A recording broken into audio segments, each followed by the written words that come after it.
Drink water, you dehydrated bitch!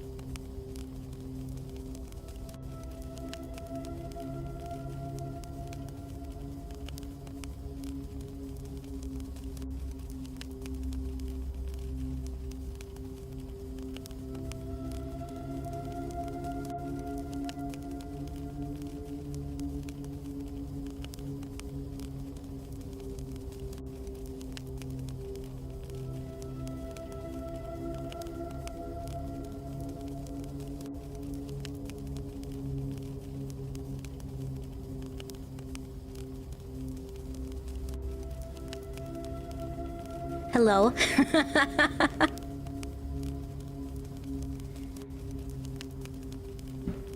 Oh, hi. I welcomed everybody back and I said check-in should be available and all this other stuff, and I made some really funny jokes and you guys didn't even hear that because my audio was still set for when Kai Bro was here, and I forgot to change it back over. I have a voice. I do. It's not just charades. I won't be acting out the stories. I'll actually be reading them out loud. But I welcomed everybody back. Hellion, well, congratulations on first. Welcome back. Fru, Moo, Lake, Time Warp. I will let Kaibro know you said hi. I don't see him very often, but when I do, I'll tell him. And Seer. I didn't see Moo's first muted message. Yeah. I do have a voice, and I am here. Hopefully you can hear the fire crackling in the background and the spoopy ambient music. It's a fire ASMR stream? I probably should have just been. Maybe I could have just sat here.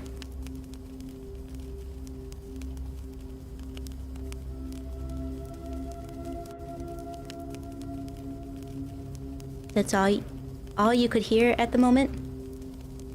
But not now, right? Is the fire too loud? Dream holes? Dream whores? Thought everything was muted, but then your stream was muted, but then you were muted, and I got even more confused. It's fixed. I fixed it. Oh, it's fine? Okay. Hopefully you can hear the spoopy ambient. It's hard to adjust things because I can hear things a lot clearer. Fire volume is good. I'm glad to hear it. Yeah, 15 layers of mute. Also, Alec and Mars and Dom, welcome back, guys. How are you? It's a very special, spoopy night in the middle of April. I mean, at the beginning of April. But it's not the middle because I need to pay my rent still. F. I'll do it tomorrow. If he would just do like online payments, it would be so much easier, and he'd get his money right away. Usually. But no, I have to drive to his house and drop off a physical check. I thought he lived super far away. He's like 2 blocks over, but still. I guess I'm walking, actually. It's okay. Usually, I just drop it off if I have D&D, but that was last weekend. I gotta walk. I gotta walk in the cold, rain, or snow, depending on what it decides to do that day.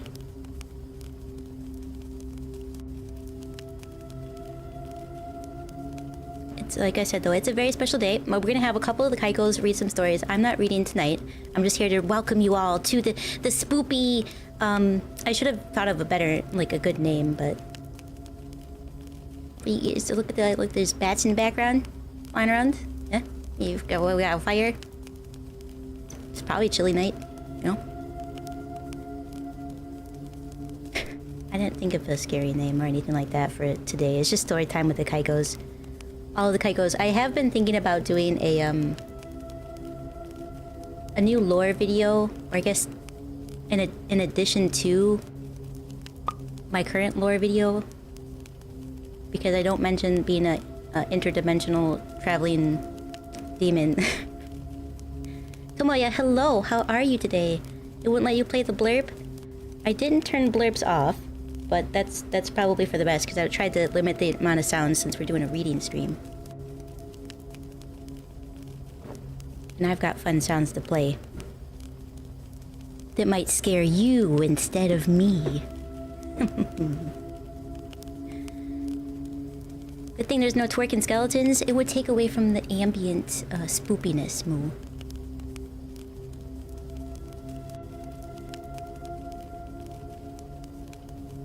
Don't like? You liked them? Everybody likes Skelly twerking in the background. Well, except for one person. I want you to pause the sound. I think I turned them all off. Except for like the pop-up, but that's just a bloop. And I think that's fine. If I missed any, yeah, just go ahead and pause them. If you wouldn't mind, I would appreciate it. You fudged the whole sentence? Were you trying to say that Moo, don't lie, you like them? The twerking skellies? Is that what you're going after, or you just messed it all up?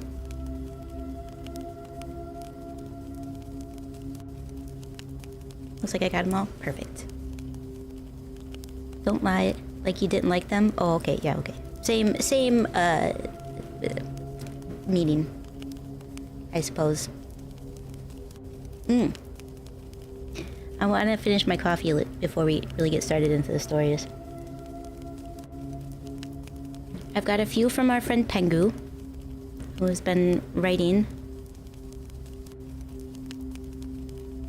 I've got 7 to get through. Stories are usually pretty short, so not concerned about that. And then Moo said she might have some creepypastas that she'd like me to read, but I also have several stories from scary stories to tell in the dark, and when I read those, Kai-chan will come out and read them for you guys. And that's the big reveal, because she looks super cute today. And she's gonna sit by the fire and read scary stories that remind you of your childhood.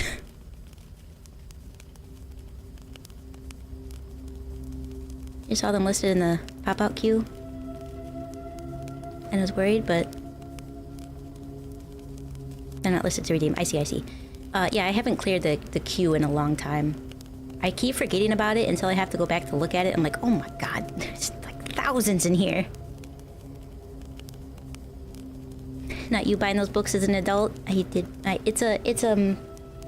has all 3 of them. I don't know if there's more than 3, but there's 3 of them in just the one book, so I was pretty happy to find that. And it was like $5, because it's a real book and nobody uses real books. I gently caressed the cover because it has a pop-out. The text is embossed. Can't see that, but it felt nice.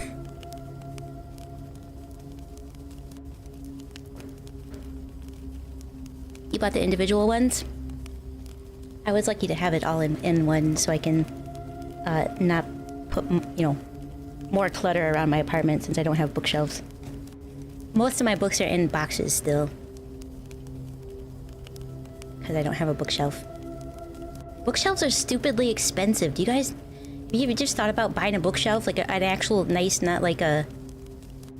I mean, I guess all bookshelves are kind of pieced together, huh? But not like a composite board that's gonna fall apart after a year.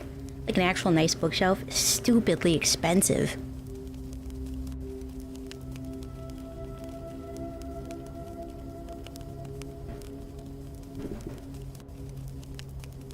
I also have some sound effects that I don't know if we'll use them, but I should have grabbed the creaking door. I've got a creaking door, but I should have grabbed it from the really good sound effects from Moo.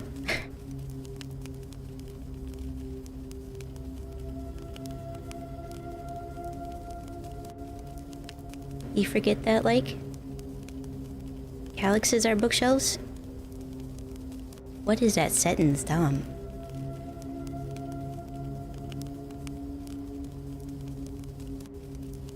Showed Biggs the clip today. He's wetting himself. What clip? What are you... Dom, you're confusing me here. What's a calyx? Oh, the door creaking. The door breaking. Oh, oh, from last night.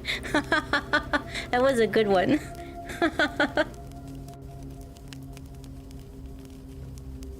Hi, Hi T1, how are you today? No raise this time? That's okay. I hope you're doing all kinds of well.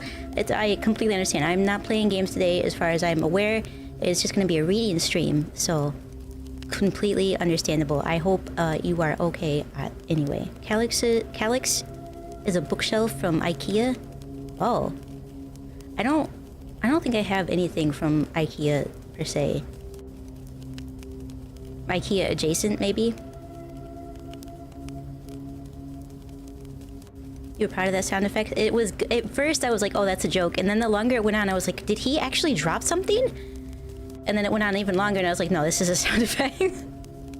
I went through, like, a roller coaster of emotions. The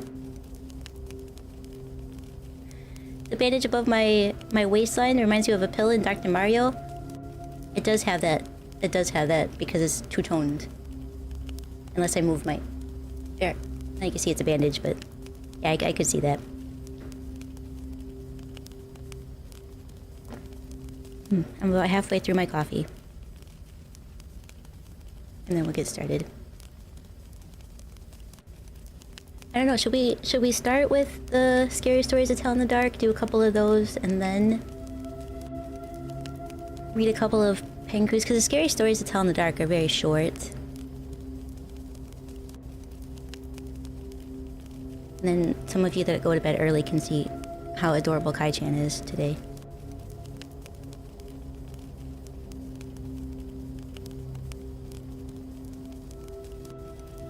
Got a proper laugh.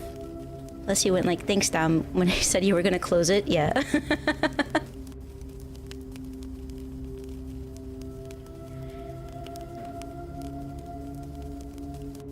Maybe you start easy and ease into it.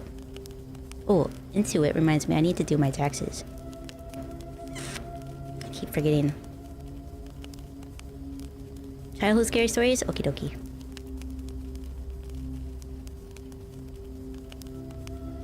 Hey, I just had a wee bit throughout the day.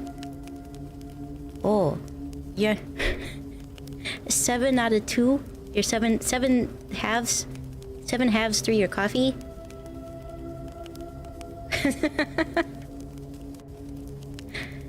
Did your taxes back in January? You just type A like that? I forgot. I kept putting it off because I have to like collect everything from Twitch and they don't make it easy.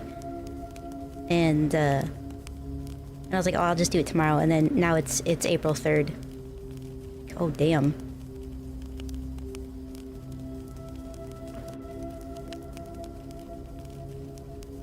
Because also, yes, you need to go to bed soon.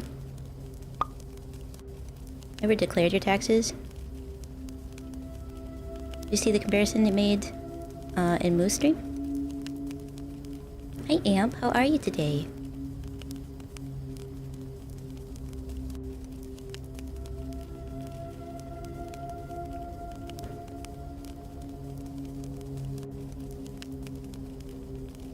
You're fine either way, you're off work tomorrow? I'll probably read a couple of the scary stories, and then read a couple of Pengu stories, and if Moo sends me any creepypastas, or Ammon, because Ammon also complained last time about not reading his creepypastas. They were really long though. And then finish up with some more scary stories. Just some light-hearted spooks, you know? Think you have to declare them next year? Do you guys not have to do it every year?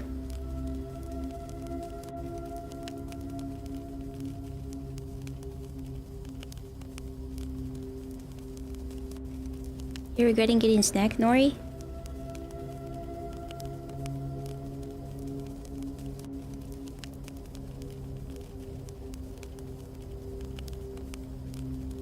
But you had a hardened face growth cleaning today.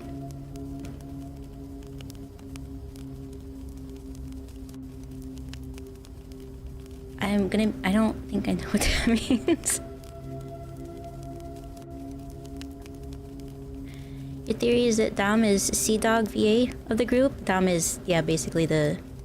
From what I mean, I don't know Sea Dog, but I've heard that yeah, he hangs out with a lot of VTubers, or at least one very famous VTuber.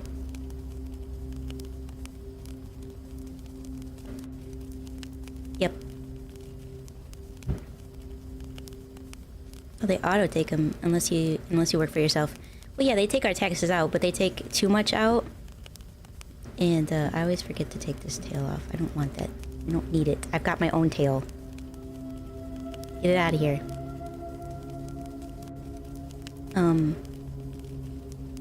They have a tendency to take out too much or not enough, so you have to file your taxes. Even though they know how much they owe us or we owe them, you have to file so that they make sure that you're paying attention and also can get you for more money if you forget to do it.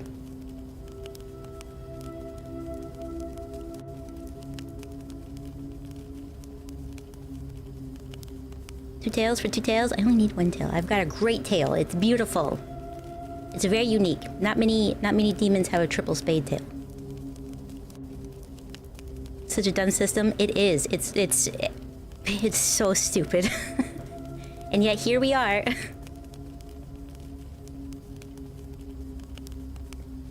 You think I'm beautiful? Stop. I am proud of my tail. Even though if it was a source of me being bullied in school, I'm still proud of it. It is rather long though. I do often get it caught in things.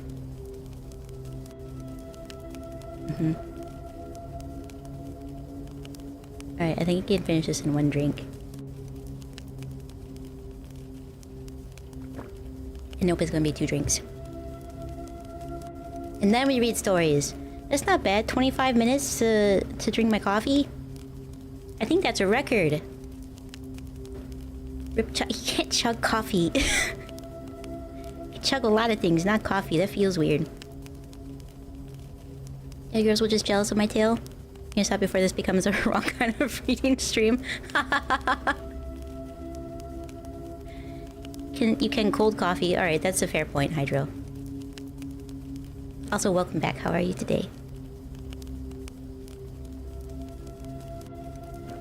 Okay, there's that. Take a swig of water.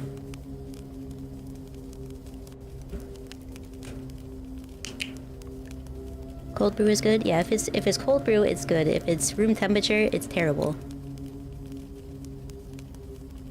I don't care what Moose says.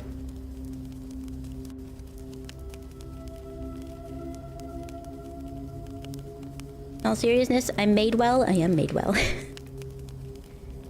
All of us Kaikos are made pretty well, I think. Kaikos and Kaibro.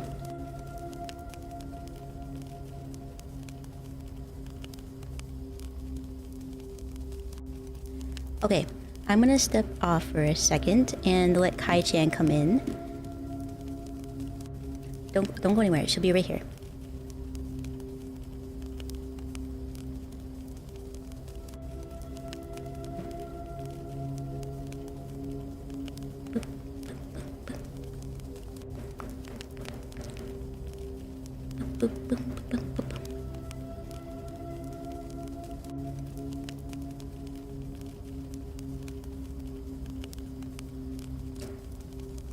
Hi guys. Kaiko got me into a school. I'm going to school. No, I'm just kidding. I'm cosplaying right now. But is my outfit cute? And I've got a magical book that I'm going to read from today. Yeah. Hi Kornek, how are you today? Tell the little eye guy not to skip legs day. I mean, his legs are sticks. I don't even know if Mr. People works out. His outfit's adorable. Thank you. I agree. I'm gonna sit here on this log and read some of my favorite stories from this book. Cute, thank you. I know. I'm adorable. How many of you have read Scary Stories to Tell in the Dark?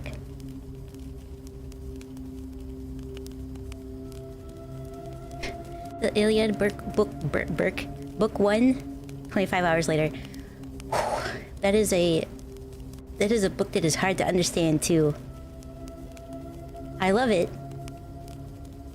You have several times? I feel like maybe just you, Fru. These might be new stories to everybody else. That's exciting.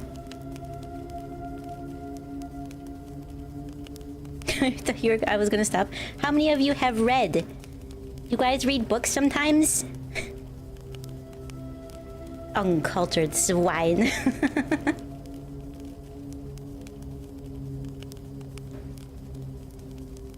The game Hades made you go back and reread the Iliad for the first time since high school. I don't think I ever got through the entire book because it hurt my brain. But I read I guess a remake of the Iliad and the Odyssey put into terms that I could remember. And I found it in an antique store. This is really old book. Well, it seemed old to me. It might have been from the 60s, which I guess is not that old for a book. Or most things, you know, in case there's anybody out there who's from the 60s.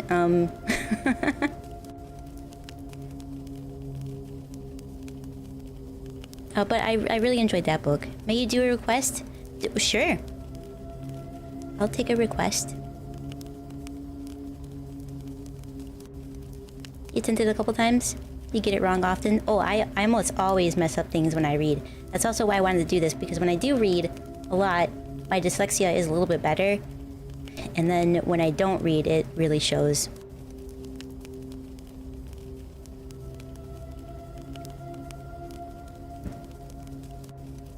To spoil a 2,500-year-old story, the last book made you cry?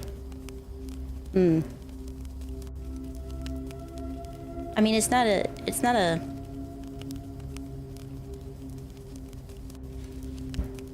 happy story, is it? Either one of them. DMA the one? Okay, let me look.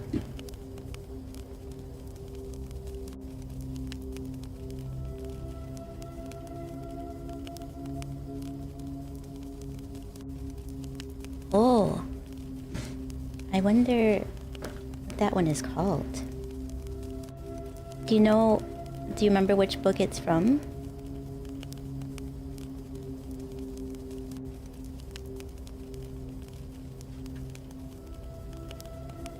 I don't think it's the first one.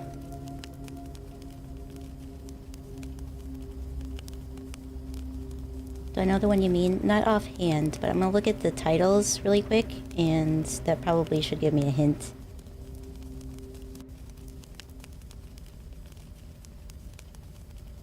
If I can find them. More scary stories to tell in the dark. Remember the artwork? Artwork? This is gonna be great. This is gonna be a great night.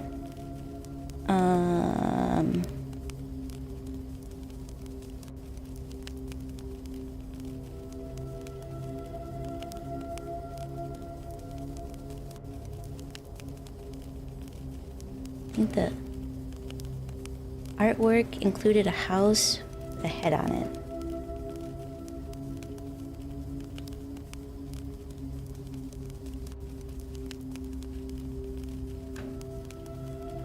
The artwork is probably one of the things that just creeped me out the most as a kid. It's so well done.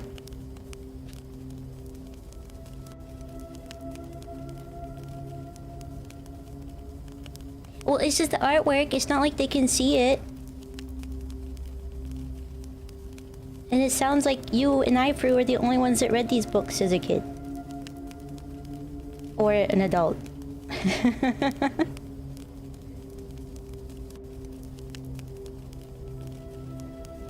Was it about a church?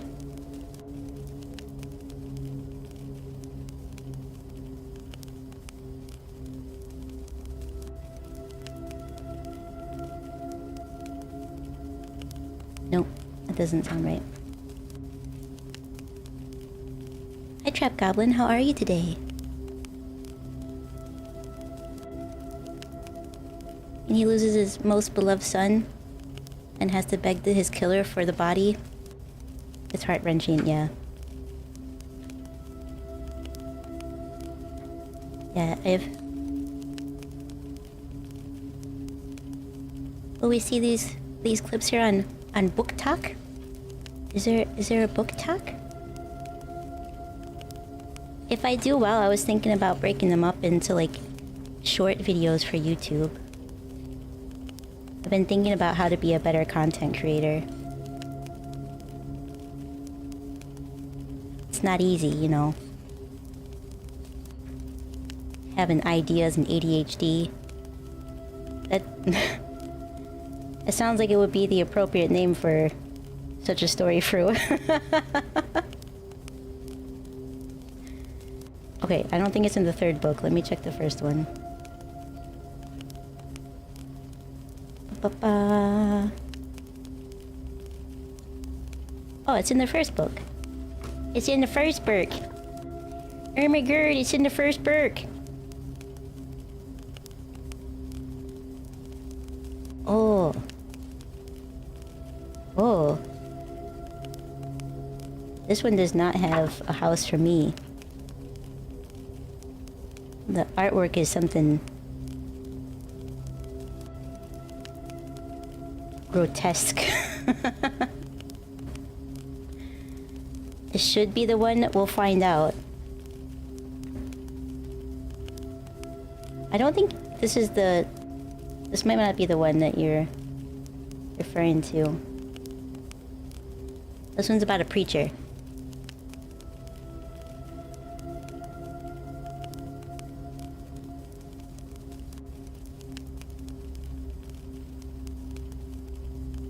I can look to see if there's another one that has a house in the title.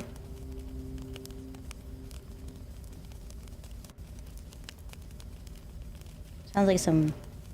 Never mind, I won't say it because it'll spoil it.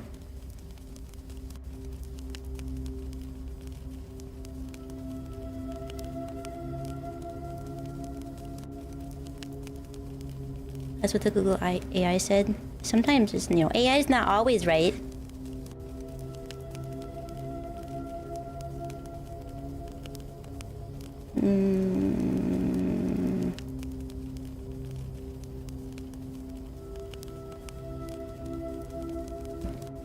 Nah.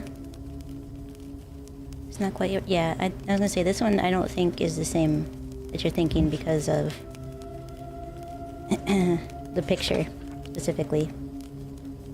And what it's about. I skimmed through it. On YouTube. Yeah, leave a like and a comment if you would, if you enjoy the stream. As soon as I start reading, it'll happen. Don't even worry about it. Hi Forte, how are you today? Ba-ba-ba.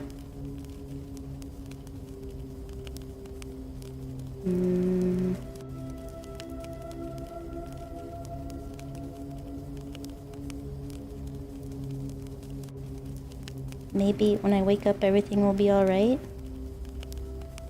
Let's look at that one. Page is that on?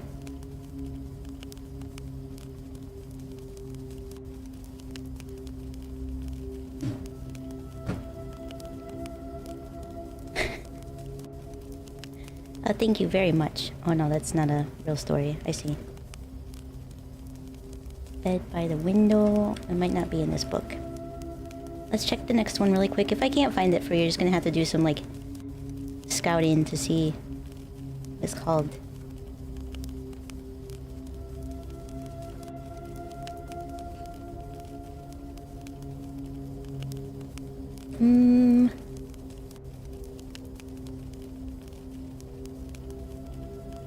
The L stands for Muth.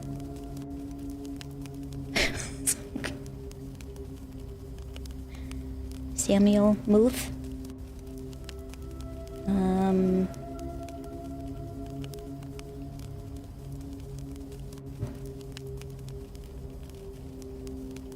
I don't see anything that jumps out at me as being something with the house.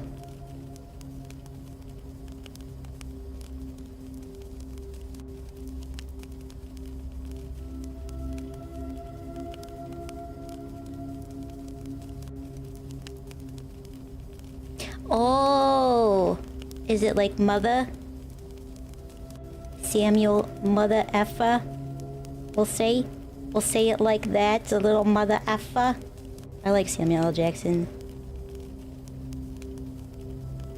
James Pitt. Oh, hi.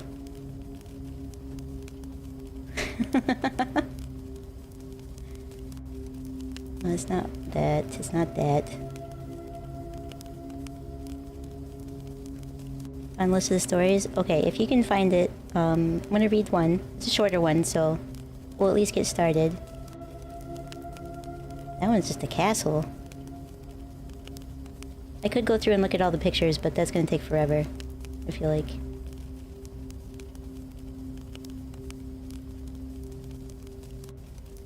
And I don't recall offhand. And I'm gonna be sad if you tell me there's a fourth book. Oh, hang on, hang on. I see a house. Oh.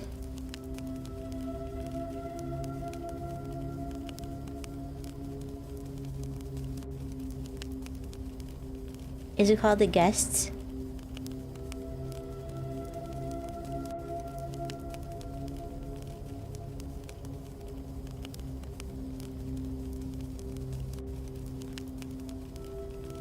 Oh no, they didn't break in on that one.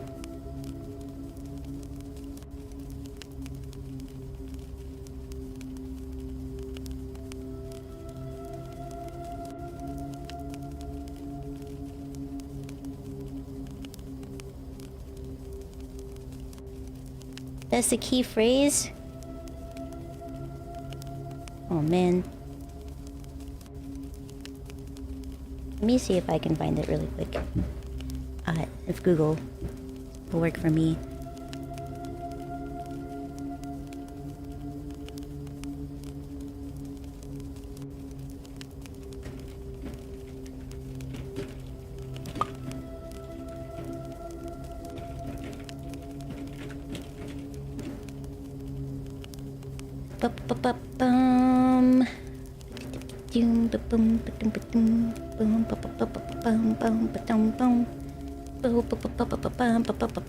You're reporting for duty? Welcome back, Cruel. How are you today? And Beef, how are you today?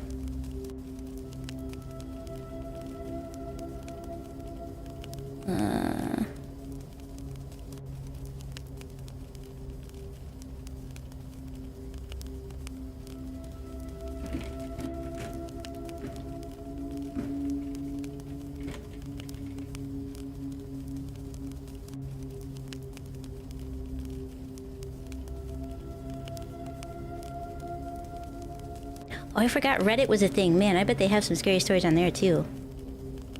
You found the picture, but not the name of the story?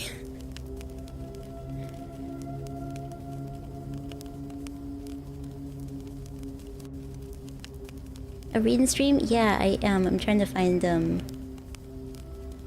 Oh, okay. Alright. I have seen that one. I think it's in the third book.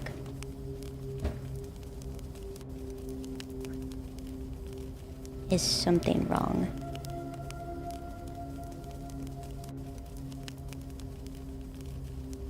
Yep, right here. It's towards the end of... It's a short one, so we'll read this one first. Yeah, the third one. Okay, cool. Let me hide that. Make sure you guys are up here.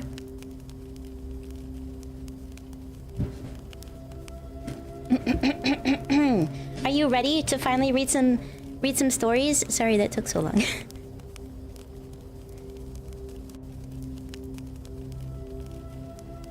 You had a 40-minute work meeting where you debated your committee members on high-end philosophy and 3 hours of class. Did it go well? Quickly distracted Mori, you don't wanna hear my beautiful voice read these stories? I'm doing my part. Look, I've even got sound effects. There's like this. Did you guys hear that? And this.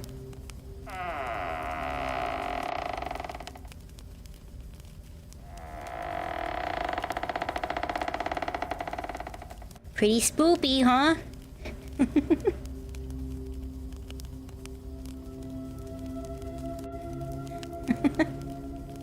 I hope you guys heard him. I set it to the one channel, so hopefully they came up. Hopefully they weren't too loud either. Well, at the very least, I hear them, and it'll make... You don't have headphones on? I probably got lost in the sounds.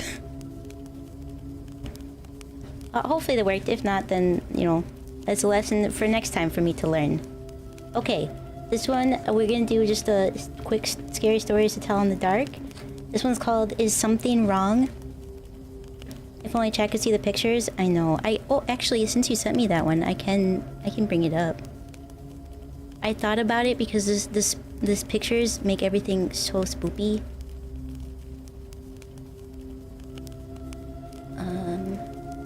Put it in here.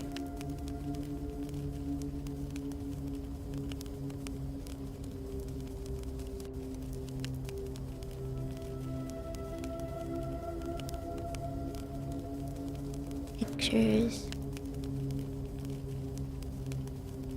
Okay, this is the first one we're reading. Is something wrong? Ah. Ooh.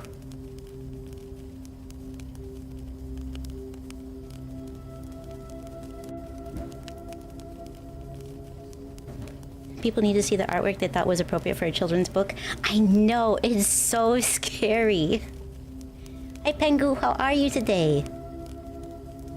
Yeah, this is a children's book. What's wrong with it is it isn't the weekend yet. We're almost there.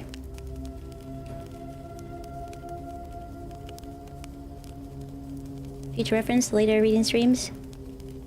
How do we make requests? So I have a channel in my Discord that is called Ask Kaiko, and you can put requests in there for things for me to read.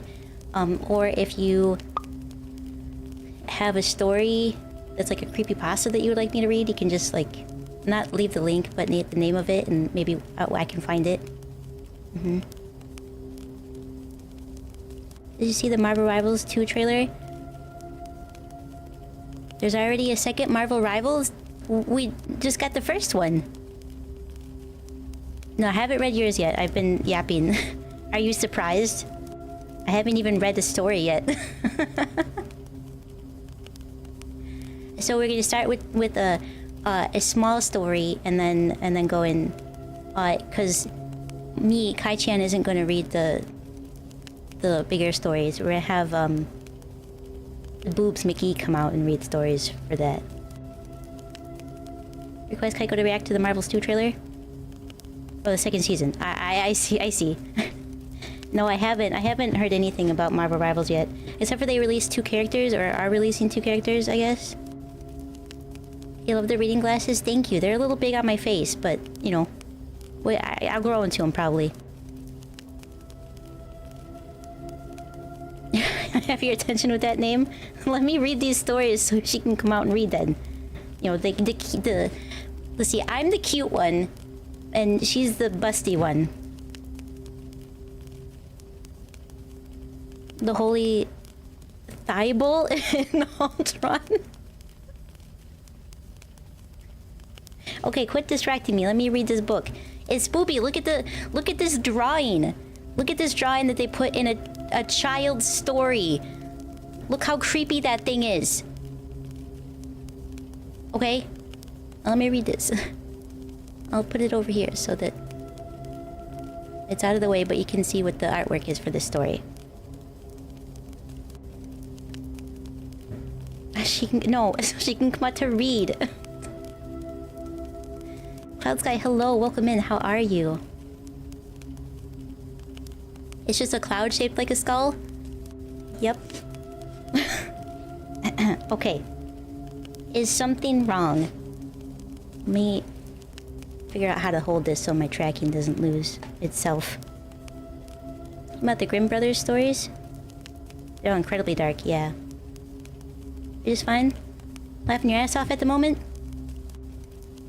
At the infested lich you just got into Warframe? Oh, you just got in Warframe? I haven't played Warframe in a minute. Hi, Helldiver, how are you today? On October? You can... It's not a grave. I'm just in the middle of the woods. I'm camping. Okay, is something wrong? I'm reading the story now.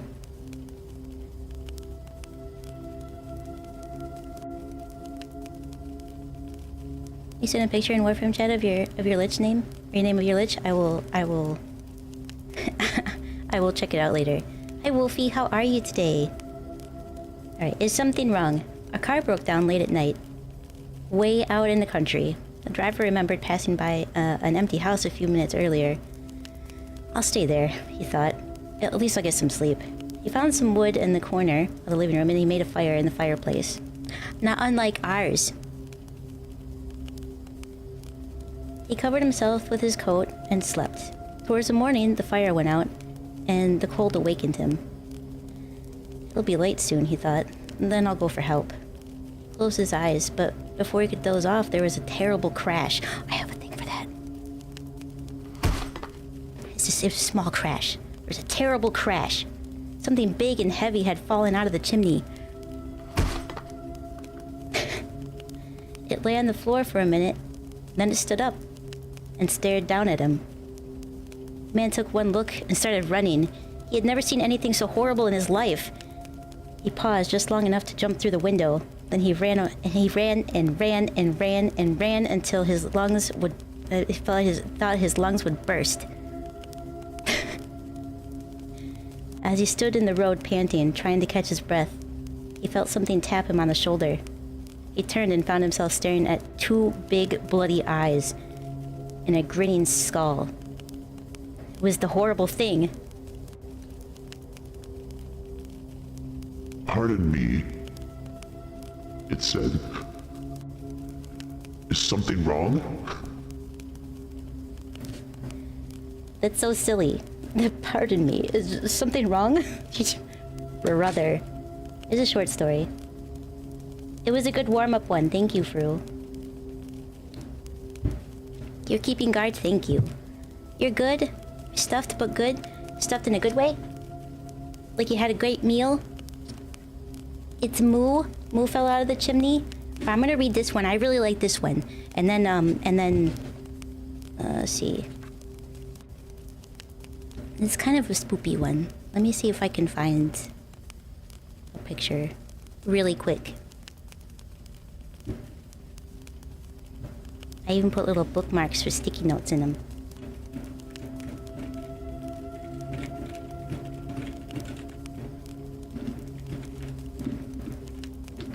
Heck. Spell it correctly. Otherwise it's weird. Okay. Fru will know what this one is as soon as he sees a picture. This is the artwork for this story. A new horse. Stuffed is a great meal. No other possible interpretation. Exactly. No other possible interpretations.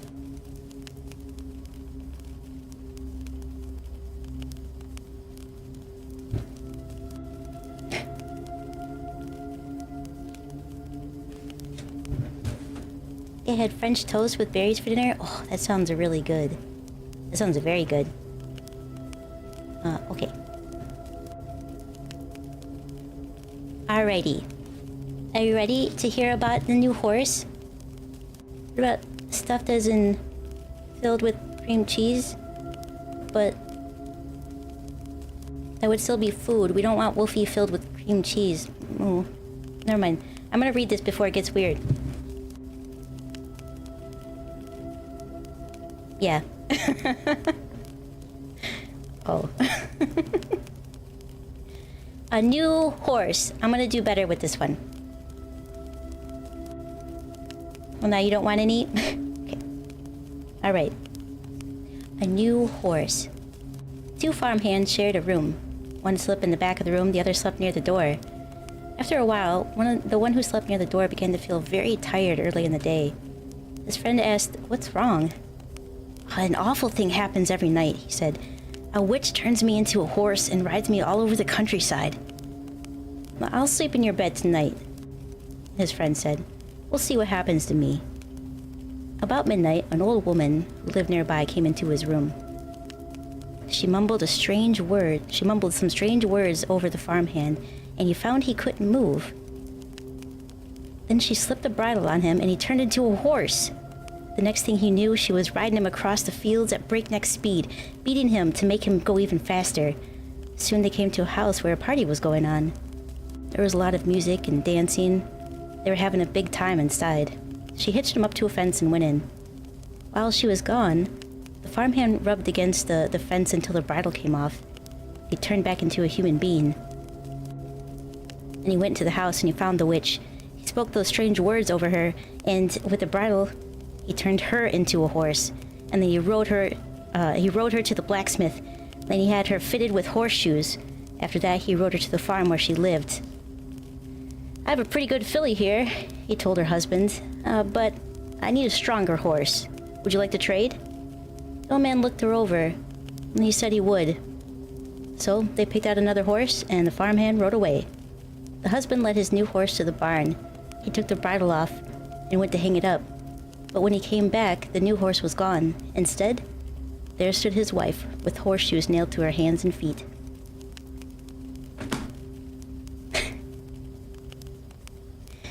Stupid witch.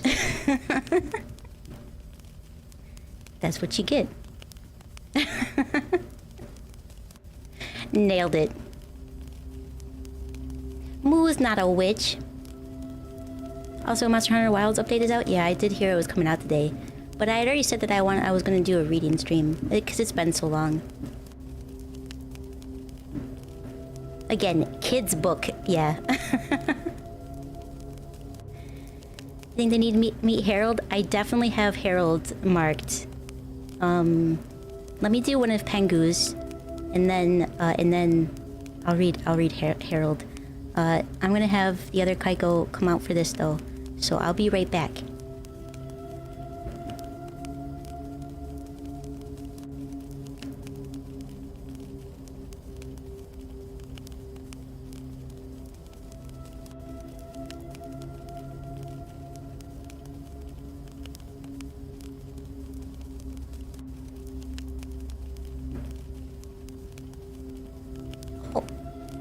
Hello. I'm also here to read stories tonight. Kaiko did such a good job at planning stuff. No, she didn't. But that's okay. We're gonna work with what we have.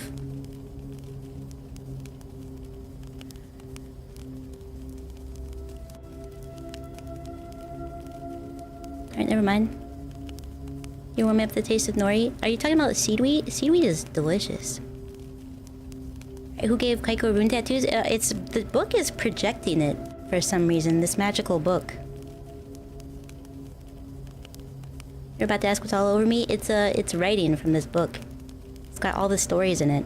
Every story ever written in it.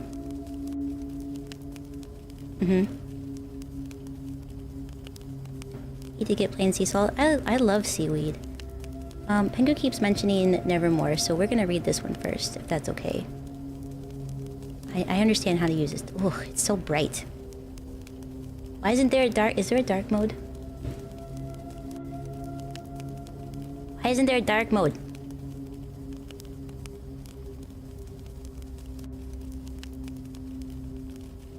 There is a dark mode? How? Where?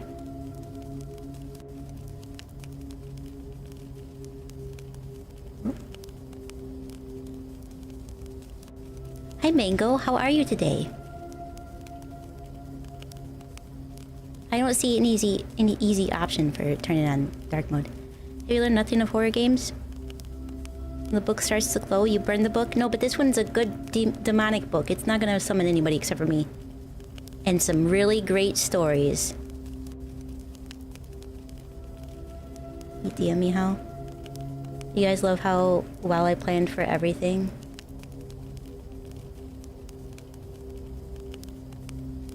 I'm even gonna use a freaking article to figure out how to turn on dark mode in Google Docs.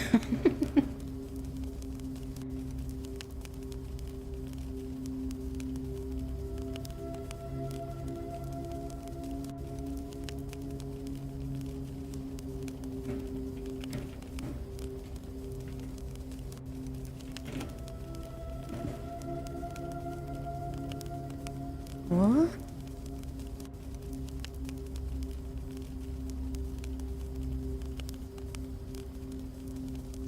Use an extension. Dark Reader. Oh, it's probably in here somewhere. Oh, this is a long list. Okay, we're gonna do... Is it... F? Yeah. Auto Dark Mode. It's a good thing that I know at least one thing. Oh. Close that.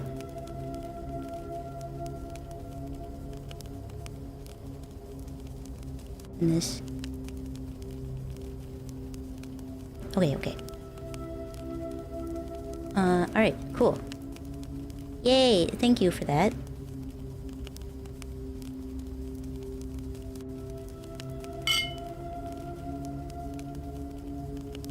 Gear allows you to do it too. That was easier. I got it taken care of. Yeah, thank you.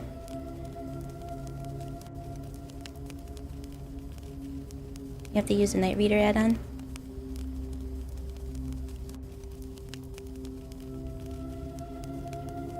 Okay. Let's see, this one's not too long.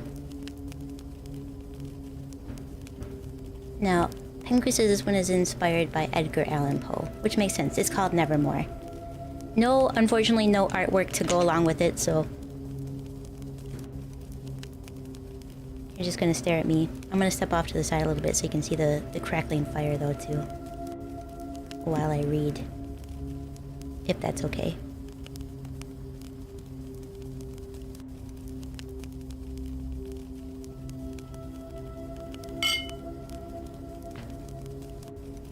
One day you'll hire artists to do artwork for the stories. That would be really cool.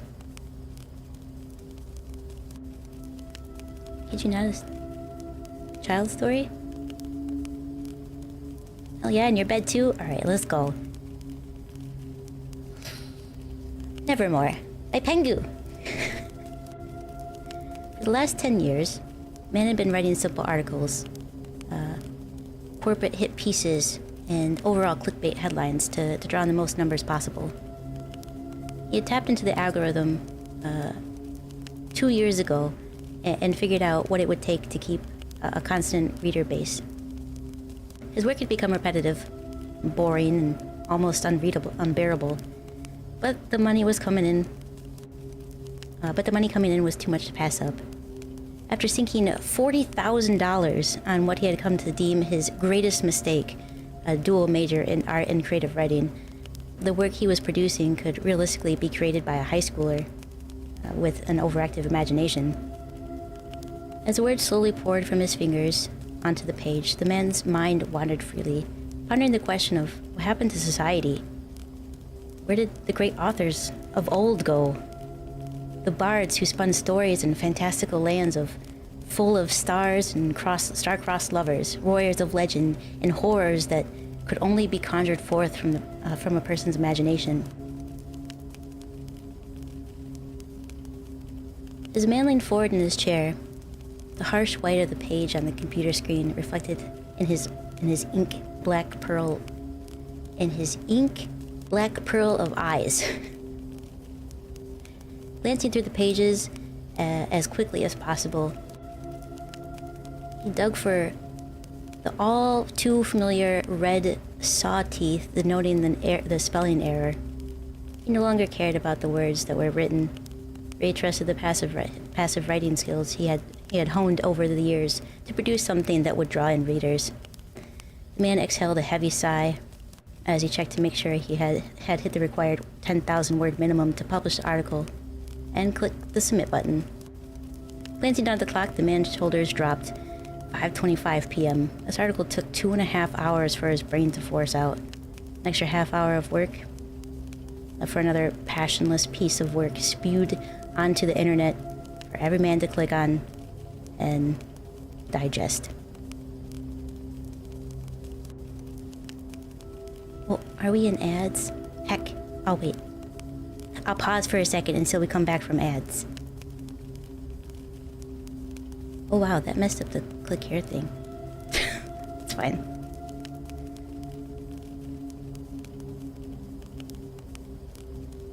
Two minutes left. Yeah. I questioned, like, is it better to have longer ads or shorter ads in a more frequent period of time? And everybody agreed that longer ads was better.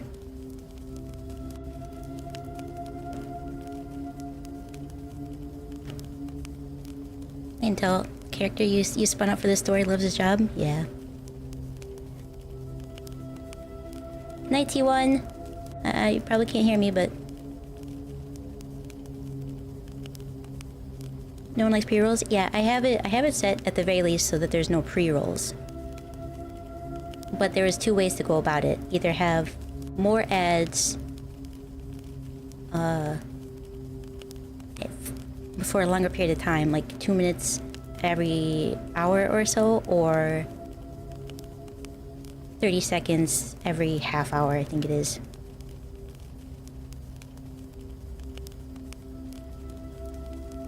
Yeah. But yeah, that's why I don't have pre-rolls on. When's Kaibro gonna show up again? I don't know. I know some people enjoyed him being here, then others got confused about his role in my life. So, you know, nobody comes to Domstream and asks him if he's his man, you know. But what are you gonna do? A full block of 57 minutes of content versus stopping every however many minutes seems better to you? Yeah. Yeah, I just didn't want pre-rolls because most likely people won't hang around. Don't they just ask for all the cute girls you have on stream? Yeah, a few people did get really confused. Kaibro is just another me from a different universe. He's no different than me, or Kai-chan, or Chibiko, or Kaiko Nekosaki, or Slimeko.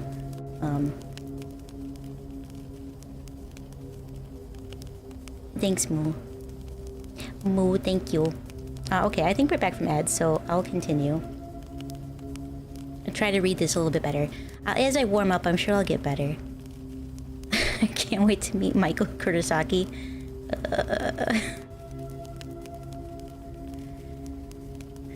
Isn't that what I called? No, what did I call the opposite one? Where I had red hair and a purple outfit.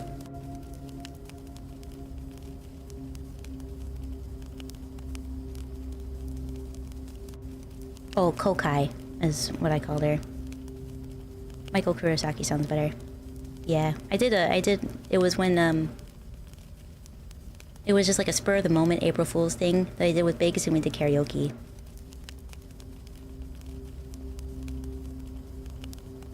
You know how they forgot it was April 1st? I even put it in the title that it's April 1st, and then a little demon smiley emote. Oh well. I guess he was too appealing. He's fun. He's a fun guy, Kaibro is. I'd like him to come back a little bit regularly, but it is what it is. People didn't want him hanging around. I get it. He's just a boy, even though he's a Kaiko. He wasn't around for April 1st last year. Yeah, last year we just did karaoke. I think it was the heavy Boston accent. Maybe. Maybe it could have been that. Okay. Let's see. I think we left off here. As a man left the office, he noted the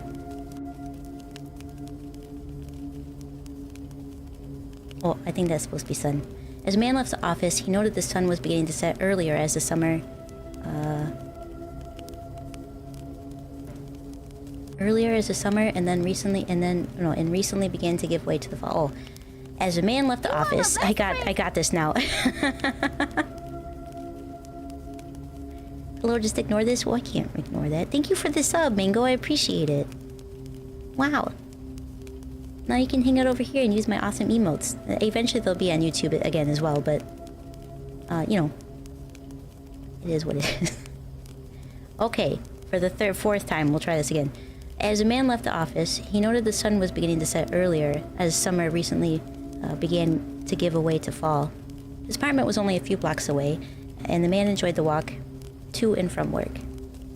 Shopping the windows of stores as he continued towards his house. The man paused outside of an antique store that he swore was not there the day before. Sandwiched between two large office complexes that had a sandwich shop in the base of one and a coffee shop in the base of the other. The man could have sworn there was supposed to be a small alley between these two buildings, as his route had not changed for the last 5 years. The windows were stuffed to the brim with odds and ends, which completely obstructed the view of what must be hiding within. Before the man really thought about what he was doing, he found himself pulling the door open, as if drawn to go inside. He thought to himself, I live alone and I don't have any pets. There's no one who would care if I took a little bit longer to get back to my empty home. The man wandered through the aisles of knickknacks, old furniture, stacked from floor to the ceiling, and all kinds of technological devices from the past 100 years. Nothing caught his eye until he reached the corner near the back of the store. There were jewelry cases on the left with beautifully crafted rings, necklaces, and earrings glinting with gemstones of all shapes, sizes, and colors. However, to the right were the other case filled with all kinds of objects. From a finely crafted wooden case that had a golden clasp, to a handful of pocket watches. It looked like they came straight from the 18 and 1900s. As a man's eye hungrily drifts from one item to the next, it completely missed the curtain in the back room sliding aside, and an old man emerging from its depths. Hello, sir. May I help you find something this fine evening? The man jumped and grasped in surprise. Oh, hello, sir. Is this your store? The old man smiled. This store is the antique store. I am just the curator of it. The old man bowed in a blue suit that would have fit the clothing section perfectly for the 1940s or 1950s era piece. I see, said the man. Oh, then can you tell me about some of the things in this case? The man pointed to a case containing a wooden box. Ah, yes. That's a special collection that I've been particularly interested in gathering. You see, all those items, the pocket watch, the pen and case, the eyeglasses, the whiskey glasses, and even the diary all belong to one of the greatest poets of all time, Edgar Allan Poe. Man's eyes widened. A fire had awoken in his soul. He had a chance to not only scratch the itch of his artistic side, but also own a piece of art history. The old man's eyes took on a bright gleam as he beamed with excitement at the other man's recognition of the special collection. You seemed like a nice enough boy. So I'm going to show you something truly special that I was just able to acquire today. Please wait here a moment. The old man disappeared back behind the curtain to the back room where sounds of objects being moved around could be heard. The man reappeared a few moments later with an ornate golden cage, with none other than a raven swinging back and forth on the hanging rod. Now see here, boy. I have the paperwork behind this particular bird, and I can say it is long descendant of the raven that our dear friend Edgar wrote about so long ago. You seem like a truly nice boy, so I will offer you this raven for free, under one condition. The old man leaned forward to stare into the man's eyes. You must care for this raven like you would the love of your life. You must never let it feel disrespected, or as if you're taking advantage of it. The man looked back at the old man, slightly confused by the man's words, considering them to be more of a warning than a request. But he nodded quickly regardless. The chance to own a descendant of the raven from one of his hero's stories was too good of an opportunity to give up. As the man inked his name on the adoption paperwork for the bird, the old man smiled and patted the man on the shoulder. The man quickly exited the store, thanking the old man fervently as he departed towards his apartment. His keys jangled violently as the man unlocked and practically threw the door open, rushing inside. A soft caw escaped the raven's mouth at the sudden change in its speed, and his head turned to point one of its black beady eyes directly at the man. The man froze dead in his tracks halfway down the hall, the bird in tow. As the door to his apartment swung closed, the man could have sworn he had heard a word spoken in the raven's caw. However, it was too quiet to be made out. The man took a more calm and measured approach to his bedroom than he had in reality become more of a study over the years. Hang on, I got this. The man took a more calm and measured approach to his bedroom that had become, in reality, more of a study over the years. Bookcases lined 2 of the 3 walls, filled with all kinds of literature, and centered between them was a small table that housed his laptop. The man chose to set the cage on that table before returning to the hallway to lock the door to his apartment. As the lock slid into place, the man heard several caws coming from his bedroom. It began to sound more and more like words rather than random sounds. As the man approached the room, his eyes went wide as the raven fixed him with an intense stare. His mouth opened, and instead of another caw, the raven spoke. You appear to be unaware. Ravens take great care to always be prepared. You are a writer, but not any brighter than the master that once placed me higher. The man's jaw dropped, his eyes bulged wide, and all that could escape from his mouth was, what? Staring at the raven, the man expected some sort of response to his shock. However, the bird turned away and began to caw again, no longer speaking words he could comprehend. The man proceeded to follow through his evening tasks, assuming that the words of the raven spoke were just some figment of imagination, as he said hadn't slept well in weeks, and just assumed that he had some sort of audio hallucination in his excitement. As the man laid down in bed and drifted off to sleep, the raven began to caw quietly, rhythmically, and the man began to dream.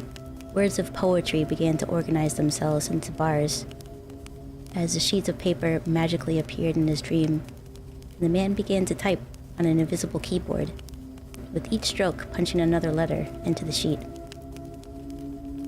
The following day, the man awoke, not in his bed, but in front of his laptop, with the cursor blinking at the bottom of the 15th page. As the man scrolled up, the words he had dreamed were all recorded in a Word file. From behind his laptop, the raven cawed. Their eyes met, and the man felt a chill go down his spine, as he could have sworn there was an unnatural intelligence housed behind them. Before the man could ask any questions, his cell phone began to buzz on the bedside table, drawing his attention to the clock. 12 p.m. Since the man had started working at the magazine years ago, he had not been late once. However, today, somehow, he had slept in a chair 3 hours past his usual start time. As man picked up his phone and brought it level with his eyesight, his heart sank as the 20 missed calls and dozens of missed text messages. The phone began to ring again with his boss's number popping up on the screen. The man pressed the green phone symbol to answer, deciding a white lie would not harm his reputation at all with his boss. He informed the man that he woke up quite late, feeling very ill, and was going to miss work. Whether out of kindness or out of respect for his dedication over the past decade, his boss gave the typical response, "I hope you feel better, and take the rest of the week off to recover." That's very generous. The man thought to himself after hanging up, "I really could use a bit of a vacation." A vacation. Turning back to the Raven and his laptop, the man took the seat he had just vacated. The sharp intelligence he thought he had seen in the bird's eyes was gone. Maybe he really was just imagining what he had seen, and actually was sick and in desperate need of a break. Reading through the 15 pages, he was shocked to see how unique the poetry that his sleeping mind had created. The man only in his wildest dreams had believed he was capable of writing such an amazing work of literature. However, like all artists, he would not trust the quality of his work until an outside critic had reviewed what he had created. Adding a quick title to the piece, Dreamed Madness, he sent it off to a trusted friend who was widely recognized for being one of the harshest poetry critics around. It took only 2 hours before the response came back, and much to the man's surprise, his work was deemed to be a masterpiece of modern day. Harkening back to the great works of Forrest, Silverstein, Shakespeare, and most importantly, Poe. After a long exchange and back and forth, the man and his friend decided to submit the work to be added to an anthology of poems to be published published in a soon-to-be-released book. Half a year had gone by, and the man had created a new poem every week after having one of the strangest dreams, each time waking up in front of his laptop, each time with a new masterpiece created. The original poem had skyrocketed him to fame, as it was heralded by critics and fans alike as a truly unique work. As additional stories went out, his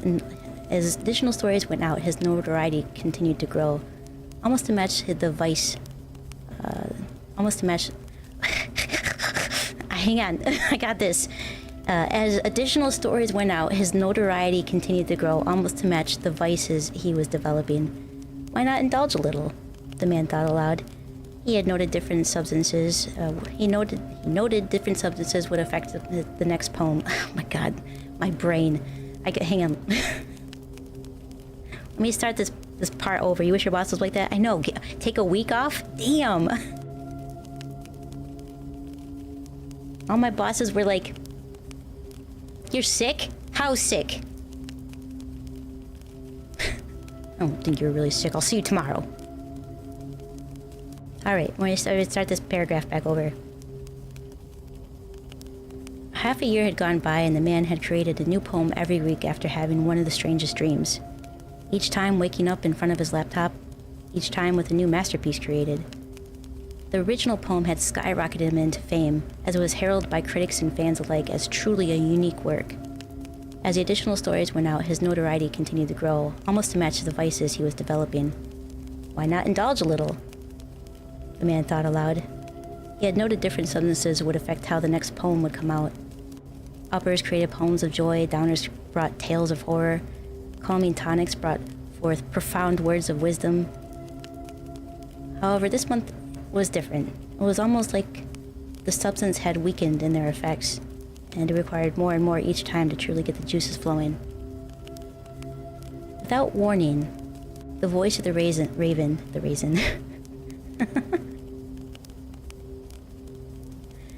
Without warning, the voice of the raven they had gotten used to hearing in his dreams broke the silence.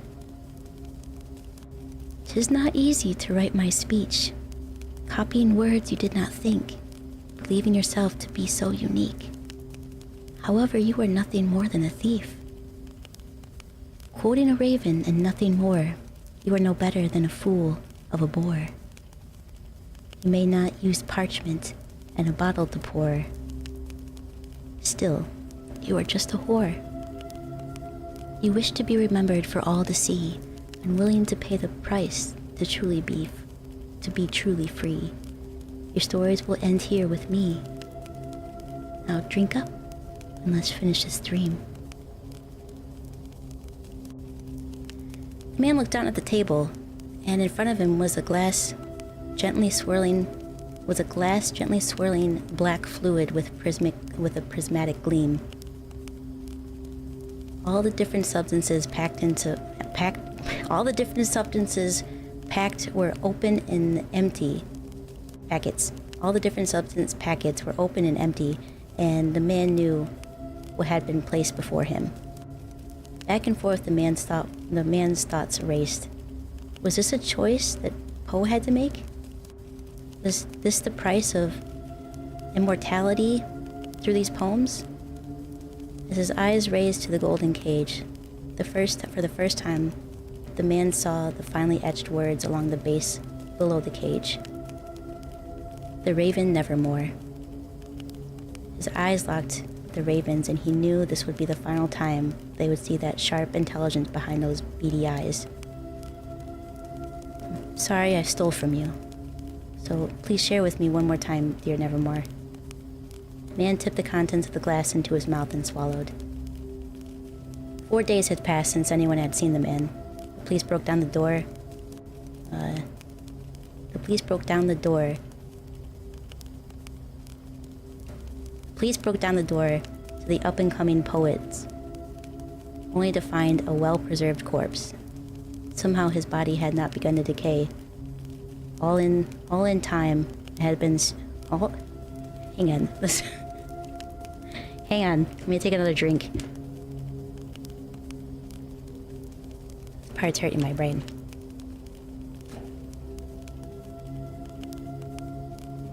Four days had passed since anyone had seen the man. The police broke down the door to the up-and-coming poet, only to find a well-preserved corpse. Somehow his body had not begun to decay. At all in time, it had been seated in the chair in front of the computer. As the body was rolled out, the police reviewed. As the body rolled out, the police reviewed what was on the screen, and were shocked to find an epic, the likes of which had not been seen for 100 years. They also noted that it appeared to have been completed just the day before due to an email having been sent to the man's editor the previous night. The only thing the police did not find was whatever had left a clean circle in the dust that had formed on the table. The only thing the police did not find was whatever had left a clean circle in dust that had formed on the table.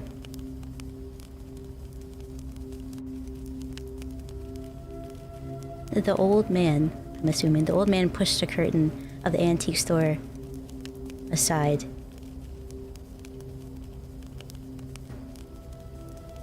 This sentence is confusing. The old man pushed the curtain of the antique store aside after hearing the call of the raven, collecting the cage with a sad smile. He looked at the bird within, and without a word, disappeared back into the darkness hidden by the curtain. You just forgot a word on that one. That was a good story, Pengu. I did like it. Even though I stumbled and started over the whole damn thing. Yeah, there was just a couple things that threw me off, but mostly it's my dyslexia, so don't even worry too much about that. Hey, Ammon, how are you today? Yeah, I liked that one, Pengu. It was a good story.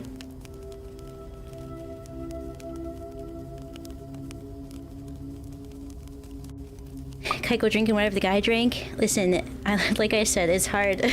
Yeah, maybe I need my glasses. It's hard when you don't read a lot with dyslexia. The words get all confused on the page. That's why I need to read more. I need to have more reading streams so I can hone my skills.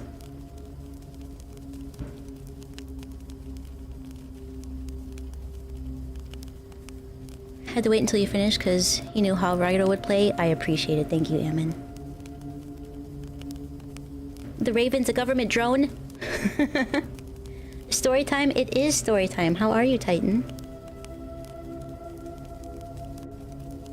You don't want to drink what that guy drank. No, it sounds like it was a cocktail of a bunch of different drugs.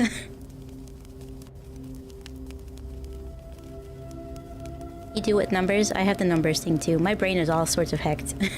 ADHD, dyslexia with both the letters and the numbers. I'm pretty amazing.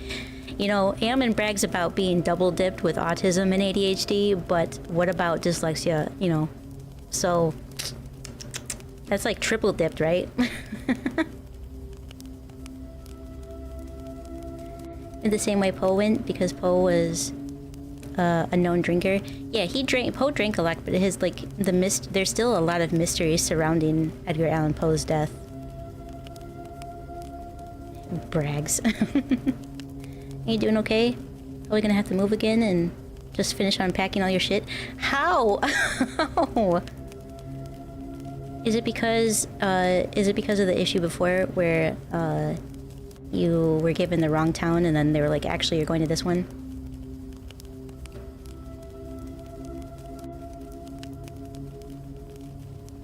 You did some research on what they believe Poe was taken before he died? That man went out like a god? Yeah, he had some inner demons to work through. Probably could have been saved with mental health therapy, but hey. He had some vices, he certainly did. But yeah, there's still like confusion around it because he seemed like he was doing well and then he just... I don't know. I've seen a lot of stuff on it, I can't remember all the details though. See me in a couple hours unless you fall asleep in your car after work. Don't do that. But have a good rest of the night at work, Ammon. Oh yeah, I have to go back to work, yeah. Well, I mean, at least it's another hour. It's more likely than you think. Probably if I'm reading, it's gonna be even likelier. Even spoopy stories people still fall asleep to. Yeah, remember, don't do drugs. Yeah, especially don't do a cocktail of freaking drugs. Just... You know, therapy is a thing that can help anybody. They changed what site you're working at? Yeah. I remember you saying that before you left even. And 1 hour drive time. Just getting there isn't acceptable. No. That's what I'm dealing with is like I have to... I wouldn't have to because I still haven't been accepted for an interview. But a lot of the jobs that I have to apply for that are local are 2 hours away is like the furthest one. Hour and a half is some of the closest ones. It's like I don't want to drive that far and I can't move because I need to be close to family. Heck.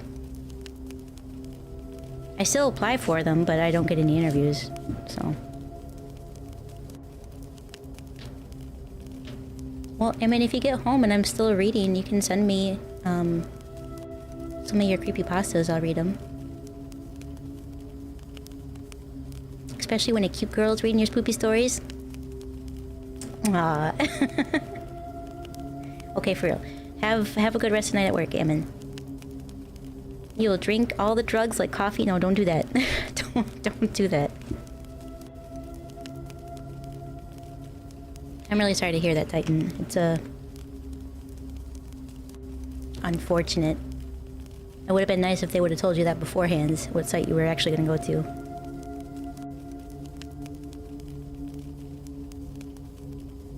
I think I would be more apt to or like open to moving if a job paid really well, but I also still would like to be closer to family because of all the health problems that they've had recently.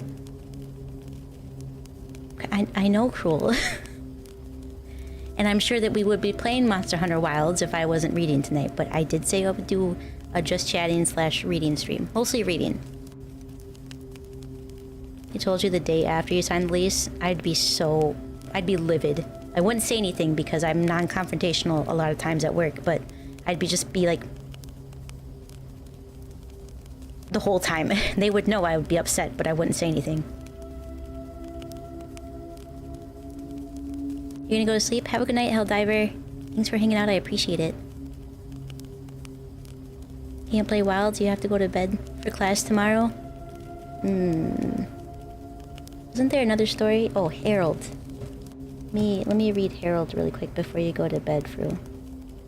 Where's Harold? This one? But such things happen. There's that handsome dude.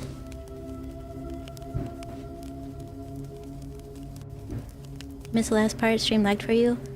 Oh, I just said that I would be livid, but I wouldn't do anything confrontational because I like to avoid that.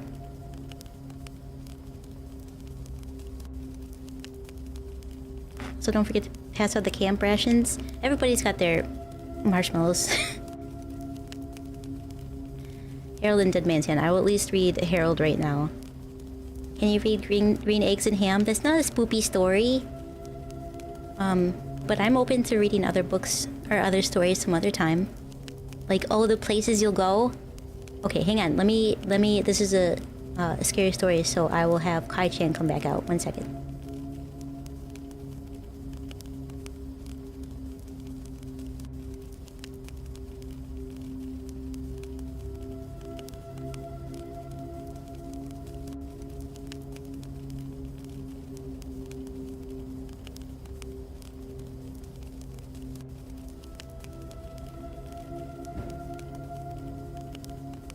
You'd think I could have just got a hotkey to deal with all this, but, you know, I didn't think of that. I've got so many things. Everyone got marshmallows? I mean, do you have some moo? Did they eat through them already? What's happening? It's story time. Welcome back, Lunatic. How are you today? No peanuts. Well, oh wait, no, I do have peanuts. I have a few left. Here, hang on, I got you. That was a good crunch. You don't know any spoopy stories? That's okay.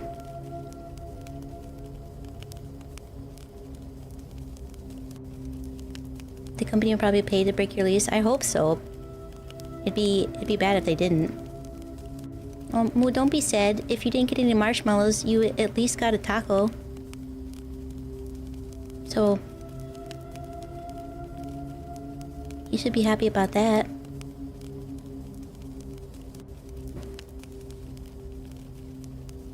Another peanut?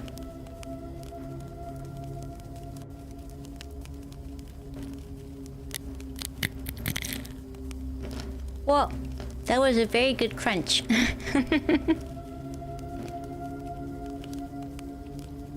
Okay. Dang, Titan just nabbed a handshake from Moo.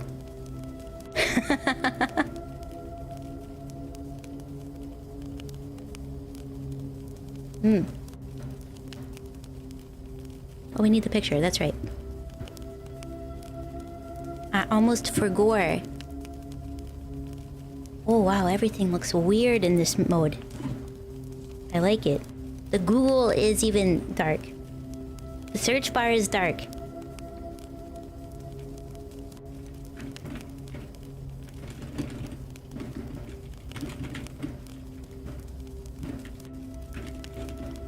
This is a very popular story from Scary Stories to Tell in the Dark.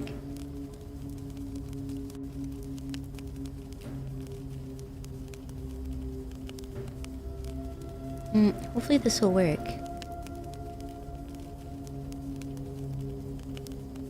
It should. Yeah. Okay, here's the picture from it. There's Harold. Oh, you gave me a kidney? Thank you! I could use one of those, actually. Any chance for some Lovecraft? Are there any Lovecraftian short stories? You don't want to touch Moo's hand? Listen, I heard Moo excessively washes her hands, so I think you'll be fine.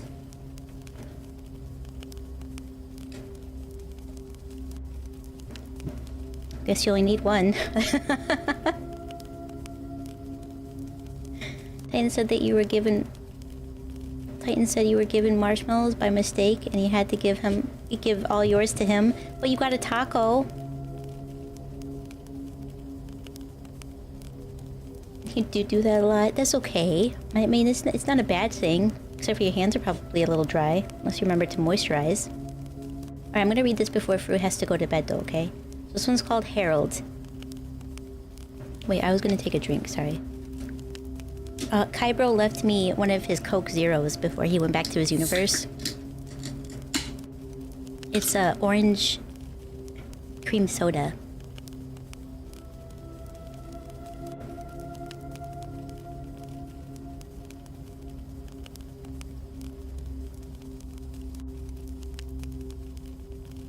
You put them in your mouth to make sure they don't dry out? Yeah, probably maybe don't shake Moo's hand tighten. That's a good call. How are those? They're actually really good. Not usually a fan of like cream soda and orange flavors, but it's so subtle that it, like, the Coke doesn't overpower it. There's no like super strong flavor, but you can definitely taste the cream soda in it. And the hint of orange is actually really good. You don't eat marshmallows? That's okay, I'll eat all your marshmallows then. Okay, here we go, Harold. When it got hot in the valley, Tommy, I already messed it up. When it got hot in the valley, Thomas and Alfred drove their cows up to a cool green pasture in the mountains to graze. Usually they stayed up there with the cows for 2 months, and then they brought them down to the valley again. Their work was easy enough, but oh, it was boring. All day the two men tended to their cows. At night they went back to their tiny hut where they lived. They ate supper, and worked in the garden, and then went to sleep. It was always the same. Then Thomas had the idea to change everything. Let's make a doll sized of a man. Let's make a doll the size of a man, he said. It would be fun to make, and we could put it in the garden to scare the birds away. Should look like a Harold, Alfred said. Harold was a farmer they both hated. They made a doll out of sacks. They made a doll out of sacks stuffed with straw. They gave it a pointy nose like Harold's and tiny eyes like his. They added dark hair and a twisted frown. Of course, they also gave it Harold's name. Each morning, on their way to the pasture, they tied Harold to a pole in the garden to scare away the birds. Each night, they brought him inside so that he wouldn't get ruined if it rained. When they were feeling playful, they would talk to him. One of them might say, "How are the vegetables growing today, Harold?" And the other, making believe he was Harold, would answer in a crazy voice, "Very slow." And they both would laugh, but not Harold. Whenever something went wrong, they took it out on Harold. They would curse at him, kick him, punch him. Sometimes one of them would take the food they were eating, which they both were sick of, and smear it on the doll's face. "How you like the stew, Harold?" he would ask. "Oh, you better eat it or else." And the two men would howl with laughter. One night, after Thomas had wiped Harold's face with food, Harold grunted. "Did you hear that?" Alfred asked.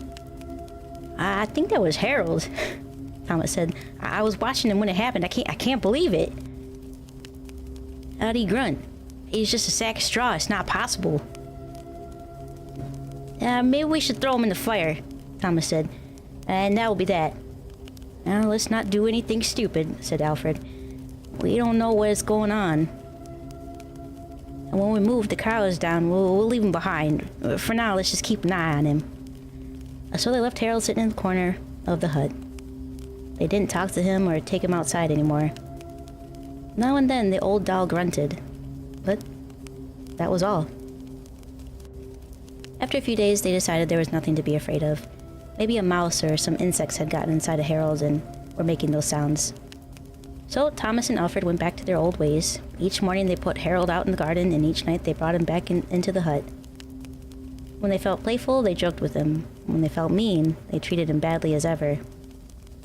Then one night, Alfred noticed something that frightened him. "Harold's growing," he said. "I was thinking the same thing," said Thomas. "Maybe it's just our imagination," Alfred replied. "We've been up here in the mountains for far too long." Next morning, while they eating, Harold stood up and walked out of the hut.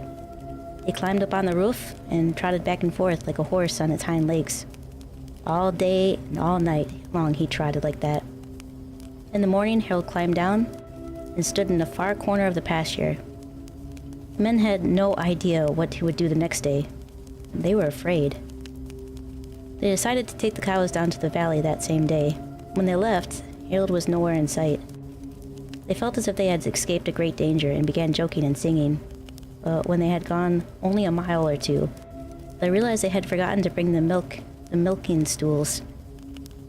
Neither one wanted to go back for them, but the stools would cost a lot to replace. There really is nothing to be afraid of, they told one another. After all, what could a doll do? They drew straws to see which one would go back, and it was Thomas. I'll catch up with you, he said, and Alfred walked on towards the valley. When Alfred came to a raise in the path, he looked back for Thomas. He didn't see him anywhere, but he did see Harold. The doll was on the roof of the hut again, and Alfred watched. Harold kneeled and stretched out a bloody skin to dry in the sun.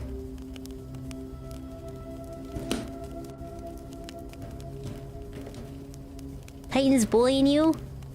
How? What's happening?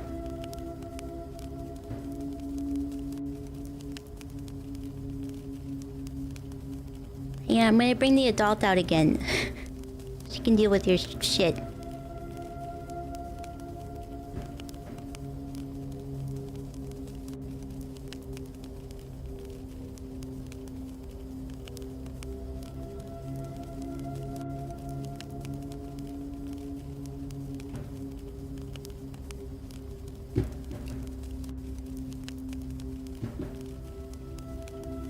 That's a kid's book? Yes, it is. Yes, it is. That is a children's story.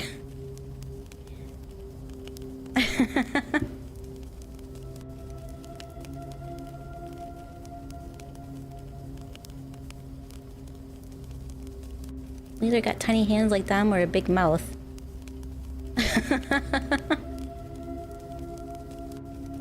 Moo, do you have tiny hands?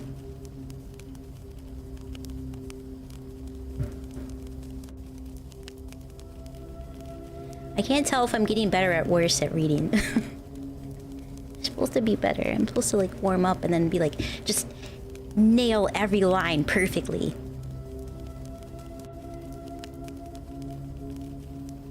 Alright, we're gonna read another one of Pengu's stories. Let's see. Which one? Let's go with the monster. Monster under the bed. You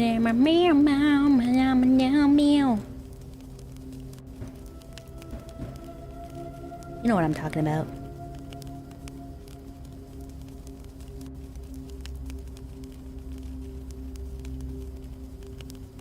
You don't know? I think my hands are normal sized for me. They seem normal sized. I can reach the R for reload, so I guess I have that going for me.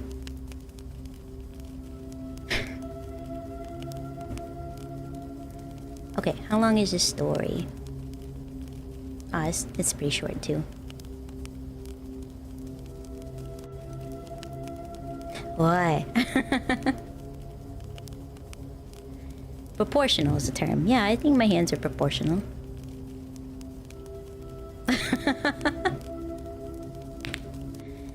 You got bigger hands than both of us?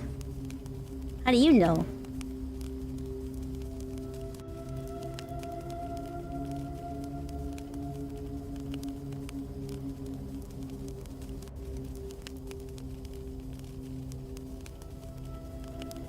Aren't you like 5'8"?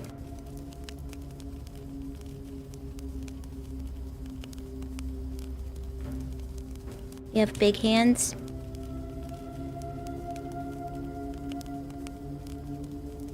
I guess we'll just have to find out someday. Taller than 5'8"? No, you're not. How tall are you? I honestly thought you were like 5'6". So... Well, yeah, I'll just hop on a plane and pay for it with, I don't know. I guess, maybe they take pocket lint. I got some of that. Big hands, tiny fingers.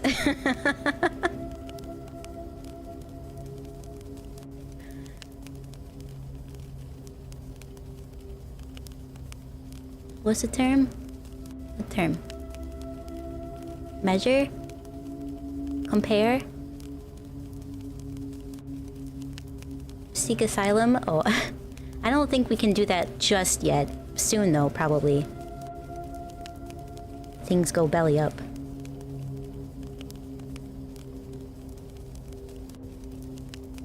You never know. You never know what will happen.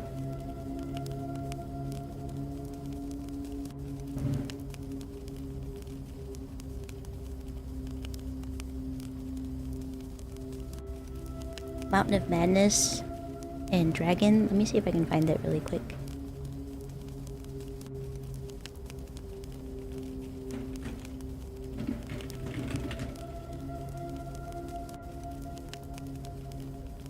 I wonder if I can read it.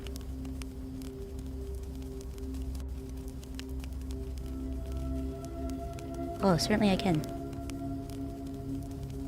Oh, this is a long one. It's a short story, but it is quite long. I will have to read that at a different time. But I will bookmark it so that I remember to do so. For sure, Dragon is short. Okay, let's do that one.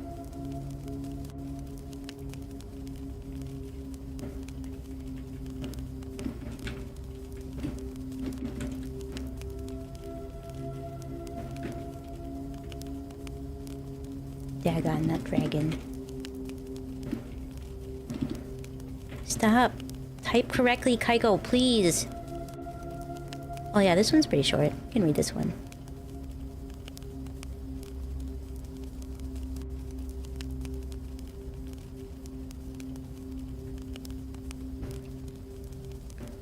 Meow, meow, meow.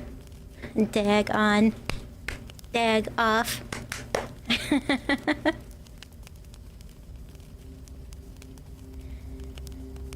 Your internet cut out, so you missed Harold? Oh, Faru. I read it just for you.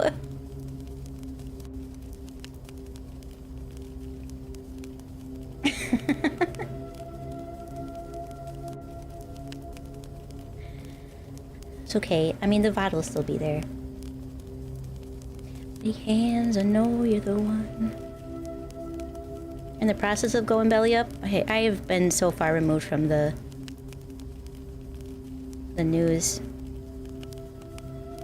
Trump fires director of National Security Agency. That's probably fine. Hydration is important. Hydrate, you got it.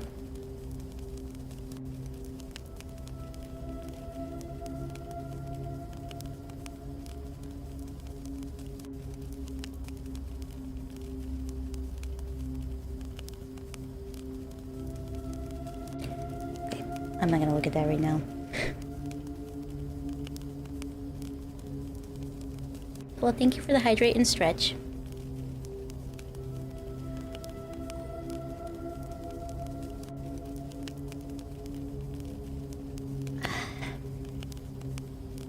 I'm gonna edit out, like edit some of the VOD and just put it in as like short clips, I guess. We'll do short clips for story reading, and then you can be able to see it there through. But I hope you have a great night and a good day at class tomorrow. Now we're gonna read H.P. Lovecraft, whom I've never actually read before, so we'll see how this goes. This smaller.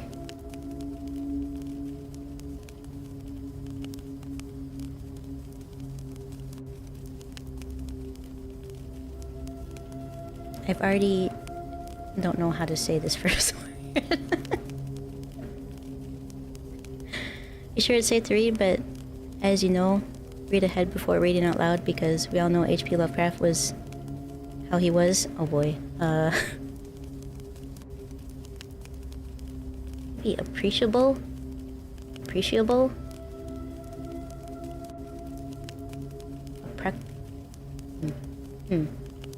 I'm just gonna skip that word. A lot, I think, is what it sums down to.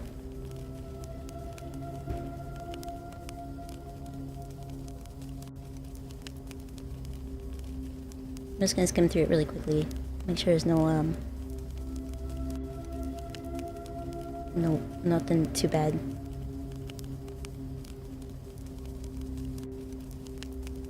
I'm gonna go to bed for you too. Have a good night, Titan. Thank you for stopping by. I do appreciate it. Man,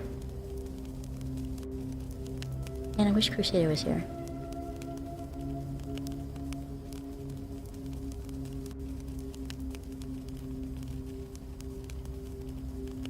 I'm sure it's fine. If I just read it a little bit slowly, just be patient with me. What do I need Crusader for? I was just gonna make him read this and make sure that there's nothing terrible in it that I should avoid. I did not know that. An interesting fellow. Send it to you? Okay. Oh, you can... I'm pretty damn cheeky with the mayonnaise, I'm not gonna lie. I can send it to you too?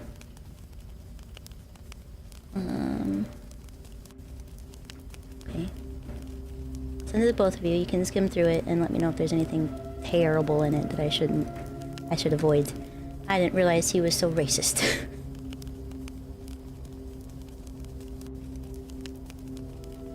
Also, hi Crusader. That's okay. We'll just read another one of Pengu's stories, because there's a lot to get through. Oh God. Is it bad already? Okay, this one's called Monster Under the Bed. So many words. It's a short story though, Dom. But I know your struggle. That's why I'm doing a reading stream. Having dyslexia. It's going great, I think. Yeah. Yeah. You maybe sympathize with me then. Be like, wow. God damn it. Stutter. Wow, Kaiko, I see the effort that you're putting into this reading stream, and it's pretty amazing, considering all the fucking things wrong with your brain.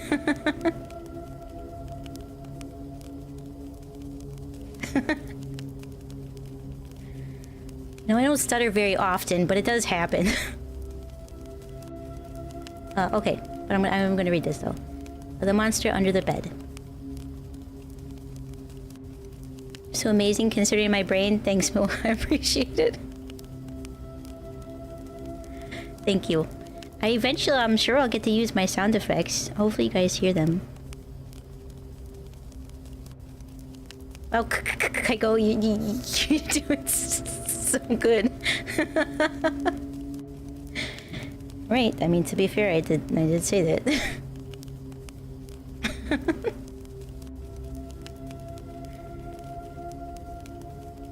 Oh wait, I think I read this one, Pengu. I do remember this one. I don't know how many people were,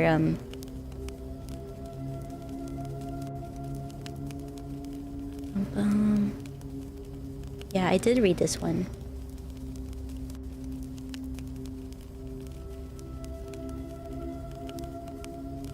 So let's put that one off to the side for now. Siblings. Oh, I read that one. It's a Sandman one. That is a good one, though. Door. Red door. Okay, I don't think I've seen this. I read this one.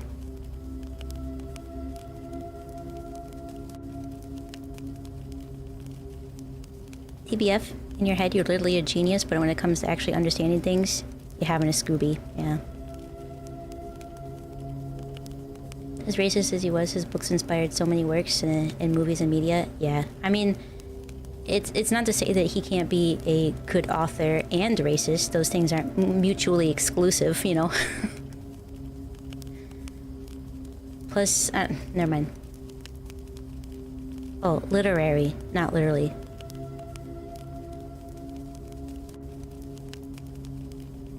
Yeah, I see that now. In my head, I'm a literary genius. But when it comes to actually understanding things, I have a Scooby. That, and you have the reading capabilities of an 8th grader. Doesn't matter how you spell it. Usually I can figure it out anyway. Alright, this one's called the door, which means I might be able to get to use my door creak sound.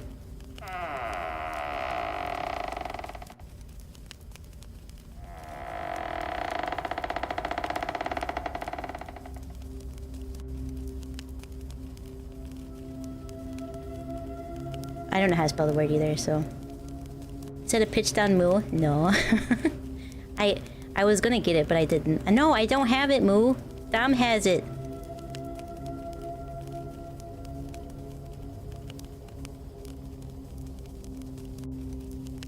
Hopefully these other ones aren't gonna be too loud either. Alright, the door. I do have it. Did you send it to me? Oh, I opened the door. Martha, get the shotgun. Like, literally your one skill? That's not true. That's not true at all. Let me read the story. Is it just in Discord? I didn't realize I had it.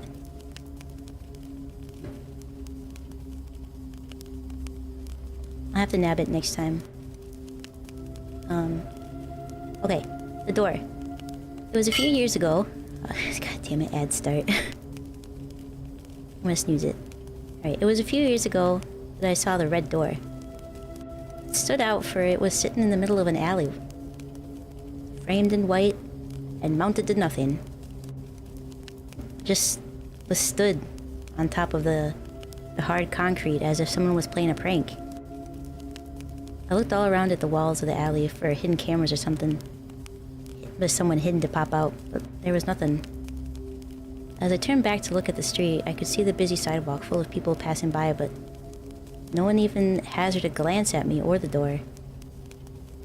I circled the door repeatedly and finally decided to push it open, fully expecting for it to tip over and make a loud crash on the ground. Instead, the door was rigid, solid, to the touch and unmoving. Shocked, I put my entire weight against the frame. The door refused to even give an inch. Checked the base for screws, some sort of a seal that kept it locked so tightly in place, and could find nothing. I could not find any hints of what bound it to the spot. As I stood and stared at the door, a sudden feeling of dread washed over me. Color seemed to drain from the world around me, and left it washed in a bleak gray. A voice began to whisper, like a hiss of a snake. Open the door. I so badly wanted to know why it would matter, as I had already circled it several times and it should just open to the sidewalk on either side. Before I knew it, my hand was resting on the golden knob. How it had gotten there was beyond me. My fingers began to tighten around the cold metal, as if being forced closed by an unseen force. A woman's voice came from behind me. Hey, sir! What are you doing? As if someone had punched me in the gut, I snapped back into control and tore my hand away from the door. Looking down at my palm, I was shocked to see it bright red, as if it had left in a raging fire or burned on ice. My face must have shown how shocked I was, for the woman was suddenly at my shoulder. Oh, what happened? What happened to your hand? Are you all right?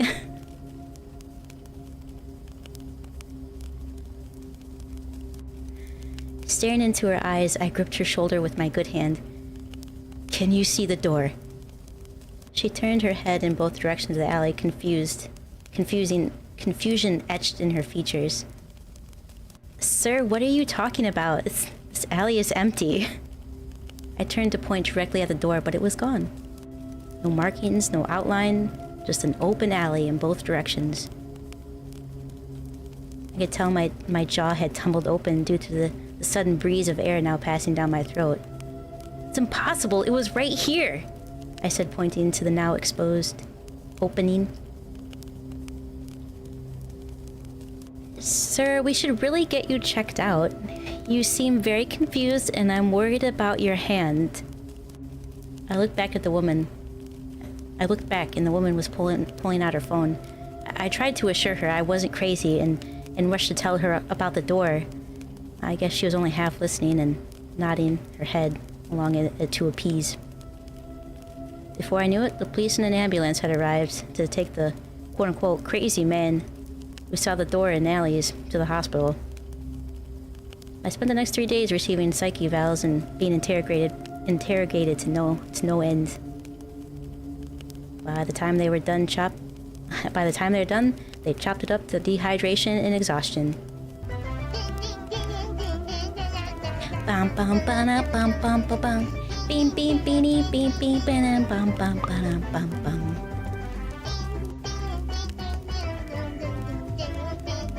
Vinny, thank you for the how many months is that? 34 months. Holy smokes. Thank you, thank you. You love the voice I'm doing for the lady? I laughed. I had to take a laugh break. Sir, are you okay?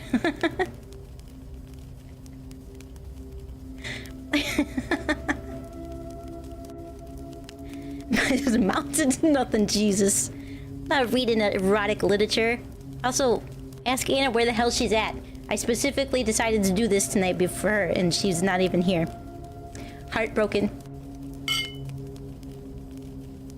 Valley Girl Kaiko, yeah.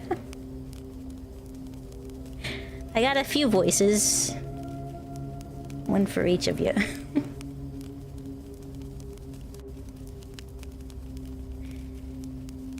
Oh, ad starts soon again, okay.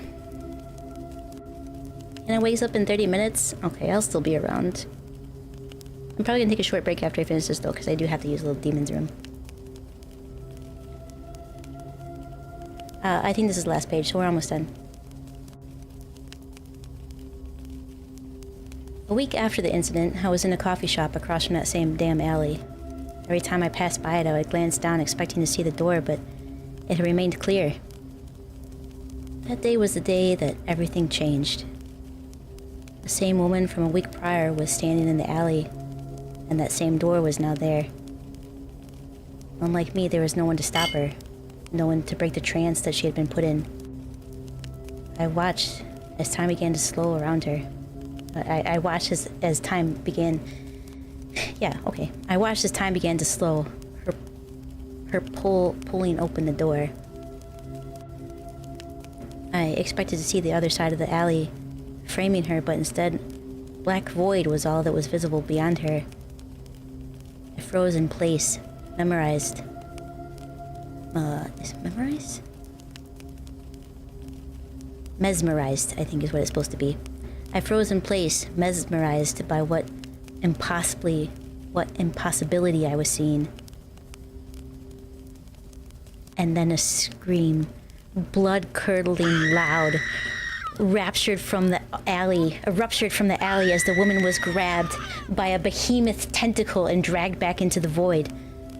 The door closed with such force.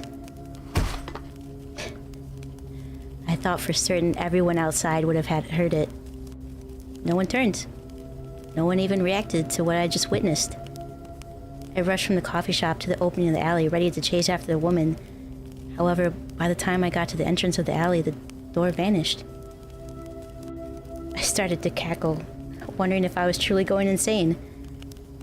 However, what I had witnessed had gone from a fever dream to reality when the missing pages started going up all over the neighborhood. A month had gone by, and the woman was still missing. I, however, was curious to know what happened. I still see doors in alleys. Some are larger, some are smaller, but they all appear at random.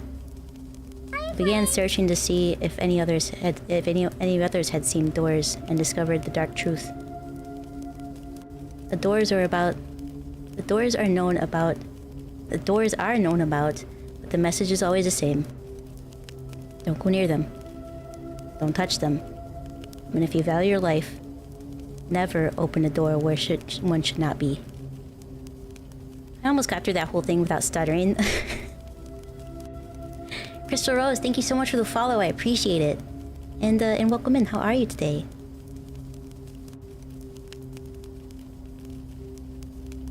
not that Anadom. Who wrote the story? Pengu. Arcane Sidious, aka Pengu. Yeah, Pengu wrote the story. I do like that one. Did you guys hear my did you hear my sound blips? Please tell me you did.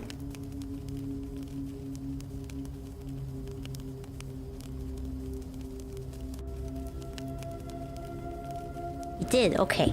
Were they too loud or just right? I wanted to make it a little bit more immersive. I slammed the door shut is violent. What about the screaming?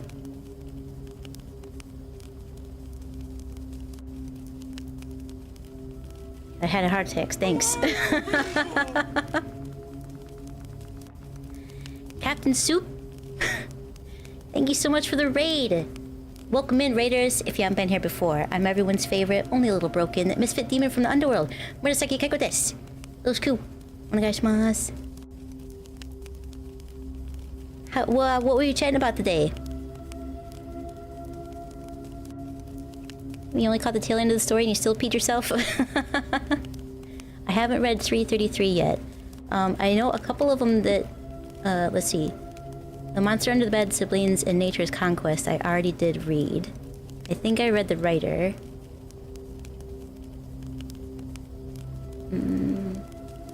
I can read this one next. I don't think I've read this one. 333, so. And he peed on your shoes? Oh. Sorry. Oh shit, we're probably in ads.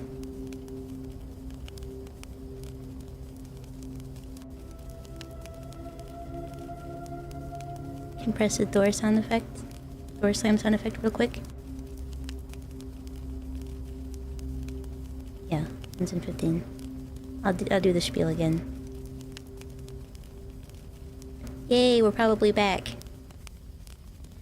Captain Soup, thank you so much for the raid. And welcome in, raiders. If you haven't been here before, I'm everyone's favorite, only a little broken, misfit demon from the underworld. Murasaki Kaiko desu. Yoroshiku. Onegaishimasu. How was your stream today? What were you just chatting about? 333 was the first one you wrote? I don't think I've read this one. I know the last time I read quite a few of yours, so...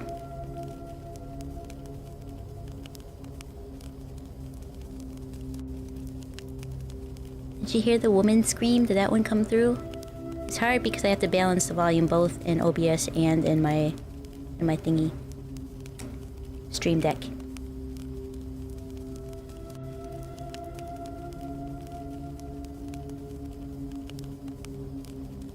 It's not a short story, but if you ever have time to yourself, check out City of the Singing Flame. It's very cool.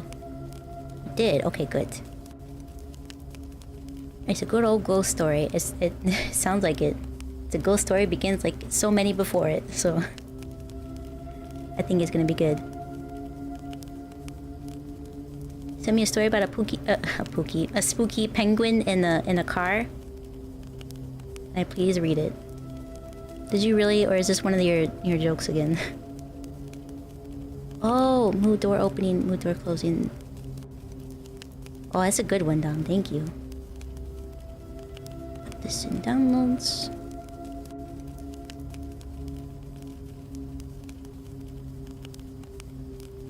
Mood door closing. Oops. Mood door open. Cool. Perfect.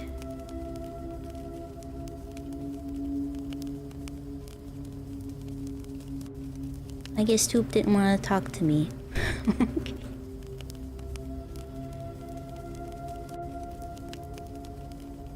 Thank you. I'm gonna add them real quick before I take a small break. Door open. Door closed.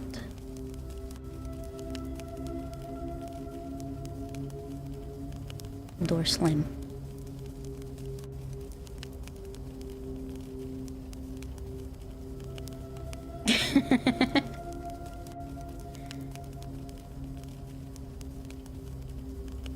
joke you were making earlier was that I sent them to you, but it was legit as you were saying. Oh, it was legit as you were saying that you had sent them. I see, I see. Quick tester, yeah.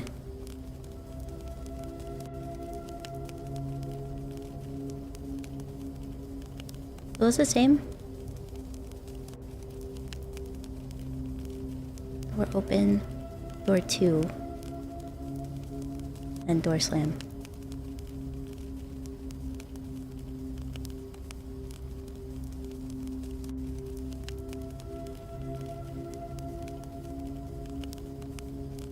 Type of horror you read is cosmic horror. Yeah, you sent me 2 opens. I need to move closed. Close the door, Moo.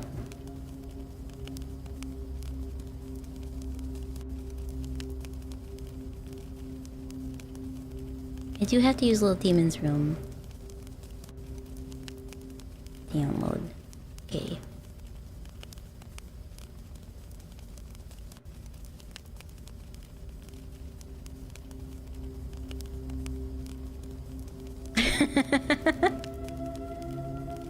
Oh, here we go.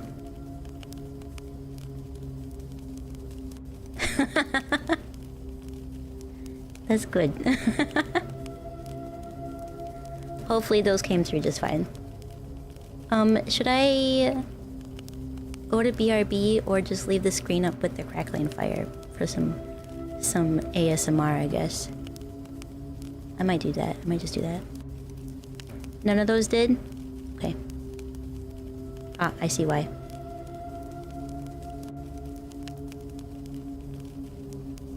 Alright, here we go. Let's try this again.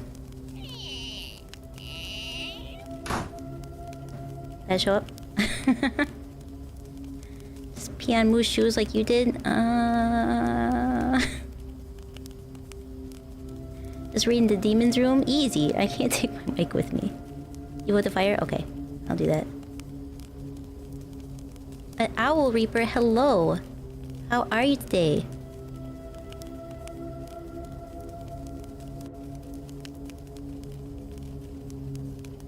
All good? Okay. You do need sleep. I think you need to go to bed, Dom. If you do go to bed, why I take a... might go to the bathroom. I'm in the Little Demon's room. Damn it. I have to go pee. Ikimori, thank you so much for the raid. Thank you, thank you.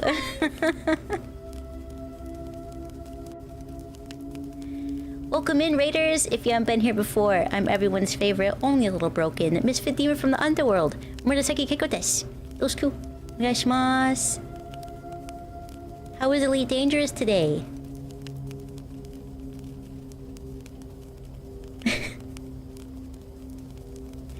Yeah, I am from the Suikaverse. I am the Kaiko from the Suikaverse, the pretty one, we'll say. Don't tell Kaiko I said that.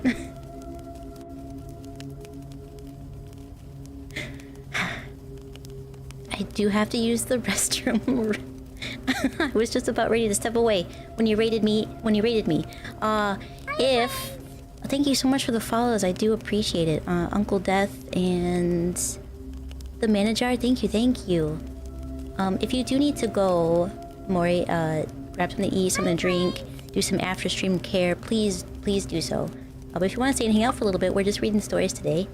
Some of them a little spoopy, some of them not as spooky, but nostalgic, I guess is the better word for that.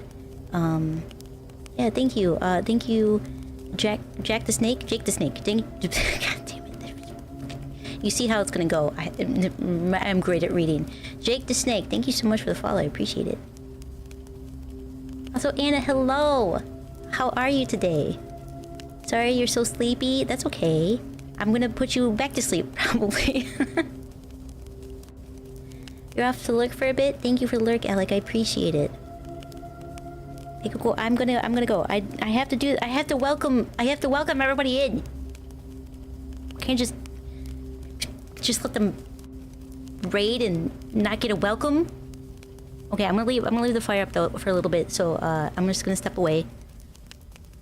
I'll be right back. Don't go anywhere. Stay here, okay? There's more stories to come, so don't think we're done here.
Okay, I'm back. Sprinted like the wind. Okay. Is it Razzle? I'm gonna go with that. Thank you so much for the follow, I appreciate it. No, shouldn't scare me off. Welcome back, thank you. I do have another one from Pengu.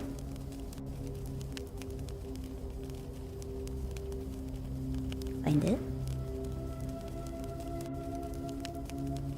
Thank you very much, I appreciate it. Yeah, I hope you like the ambient sounds. We're just doing a little reading stream today with some spoopy stories, maybe some creepypastas. I don't think Moo sent me any.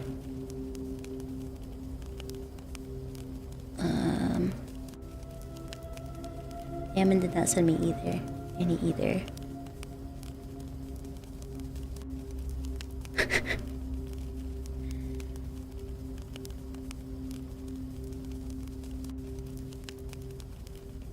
Possible trigger warning, okay.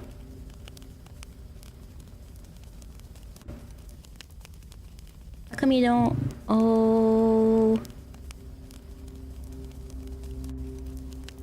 How come I don't go in an old Gatorade bottle like all the other streamers? Do they do that? Ew. Did I wash my hands? I did, and I put lotion on.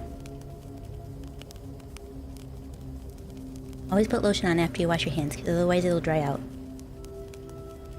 Which seems not right considering it's water, but yeah, it dries your hands out. If you have hard water, specifically. My water is very hard. Never mind. Okay. You're gonna lurk while you do some paperwork. I appreciate it. Thank you very much. So you're listening. The stories in the background. I do appreciate it. My water is... It's hard water. Stop. Don't stop it. You know, that's what it's called. When it's like, Hang on. Now I had to get the definition. I've just been told it's hard. Yeah, high in dissolved minerals. Largely calcium and magnesium. There you go. That's what hard water is. And it dries my skin out.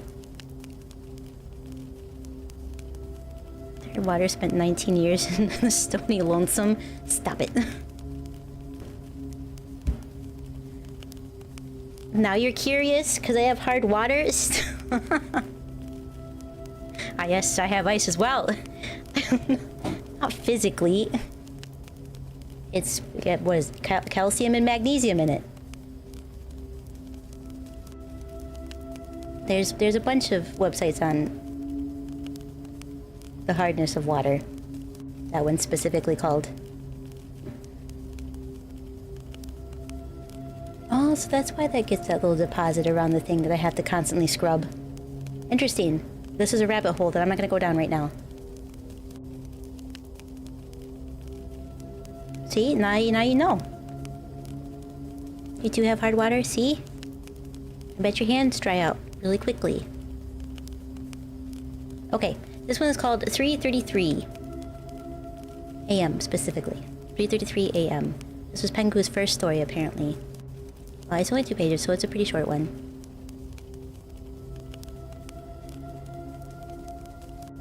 I'll do my best. No, it's not dry. Maybe it's just the weather. Because mine's always dry. I have to use a lot of lotion. And I don't particularly have, like, dry skin. Actually, quite the opposite, usually. And anyway, maybe there's more to it than just it being hard. Okay. 3:33 a.m. This ghost story begins like so many before it. You have a man who does not believe in the paranormal. That's a weird inflection. I'm gonna start over. This ghost story begins like so many before it. You have a man who doesn't believe in the paranormal. Horror movies are nothing more than entertainment and fantasy, right? Oh, how wrong he was. How much he would regret believing the stories were flights of fancy created by overactive imaginations. Heed the warning in these words and never answer the door at 3:33 in the morning.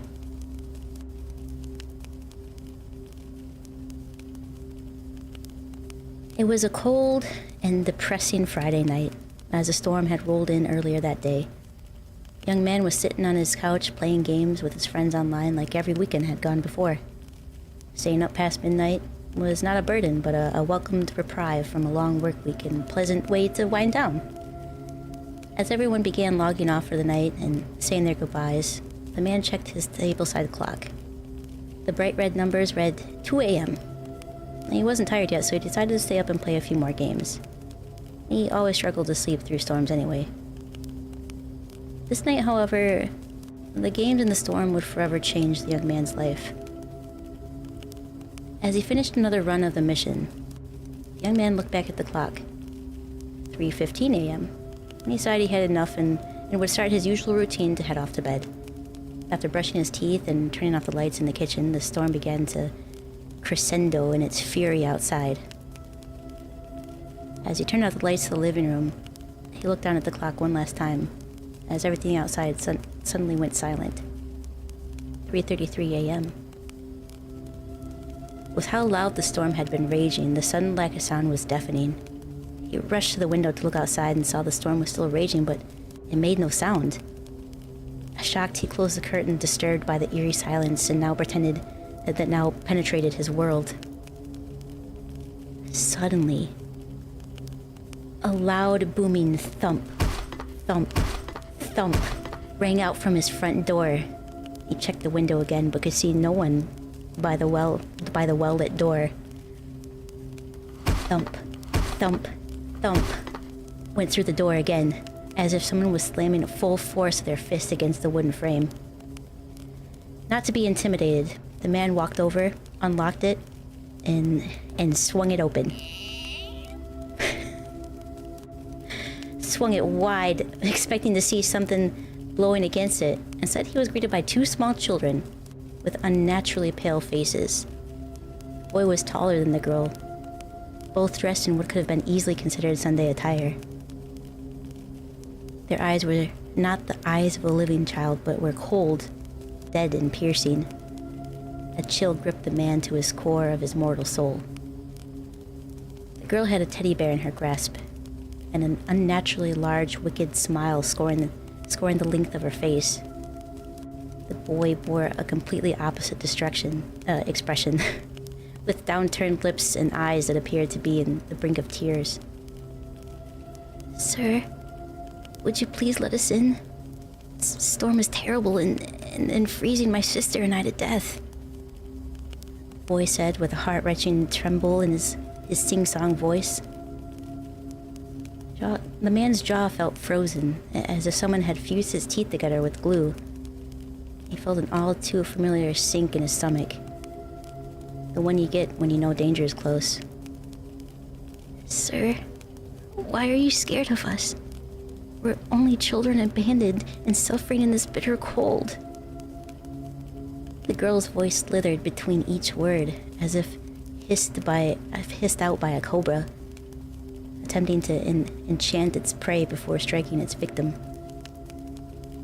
The man exhaled. Frozen air penetrated the space between him and the children, forming a cloud that slowly rose to join the others. Instincts took over before he knew, and he had slammed the door shut between him and the children. His fingers threw the locks with such force that it rattled its housing. His lungs felt like they were on fire, and he realized he had not been taking a breath during that entire encounter. As he inhaled a large gulp of air, it did little to relieve the burning in his chest, for the air was frigid as that from a freezer. By chance, he looked at the clock, but it still read the bright red numbers, 3:33 a.m. The clock had to be broken. It had to be wrong. More than a minute had passed. He rushed to his watch, and the black digital numbers read 3:33 a.m. The man's eyes went wide as long as the seconds passed, but the numbers refused to budge. Thump, thump, thump. The boy's voice rang out after the third. "Please, sir, the storm is terrible. Just let us in. Spare us from its wrath." Thump, thump. "Sir, would you really deny us, children, the safety from the storm?" The girl's voice now lingering every S. Shaking the man shouted back, I don't know who you are or what you are, but leave me alone. Go home." Thump, thump, thump. The third thump shook the entire house this time. "Let us in! Let us in! Let us in!" The children's voices penetrated the walls of the house, growing louder with each utterance. Like a child, the man found himself fleeing upstairs to his room, driven by an unfamiliar fear.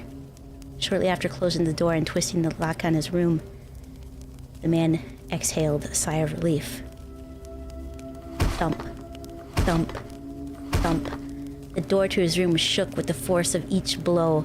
The handle was forcefully twisted to and fro with such rapid force that the sound was similar to that of a washing machine. "Let us in! Let us in!" The shadows of 4 shoed feet could be seen in the crack between the floor and the bottom of the door. The man crawled under his bed, forcing himself as close to the wall as possible as the thumping and the voices intensified. Shivering with fear, the man looked at the watch he had grabbed earlier, and it read 3:33 a.m. An impossible cold crept into his room. Ice began forming on the wall behind him. He could hear ice forming on the windows as the cold grew. The man wondered if this was a nightmare, if this nightmare would ever end, or if it was some sort of punishment for not believing in ghosts. Closing his eyes and whispering beneath his breath, "I believe ghosts are real. Please, please, will you leave me alone and go home? The sound of howling winds and rain slapping against the windows returned. The bitter cold had retreated back into that of commonly felt with storms. As the man opened his eyes, he stared at the watch. The time read 3:34 a.m. The end.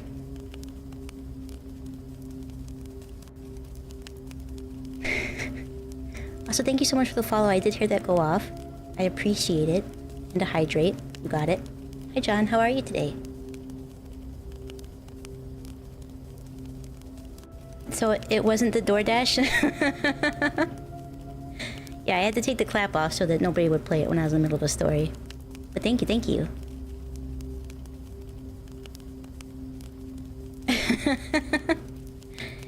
He would just slap the kids and said "Fack off."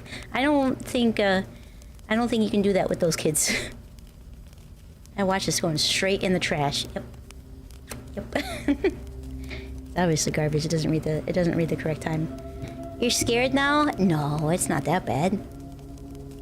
I think that's all. I mean, I guess I could read some of his other ones that I've read before. Monster Under the Bed was pretty good. Oh, no, I know which one we'll read. Siblings. I liked Siblings. Siblings was a really good one.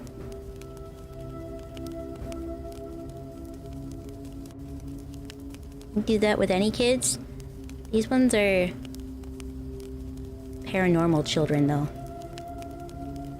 You too, I'm scared of kids? I know. They can be crazy. I don't believe in ghosts. The end. A monster in the bed staring at Anna?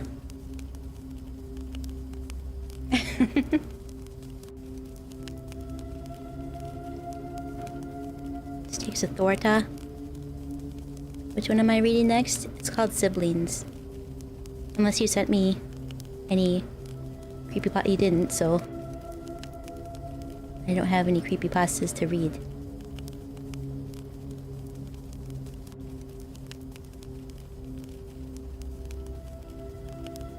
Do you think I'd be amazing for SCP file reads? That just like spoopy scores. God, fuck. Scary stories.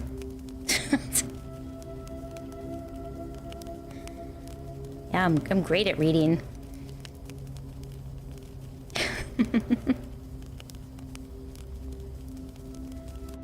I'm adorable. I stutter over everything. Thank you for the head pats. I appreciate it. Also, Brushy, how are you today? Have I read like any super popular ones? Like Laughing Jack or something? I don't think so. I do think that was one Ammon wanted me to read.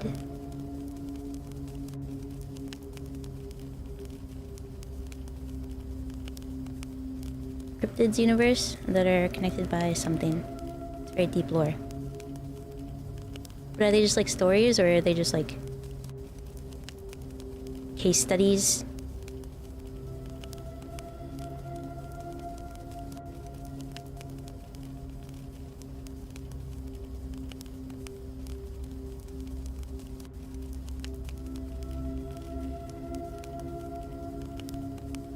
Don't read it so he can be you read everybody else's stories but mine.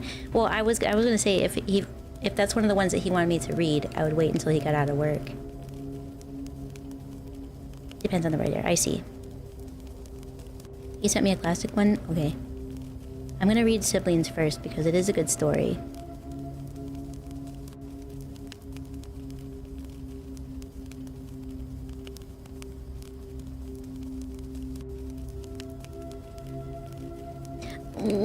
I hate these websites. It would just be easier if you just copy it down. No, don't sign me up for shit.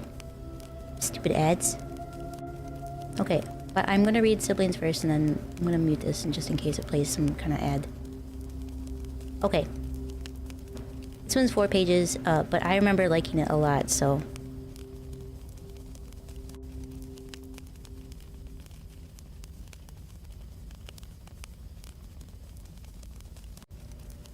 siblings. Sandman has always been known as the master of sleep and dreams.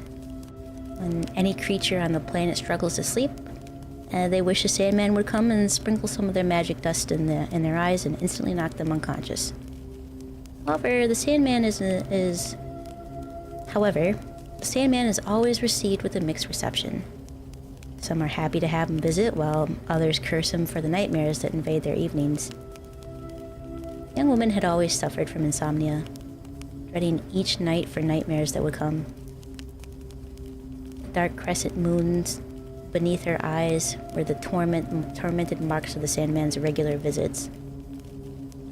She loathed the god of sleep's existence and wondered if there was a way to trap or end his cursed life for this Greeks proclaimed was possible in their myths.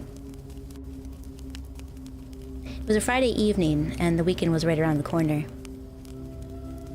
For her, this meant, at least if she stayed up late, it would not matter the next day. Glancing from the game she had pulled up on her main monitor. Fucking damn it. Glancing from the game that she pulled up on her main monitor to the show that was running in the background of her second, she couldn't help but notice the cold white numbers in the corner of the screen. 9:32 p.m. Her wits were sharpened as if a wind of constituent.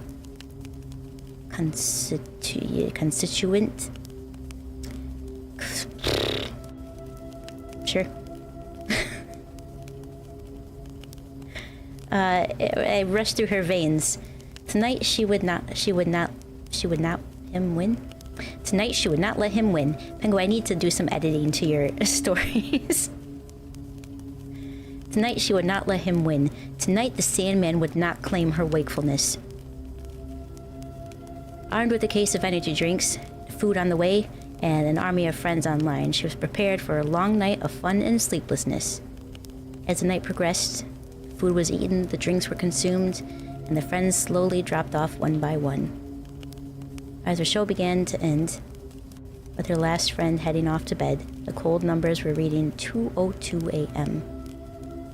Her eyes were beginning to get heavy, but the woman was praying for a second wind to come and drive her through to the sunrise. Her eyes bolted open as a cold wind began to engulf her. Engulf her shoulders. She quickly turned and saw the curtains to her window blowing in the wind, flowing through the cracked window. She exhaled a breath as she didn't realize she was holding in, grateful for the unplanned shock. The woman rose, crossed the room, and closed the window, latching it in place. Before turning away, she couldn't help but notice a shadowy figure standing beneath the headlight across the street from her building. Living on the 5th floor, she never felt scared of any sketchy figures out late at night. Some nights when she was up this late, she would watch them, trying to come up with stories of what had them out this late. However, tonight, the streets were empty except for the shadow lurking beneath the light. She jumped when she heard the mug come to rest on her table gently. She lived alone, and everyone who owned a key to her apartment was already asleep for the night. The woman was certain that she had locked the front door. For even as a small child, she was warned of the dangers of large cities. It's been so long since we last talked, my dear. I would say almost 20 years now since the last time I visited. Sorry about that. There have been more and more requests of me every year. The woman spun on her heels, falling back against the wall at the musically soothing voice that came from her table. Close enough, right? It's close enough. Sat at the head of the table was a man gleaming in a golden light with what appeared to be flecks of gold leaf falling like snow around him. His facial features were both sharp and yet smooth, as if stone chiseled into one of the most handsome faces she had ever seen. Even though the woman found the man shockingly beautiful, she still had the prickling pins and needles as if she was in danger. The man gestured to the chair across from him, and before she realized what was happening, she was seated across from him. Who are you? The woman asked, her voice shaking with a mixture of excitement and fear. Who do you think I am, my dear? The man replied, taking another gulp of coffee. This Sandman, the person who's cursed me every night of my life. The woman retorted with a slight venomous growl in her voice. Town girl. You're half right. I am the Sandman, but I'm not the one that's been haunting your dreams for years. Sandman gestured to the window. That damn brother of mine just refuses to leave you well enough alone. Has been quite active the last 2 decades, and I'm beginning to grow quite tired of his antics. He said this time placing the mug down with more force. Imagine your job every single day, all day, is to go around, find creatures struggling into sleep, and help them. I try so hard to learn everything about life on this planet so that I can give them the best dreams so that they sleep peacefully. Now picture this. As a sick joke, your brother is the master of nightmares and feeds on all forms of negativity. Every single night is a race between my brother and I to see how many lives we can affect, for better or worse. However, everyone just assumes your brother and you are the same person, so your job is absolutely thankless. The mug made a loud crack as it slammed against the table. A deep sadness and loneliness etched on its way across his features. Eyes pointed at an invisible point on the table in front of him. The light became muted. The golden snow slowed, and the Sandman's shoulders slumped, as if they were shelves that broke on one side. He took a deep breath and released a heavy sigh. I'm sorry. I have failed you for so long. I thought what I gave you as a child would protect you from him. The Sandman flung his hand out with an aggressively pointed finger out the window. It was never my intention to abandon you, or any creature to suffer at the hands of my brother. The woman rose from her chair, closed the distance off the table, dropped to a knee, and embraced the Sandman in a hug. When was the last time you were able to rest and take a break? Is there anyone else that can help you with your burden? Sandman looked up, and for the first time the woman was able to see the dark crescent moons beneath his eyes as well. Sadly, no. This is my burden to bear alone. With no one and no support at all. Both the Sandman and the woman jumped at the crisp snap of one of the woman's energy drinks being opened. I should have saved my soda for that. Why do you insist on lying and begging for sympathy from everything that can hear you? Oh, this was the deeper voice. We'll give him the musical voice. Why do you insist on lying and begging for sympathy from everything that can hear your voice? The voice was deeper. The voice was musical, gravely, and while being musical, it was more haunting than soothing. I hope you don't mind, ma'am. I helped myself to one of your delicious drinks, the man said, setting the can down gingerly on the table. The woman rose rapidly, instinctively throwing her arms up defensively to her sides, blocking the Sandman from any perceived danger. Her eyes went wide, and a breath caught in her throat from the sudden inhalation of air. The man who was now occupying the chair that she once sat in was stunning. A mane of long, raven black hair framed a face of porcelain white that ended in a perfectly pointed beard. His eyes were infinitely black, and you could easily get lost in staring into. Unlike his brother, Hydration is important. I will take a drink. Unlike his brother, the boogeyman had an encompassing darkness flowing around him, as if black rain was falling through the silently stormy night. Dear brother, the boogeyman said, you've never been alone. I've always been around, racing you from place to place, helping to keep your days interesting. Come now. If you were always able to help everyone, wouldn't you eventually grow bored? Would you not eventually come to feel empty in your work? I am the father of nightmares, just as you are the father of dreams. Without me, even those would become boring for all to receive. The boogeyman took another swig from the can, spinning it on his fingers before suddenly laying it back out on the table, with a wicked smile splitting across his face. Boring? Boring? Do you have any idea how hard things are getting out here?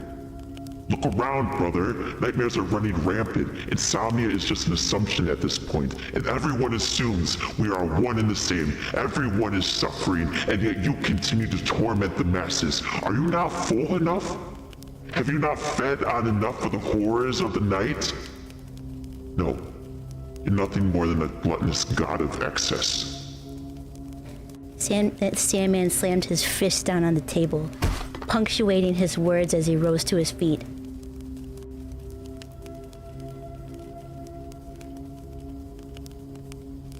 Hang on, I have to make sure who's talking here.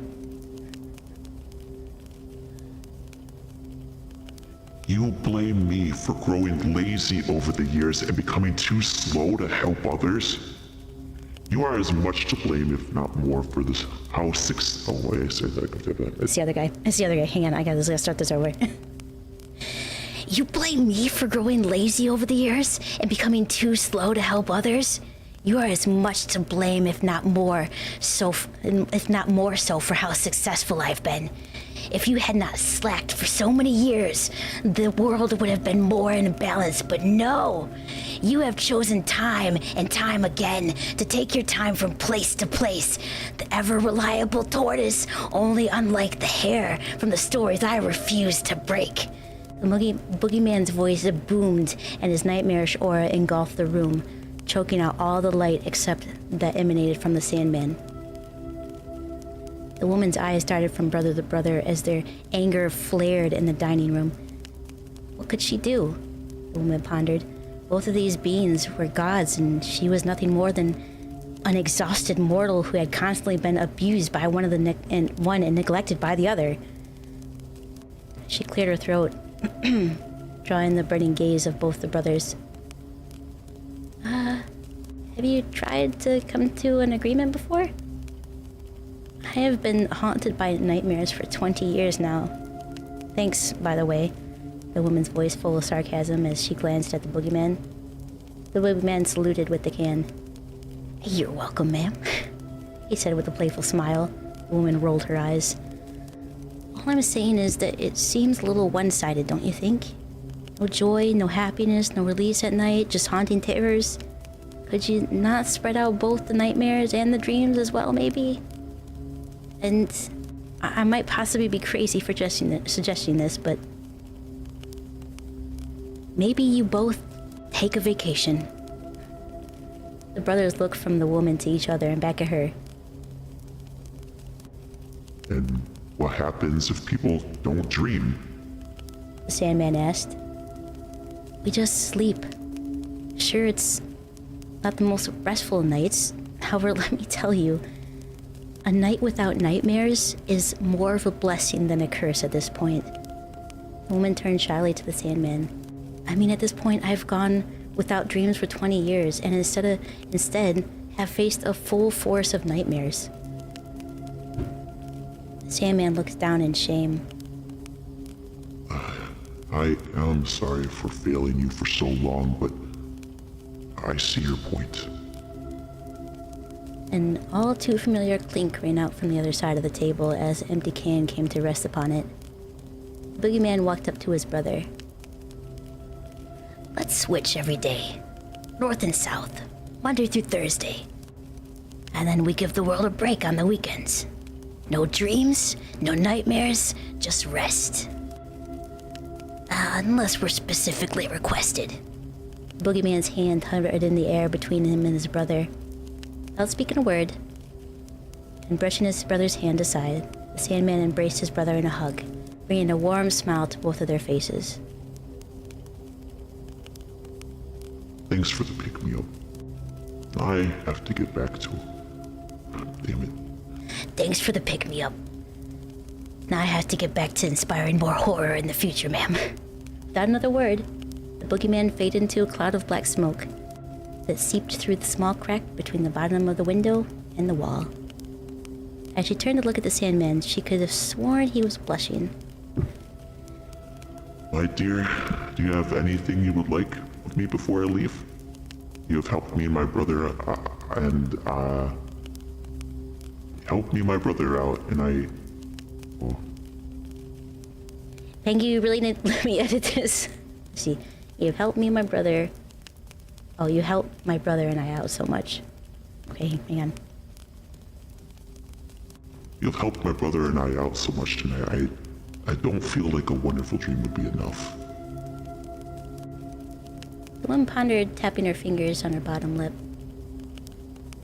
By time to time when I can't sleep, it'd be nice to have a friend to talk to during these sleepless nights. Sandman began to laugh. That is a promise I can keep. Until next time, my dear kind friends. Placed the glass of bottle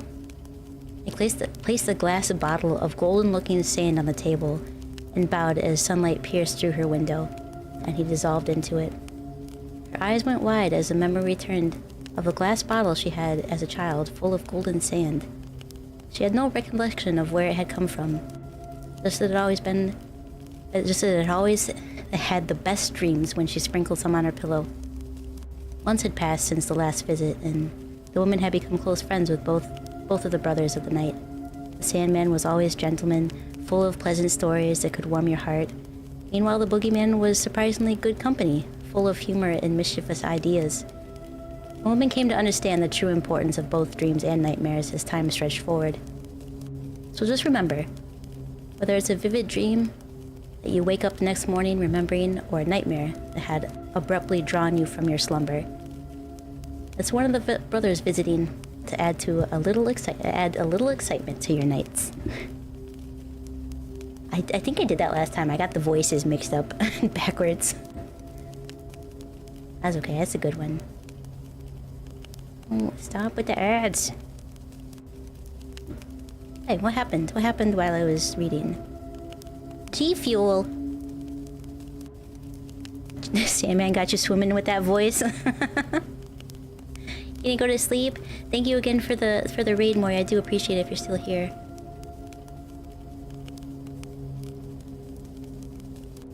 And Zeta, hello. How are you today? Peanut, you got it. Hi kittens, how are you?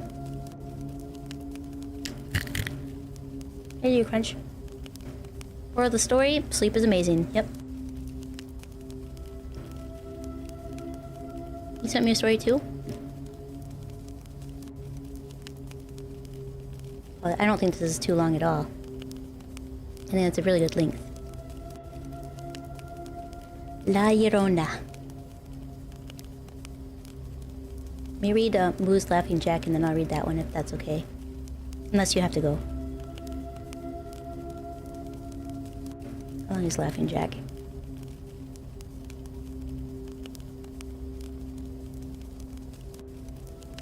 Maybe I'll read yours first and then Laughing Jack because it's a little bit longer. Plus Ammon's not here. So I'll read La Llorona first. Try to do it justice. I'm actually going to copy this and put it in a different text format so it'll be easier for me to read.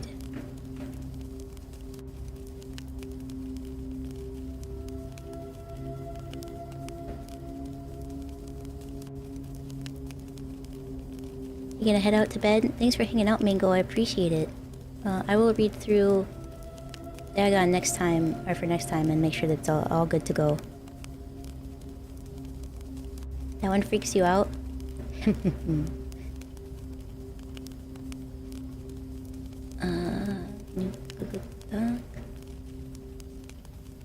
I just go into mine? Okay.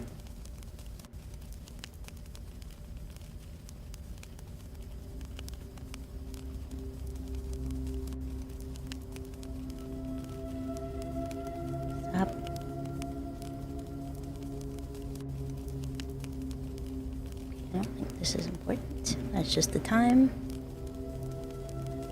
Change the font here.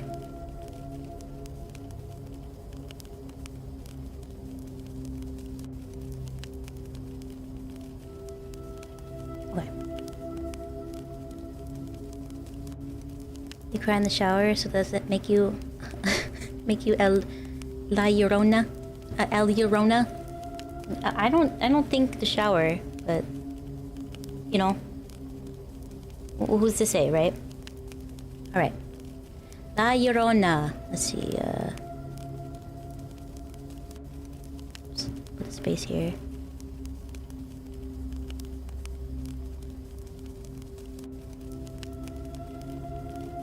So is the first part still part of the story, or are you explaining it? It's hard to see. I'll just read what you have specifically. First story time, it's been great. I'm glad to hear it. It was a little scuffy in the beginning, but I got there. Just need to warm up a little bit. I put this text in Comic Sans, so we'll see if it actually helps with my dyslexia. The Weeping Woman, La Llorona. I'm sure many people have heard about this actually, but so there's a story. Well, more of a Mexican urban legend. I'm sure anyone from Mexico or anyone you know from Mexico has told you this story. La Llorona. The name itself means the weeping woman. There are various stories of La Llorona saying she was a woman who was beautiful and married to a man who walked out on her and her children. Out of rage, she took her children down to the river and drowned them, only later to take her life. Each story has the same premise of her drowning her children and then taking her own life. The legend goes that she now roams the riverbanks in a white robe, weeping and asking, "Where are my children?" Or, "Have you seen my children?" The story was made up to scare children into probably not wandering by the riverbanks alone. Well, at least this is what I thought. However, I would come to find that La Llorona is no urban legend, and she's the reason why I'll never go to the riverbank to this day. I remember pulling into my grandparents' house in Bajo. I'm just gonna fucking fuck that up. In that place, anyway. It's a lovely place, really. Mostly just land and cattle, but the best part of the trip was the fishing for me and my cousin we would do at a nearby river. Sometimes we wouldn't even fish, but just smoke some cigarettes and talk about life and a typical conversation between teenage boys. After supper at my grandparents', we finally had the opportunity to go to the river and cast some lines. It was already dusk and the sun was making it. It was already dusk and the sun was making its departure from the sky, but me and my cousin always preferred going at night, especially with all the stars out. After a couple of fish were caught and some cigarettes smoked, my cousin decided to call it a night. I thought he was crazy to leave such a sight of the moonlight reflecting off the riverside. So I decided to stay and told him I would catch him later at the house. He made a joke, "Don't let your La Llorona snatch you." I laughed at his attempt to scare me and went back to the beautiful scenery of nature. It was about an hour after my cousin had left, and I decided to also call it a night. It wasn't until I noticed something. Far along the riverbank in the tree lining, I could see a bright light moving throughout the woods. It didn't strike me as something scary at the time because the river was such a popular spot for residents and people. I presumed it was just someone guiding their way with a light. But I noticed this light was moving so strangely, and its glow was unlike something I've ever seen. I would have left sooner, but I became fascinated by the glowing array. The light then suddenly stopped as if it shut off with a switch. That's when I heard it. A loud, blood-curdling echoed through the woods. I was frozen in fear. I saw her slowly descend out of the woods and onto the riverbank. Her feet were above the water as she carried with her dead, flesh-like hands covering her face. Her dress was white and tattered, and her hair was flowing through the wind and was so thin you could see her scalp. Slowly she floated along the riverbank, wailing and screaming. I stood motionless in disbelief, hoping to God this wasn't real. Her moaning was so agonizing, and it only became louder and louder. I tried to run, but my body was petrified with fear. She was now only a few feet in front of me. Then she stood dead still, almost as if time had stopped. Her crying also subsided. It was then when she slowly pulled down her long, thin arms and revealed her face. God, I can still see it now. Her eyes were a sulfur yellow, and her face was withered and old. She slowly turned her head to the sky, slowly jerked her head towards me. I fell to my knees, awaiting my fate. She slowly floated towards me, staring with her horrific yellow eyes. After looking into the fear of my eyes, observing me up and down, she slowly started to float back along the riverside. I finally found my courage to run. I ran as fast as I could back home. I ran until my lungs burned, and I could hear the moaning becoming more distant. To this day, no one believes me what I saw out there in the river that night. I will never try to prove it to them. That's a good one! Also, I do think the Comic Sans helped, which I hate. I hate that. I roll my R's better than Vinny does? Man. Hopefully the scream isn't too loud. That's the only scream I have. Well, I also have a guy scream, but I didn't think that was appropriate. Fun fact, you're the husband that ran off ran off on her. Vinny!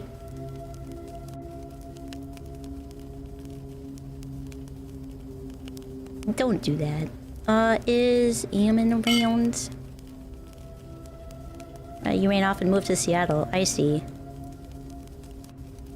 I don't think I roll my R's very well, but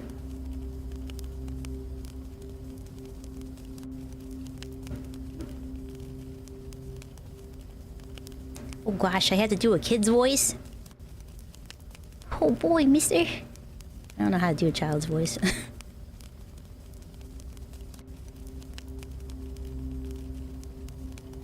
Oh.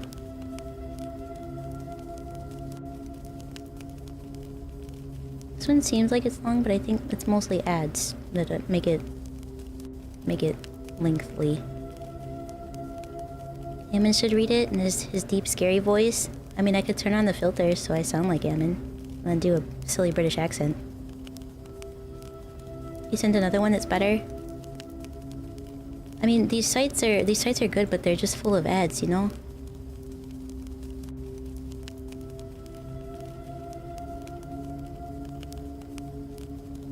Okay, I'm gonna copy this.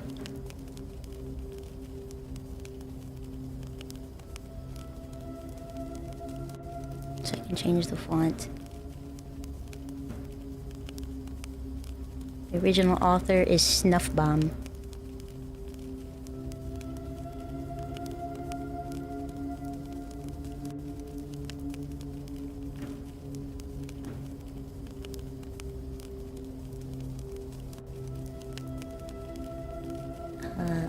Where did the one that I just made go? You know, it doesn't matter. Make a new one. Okay, I guess that didn't work. Whatever. It's fine. I'll just read it on here. I'm sure what's gonna happen. What, I'm gonna fuck. I'm gonna stutter over it? It's gonna happen anyway. Can't copy it to Notepad? Oh yeah, it didn't let me. I figured that out pretty quickly. Alright, Laughing Jack. Let me take a drink first.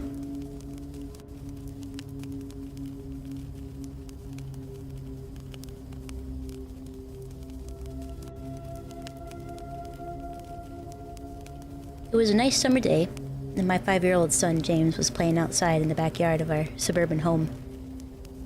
James has always been a quiet boy. plays by himself mostly. Never had many friends, but as a 5-year-old, do 5-year-olds have? I'm sorry, as a 5-year-old, do 5-year-olds have many friends? I mean, you just barely in school at that point, right? How you got? Of course, he doesn't have many friends. It's not like he just call him up and say, "Hey, you want to come over?" I'm fucking 5. Of course, he doesn't have many friends. Anyway.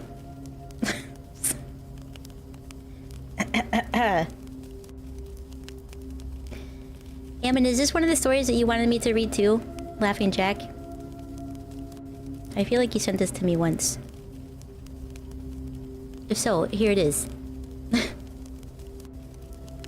He showed up just in time. Alright. Wait. You want me to wait until you get in the house?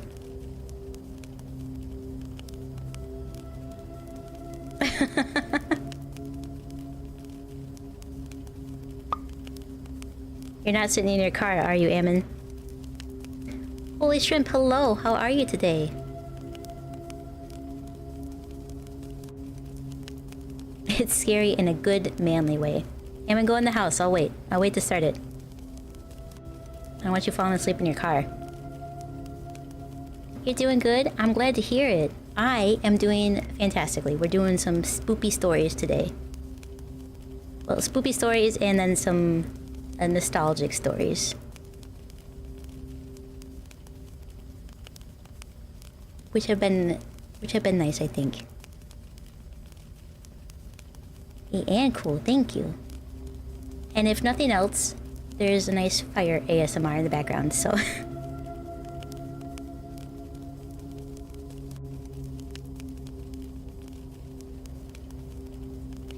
Read this if you dare. I wonder if I can find like a short, small one to read about Ammon's getting in the house. There's some classic ones, classic urban legends in here. Like The Hook. You're in your house? Okay. We'll read Laughing Jack then.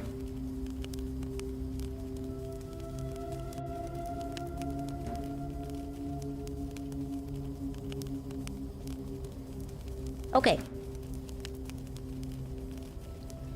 It was a nice summer day. My 5-year-old son James was playing outside in the backyard of our suburban home. James has always been a quiet boy. Played by himself mostly. Never had many friends, but he's always had a wild imagination. I was in the kitchen feeding our dog Fido when I heard what sounded like James talking to someone in the backyard. I'm not sure who it was he could be talking to. Could he have finally made a friend? Being a single mom, it's hard for me to always keep an eye on my son, so I decided to go outside and check on him. I went to the backyard. I was a bit confused. James was the only person back there. Was he talking to himself? I could have sworn I heard another voice. James, it's time to come inside. I called out to him in my motherly voice. James! James, it's time to come inside, I called out to him. He came inside and sat down at the kitchen table. It was about lunchtime, so I decided to make him a turkey sandwich. James, who you were talking to out there? I asked. James looked up for a moment. I was playing with my new friend, he said, smiling. I poured him some milk and continued to pry as a good mother would. Does your friend have a name? Why didn't you ask him to have lunch with us? I asked. James stared at me for a moment before replying. His name is Laughing Jack. I was a bit taken back by what he said. Oh, that's a strange name. What does your friend look like? I asked, a bit confused. He's a clown. He has long hair and a big swirly cone nose. But he's got long arms and baggy pants with striped socks. And he always smiles. I realized my son was talking about imaginary friends. I suppose it's normal for kids his age to have imaginary friends, especially when there's no real kids to play with. That's probably just a phase. The rest of the day went by per usual, and it was starting to get late, so I put James to bed. I tucked him in, gave him a kiss, and made sure to turn the lights off. Nope. I'm gonna do that paragraph again. The rest of the day went by as per usual. and it was starting to get late, so I put James to bed. I tucked him in, gave him a kiss, and made sure to turn on his nightlight before I closed the door. I was pretty tired myself, so I decided to go to bed not long after. I had an awful nightmare. It was dark. I was in some kind of rundown amusement park. I was scared, running through an endless field of empty tents, broken down rides, and abandoned huts. The whole place had a horrible look to it. Everything was black and white. The prized stuffed animals all hung from nooses in the game huts, all with sick grins stitched onto their faces. It felt like the whole park was looking at me, even though there wasn't another living thing in sight. And suddenly I began to hear music. The sound of Pop Goes the Weasel began to play on the squeeze box, echoed through the park. It was hypnotizing.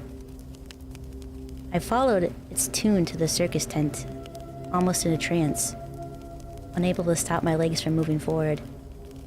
It was pitch black. The only light came from a single spotlight shining in the center of the big top. As I walked towards the light, the music slowed down. I found myself singing along, unable to stop. All around the mulberry bush, the monkey chased the weasel. The monkey thought 'twas all in fun. Music stopped right before its climax, and suddenly the lights shot on. The intensity of the lights was particularly blinding. All I could see was a small dark silhouette shuffling towards me. Another one appeared, and another, and another. There were dozens of them, all coming towards me, and I couldn't move. My legs were frozen. All I could do was watch as the haunting figures drew near. As I got closer, I could see they were children. As I looked at each one, I noticed they were all horribly disfigured and mutilated. Some had cuts all over their bodies, others were severely burnt, and others were missing limbs, even eyes. The children enveloped me, clawing at my flesh, dragging me to the ground and tearing me inside. As the children tore me apart, I faded away. All I could hear was laughter, horrible, awful, evil laughter. I woke up the next morning in a cold sweat. After taking a few deep breaths, I looked over and I saw that a few of James's action figures were positioned facing me on top of my nightstand. I sighed. James had probably woken up early and put these here. I gathered up the toys and made my way back to James's room. However, when I opened the door, James was sound asleep. I shrugged and placed the toys back in his toy box and headed out to the living room. A while later, James woke up and made himself breakfast. He was quiet and seemed a bit groggy. Perhaps he didn't sleep well either. I decided to ask him about the toys. James, honey, did you put the toys in Mommy's room this morning? His eyes showed up at me for a moment, and he quickly glanced back down to his cereal. Laughing Jack did it. I rolled my eyes in response. Well, you tell Laughing Jack to keep the toys in your room. James nodded and finished up his breakfast, and then decided to go play out in the backyard. I went to relax in the living room, and I must have dozed off because I woke up a couple hours later. Shit, I need to check on James. I was a bit worried. I had been over 2 hours and I hadn't checked on him. I stepped out in the backyard, but James wasn't there. I was getting nervous, so I called out for him. James! James, where are you? Just then I heard a giggle from the front yard. I rushed through the gate and around to the front of the house. James was sitting on the sidewalk. I breathed a sigh of relief and walked over to him. James, how many times have I told you to stay in the back? James, what are you eating? James looked at me and then reached into his pocket and pulled out a handful of hard candies in all colors. This made me very nervous. James, who gave you the candy? James just sat there. James just stared at me, not speaking. James, please tell Mommy where you got the candy. James hung his head down and said, Laughing Jack gave it to me. My heart sunk. I kneeled down to look him in the eye. James, I've had enough of this damn Laughing Jack. He's not real. Now, it's a very serious situation, and I need to know who gave you the candy. I could see my son's eyes tear up. Mama, Laughing Jack did. He gave me the candy. I closed my eyes and took a deep breath. James has never lied to me, but what he was telling me was impossible. Make him spit out the candy and throw the rest away. James appears to be fine. Maybe I'm just overreacting. After all, he could have gotten it from Tom and Linda from next door, or Mr. Walker from down the street. Either way, I'm gonna have to keep a closer eye on James. At night, I put James to bed as usual, and decided to go to bed early myself. I was suddenly woken up by a loud banging coming from the kitchen. I sprung out of bed and hurried downstairs. When I got to the kitchen, I was horrified. Everything on the counters had been thrown to the floor, and our dog Fido hung dead from the light fixture. His stomach was cut open and stuffed with candy. The same type that James was eating earlier that day. My shock was quickly broken by a sharp scream coming from James' room. I don't have a kid screaming, so I'm just gonna use the woman's. My shock was quickly broken by a sharp scream coming from James's room, followed by loud crashes. I quickly grabbed a knife from the drawer and moved upstairs with the speed that only a mother whose child was in danger could have. I burst through the door, flicking on the lights. Everything in the room was knocked over and tossed to the floor. My poor son in his bed crying and shaking with fear. A pool of urine stained the sheets. I scooped my child and ran out of the house and went next door to Tom and Linda's. Luckily, they were still awake. They let me use their phone and I called the police. It didn't take them long to arrive, and I explained what happened. They looked at me as if I were crazy. They searched the house, but all they found was a dead dog and 2 trashed rooms. The officer told me that someone had probably gotten into the house and done this right before making a quick escape when they heard me coming up the stairs. I knew it wasn't true. All the doors were locked and none of the windows were open. Whatever was in my house didn't come from outside. The next day, James stayed inside. I didn't want him to leave my sight. I went to the garage and found this old baby monitor and set it up in his room. If anything comes into his room tonight, I was going to be able to hear it. I went to the kitchen and grabbed the largest knife from the drawer and put it on my nightstand. Imaginary friend or not, I'm not letting anything hurt my little boy. Soon enough, night came. I put James to bed. He was afraid, but I promised him that I wasn't going to let anything happen to him. I tucked him in, gave him a kiss, and turned on the nightlight. Before closing the door, I'd whispered, "Good night, James. I love you." I tried to stay up as long as I could, but after a few hours, I felt myself drifting off. My baby would be safe for the night, and I need to sleep. Just as I lay my head on the pillow, I heard a soft noise coming from the baby monitor I had put on my nightstand. At first it sounded like interference, like a kind of radio would make. Then it turned into a soft moan. Is James asleep? Then I heard it. The laugh from my nightmare. That horrible laugh. I sprung from the bed and grabbed the knife from under my pillow. I thought the knife was on the nightstand. I sprung from the bed and grabbed the knife from under my pillow. I rushed over to James' room and creaked the door open. Oh.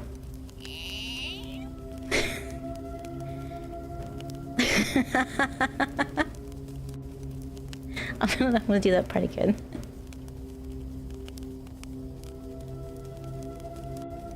I sprung from my bed, grabbed the knife from under my pillow, and rushed over to James's room, and I creaked open the door. I tried the light switch, but it wouldn't come on. I took a step in, and I could feel the warm, thick liquid at my feet. Suddenly, James's nightlight came on, and I could see the absolute horror that laid out in front of me. James's body was nailed upon the wall, nails piercing through his hands and feet. His chest was cut open wide, with his organs hung down to the floor. His eyes and his tongue had been removed, along with most of his teeth. I was disgusted. I could hardly believe this was my baby boy. Then I heard it again. The soft, desperate moan. James was still alive. My baby, my poor baby, in so much pain, barely clinging to life, so I ran across the room and vomited on the floor. but my sickness was interrupted by a horrible cackle coming from behind me. I spun around while wiping the bile from my mouth. Then out of the shadows emerged a fiend responsible for all this horror. Laughing Jack. His ghost white skin and matted black hair hung down to his shoulders. He had piercing white eyes surrounded by dark black rings.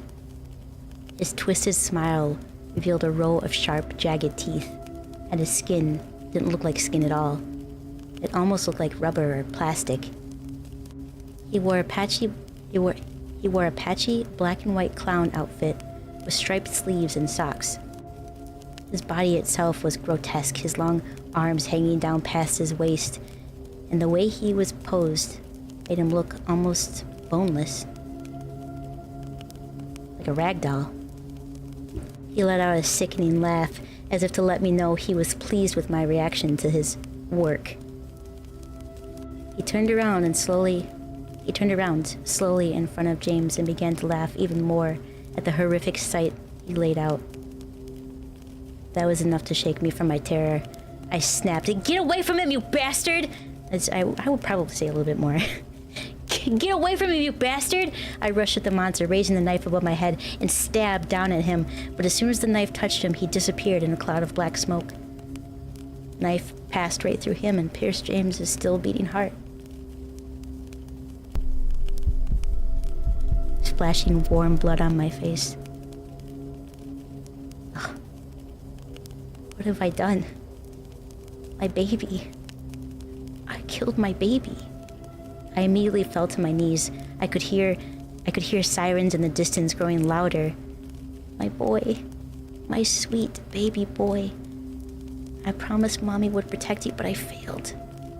I'm sorry, James. I'm so sorry.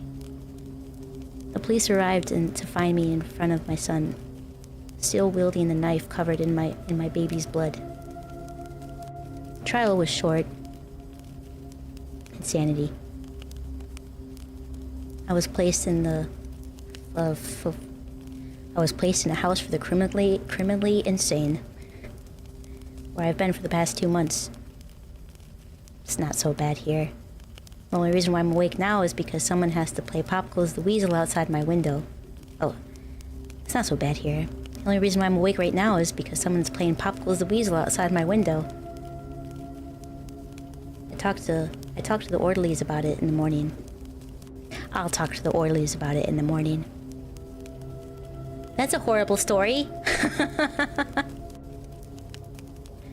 Hey, Ellie, how are you? That door sounded like a toot. Moo?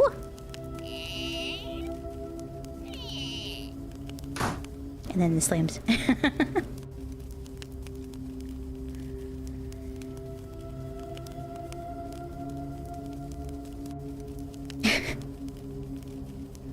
She could have another kid. She'll just never get another Fido. Oh man, this story always cracks you up. If you forgot it's kind of graphic, it's okay. It's supposed to be a spoopy story night. Sound effects? Yeah, I've got sound effects. She leaves her 5-year-old alone for a couple hours. Who is upset that their 5-year-old doesn't have a lot of friends? It's 5 years old. I was nostalgic. Oh my.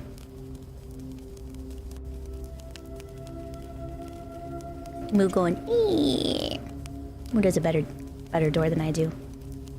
You were 5 years old once? Me too. Yali, we have something in common. You're kind of weird. You liked a lot of creepypastas. Do we have any more?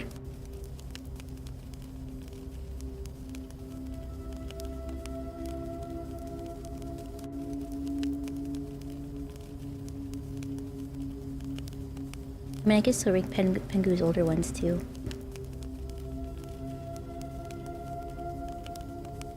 Yeah, that's a normal thing for 5 years old. To not have friends, right? They're 5. Like, why are you upset that your 5-year-old doesn't have, like, a plethora of friends to play with? It's not like he can just hop on his bike and go to their house. That's not safe. Want to scroll up and want me to scroll up and yeah, if you could, that would be great. I can bring Kai-chan out to read another one of the scary stories to tell in the dark. Although, tell you about being 5 as a demon. I mean, I grew up in the underworld, not how like everybody believes. So my growing up wasn't really any different than anybody else's, honestly. You had like 30 friends when you were 5, and 4,000 followers on Insta. I guess I was just a loser. Okay, hang on. Let me bring Kai-chan out to read some short stories really quick.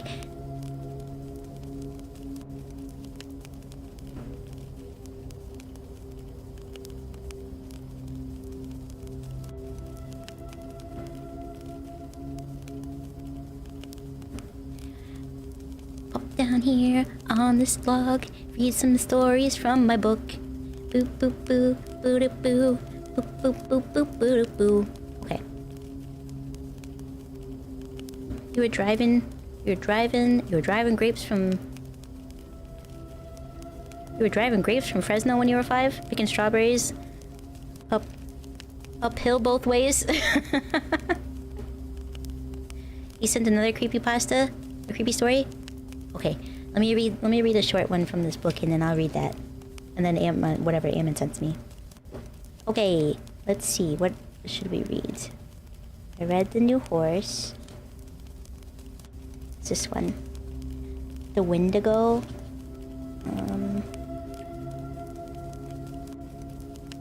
Doggo.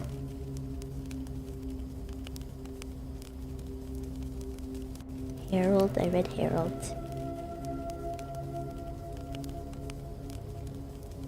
Some of these I picked, I don't remember anything about them. They were just a little bit longer. The Dream. Let's read this one. Bookmark the message I sent you with some of your favorites. Okay. You don't think you were ever 5 years old? I made a boyfriend out of clay one day and wished it was real and it came to life, and that was Vinny. What book are we reading? It's from Scary Stories to Tell in the Dark. It's very nostalgic for me. I read some of it as a child, so... and then we're doing creepypastas, but with me out here, it's not so scary. Do I have a picture for this one? Yeah, The Dream. Okay, let me find the picture really quick so you can see.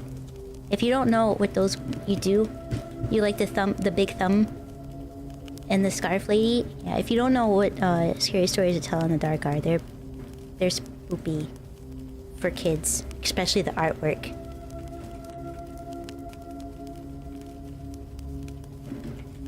The Dream. Here we are. No, I don't want the comparison of what she looked like in the movie. I just want the picture. Why is it safe mode? That's weird. Is it that spoopy? These are kids' books. Okay, I'm bringing up Coral Heralds and The Dream. Okay, here's the image from The Dream. Remember, kid stories. These are kid stories. Are you gonna show us the pictures as well? Yeah. Yeah,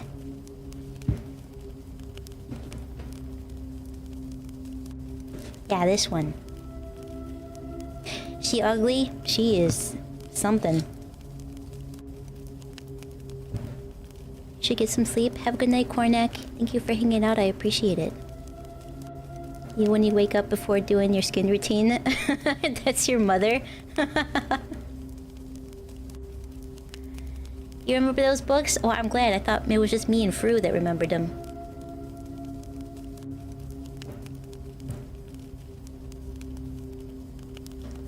Moo is canonically your mother. Remember? Oh, I did not remember that. The Harold story freaked you out as a kid? I did read that earlier. This is the spoopy one. I read The Horse too, if you guys remember. The New Horse, A New Horse. Okay, The Dream. This is a short one, and then we'll read another creepypasta.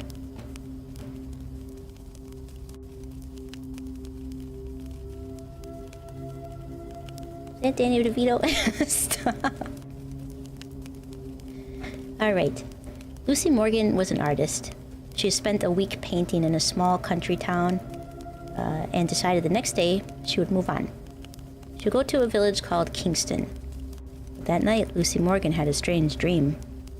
She dreamt that she was walking up a dark, carved staircase and entering a bedroom. This dark carved staircase. Like ornate? Anyway.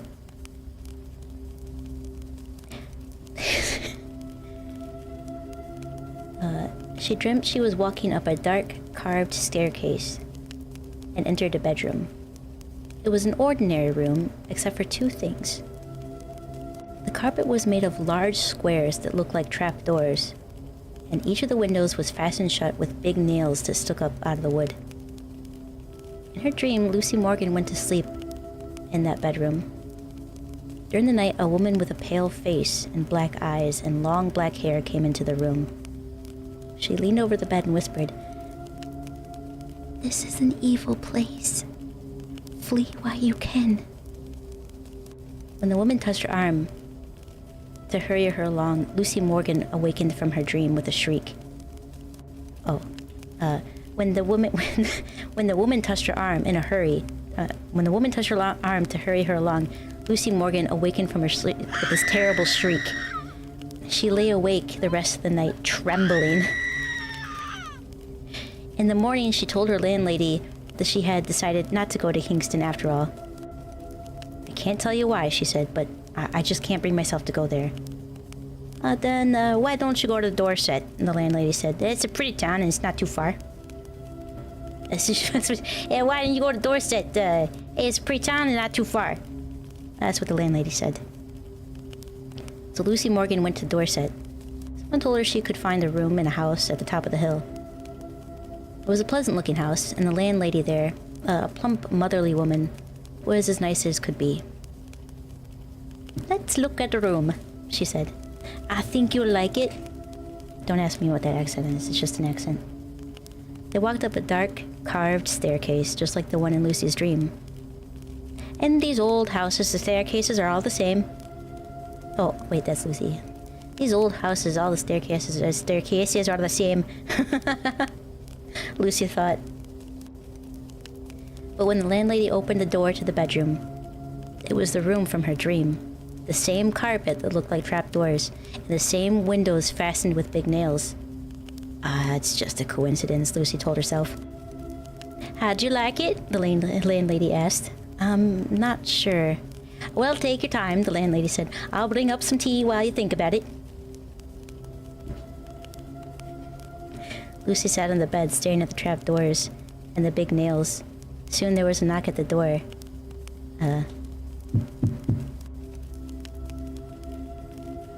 It's the landlady with the tea, she thought.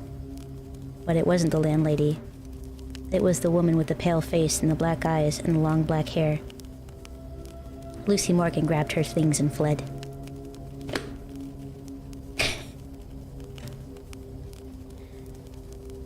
I'm trying to do better with the sound of voices, you know. This woman having a sexy voice. I'll go make some tea. That's it. It's a short story. Did I already do the hand hook? I can do that one really quick. It's a short one. Francis York Morgan grabbed his things and left. So says. What's his name? So says Mr. What is it, Moo? So says Mr. Who? I forgot. Gosh. Mr. Stewart, thank you. So says Mr. Stewart. Yeah, some of these, there's high beams. That's a good one. Classic, the hook. Alright. I don't have any car sounds, so you're gonna have to just deal without that, I guess. Donald and Sarah went to the movies. Then they went for a ride in Donald's car. They parked up on a hill at the edge of town. From there, they could see the lights up and down the valley. Donald turned on the radio and found some music. Hang on. Donald turned on the radio and then found some music to play in the background.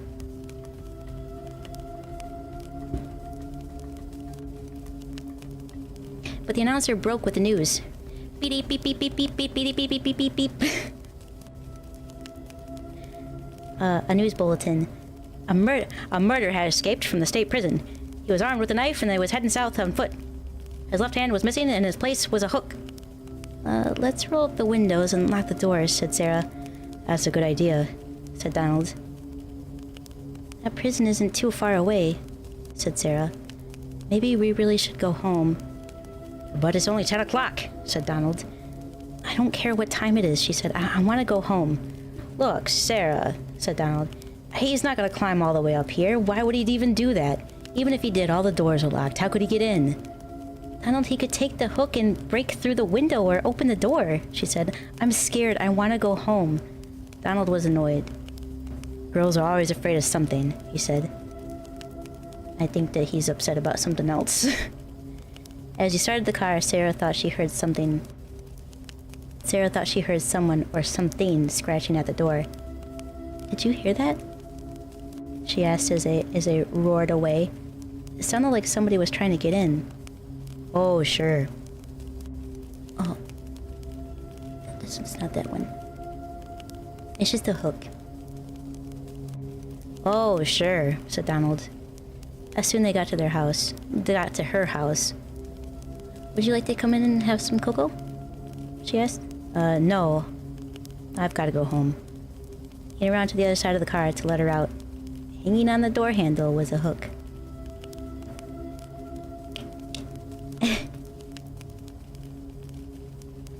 Can I read a short story by Thomas?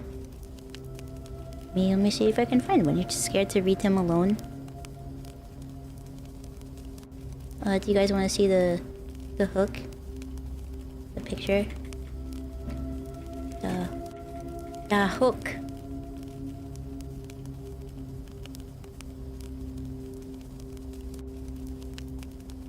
Bring it up really quick so you can see the picture. I forgot that time. Okay, there's the image. It's just a hook, but it's poopy.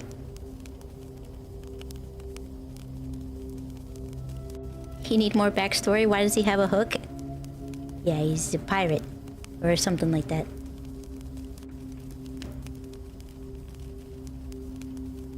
I got a Wikipedia. Legati? Is that how you say his name? Breaking news. Beep beep beep beep beep beep beep beep beep beep. Do we have a website where I can get some? I don't want an interview. No, I don't want any of that.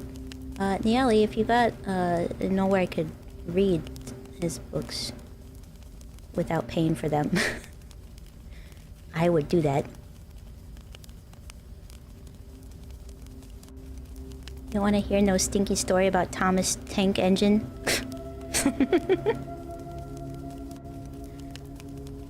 Okay. The Russian Sleep Experiment. I can read that one. I've read it before, but...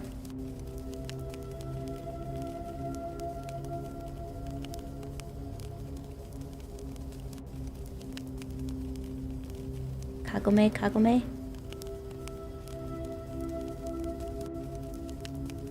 And you're sure, Ammon, that normal porn for normal people isn't anything, bad?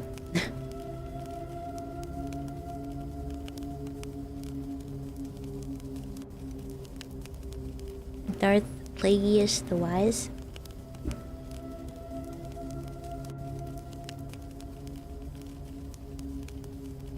How do you say that? Plagueis?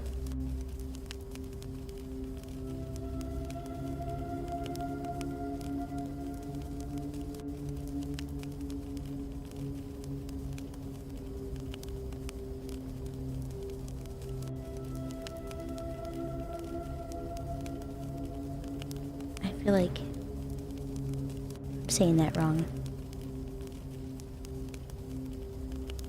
Plagueis? Thank you. Darth Plagueis. Did you ever hear the tragedy of Dark Plagueis the Wise? I thought not. It's a story the Jedi won't tell you. It's a Sith legend. Dark Plagueis was a dark lord of the Sith, so powerful and so wise, he could use the Force to influence the... the midichlorians? I was gonna say mitochondria, but I don't think that's what that is. There's an L in there. To create life anyway. Hey, Soda Pop, how are you today?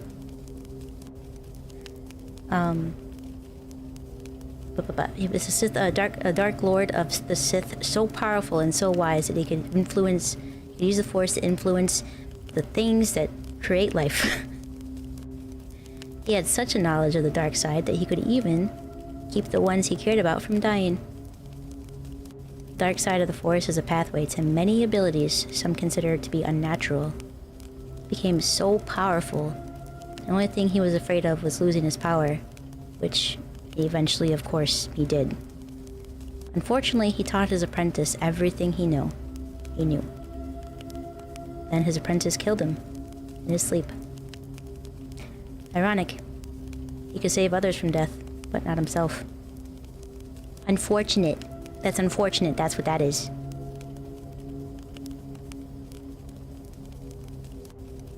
Yeah. Was the Hookman story already over? Yeah. Did you miss it? Was I in ads? I hope not. Clearly thinking of a different one? Oh.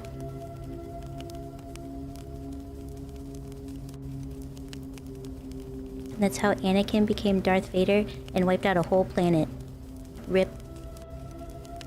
Oh, you're thinking of a different one. That's on you. Oh, I see. Okay, I'm gonna bring the other Kaiko out. Since we're reading adult, more aimed at no kid stories right now. She'll be right out.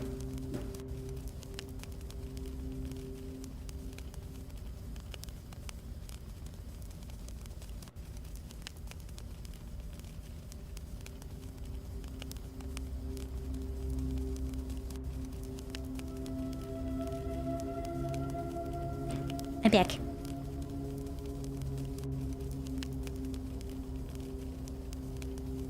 It's similar, but it's called Mandor Handhook Card Door. Oh, I see. It's one of those creepypastas. I gotcha. Like Who Was Phone?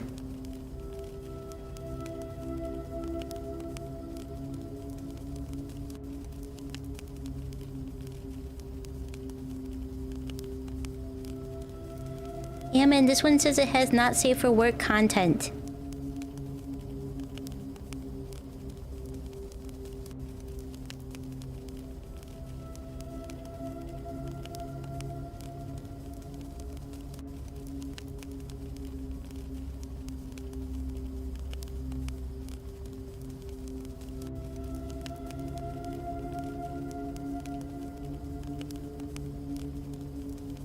What do you have to say to that, Due to the fandom's terms of use, we have removed sentences from the story that refer to animal cruelty and abuse.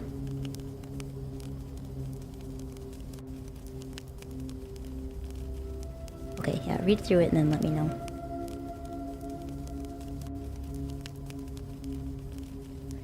Alright, let's try Bobby. They should really put like trigger warnings on some of this stuff. I mean, go read your smut in the bathroom. The lights off like Vinny does, yeah. Like a true gentleman. Okay. This one's called Barbie. Hopefully it's not too long. I mean, it's broken up pretty well. This one comes with a photo. Barbie? It is Barbie. Barbie.avi. Yeah.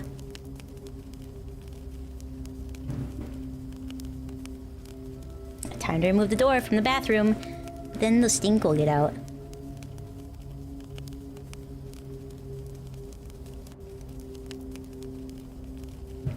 time is it? Oh, it's wow, it's not even 3 yet. I feel like I've been reading for hours. Becoming a plastic girl, a type of horror? Of horror? Hydration is important. Type or horror? I will take another drink. I don't think so. Actually, I have no idea. In a stretch? But if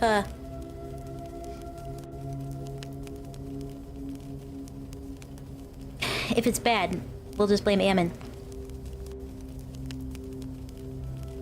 I'll read the Russian sleep experiment. I'm sure most people have heard it, but if not, it'll be a fun little read anyway. Okay. Barbie.avi. Hello. Hi. Hello. This happened to me a few months ago. I just need to share it with somebody. It all started at my friend's party. He's an artist who rented a loft in the industrial part of town. You can picture a place like Detroit looked in the 1920s. That's what this area looked like.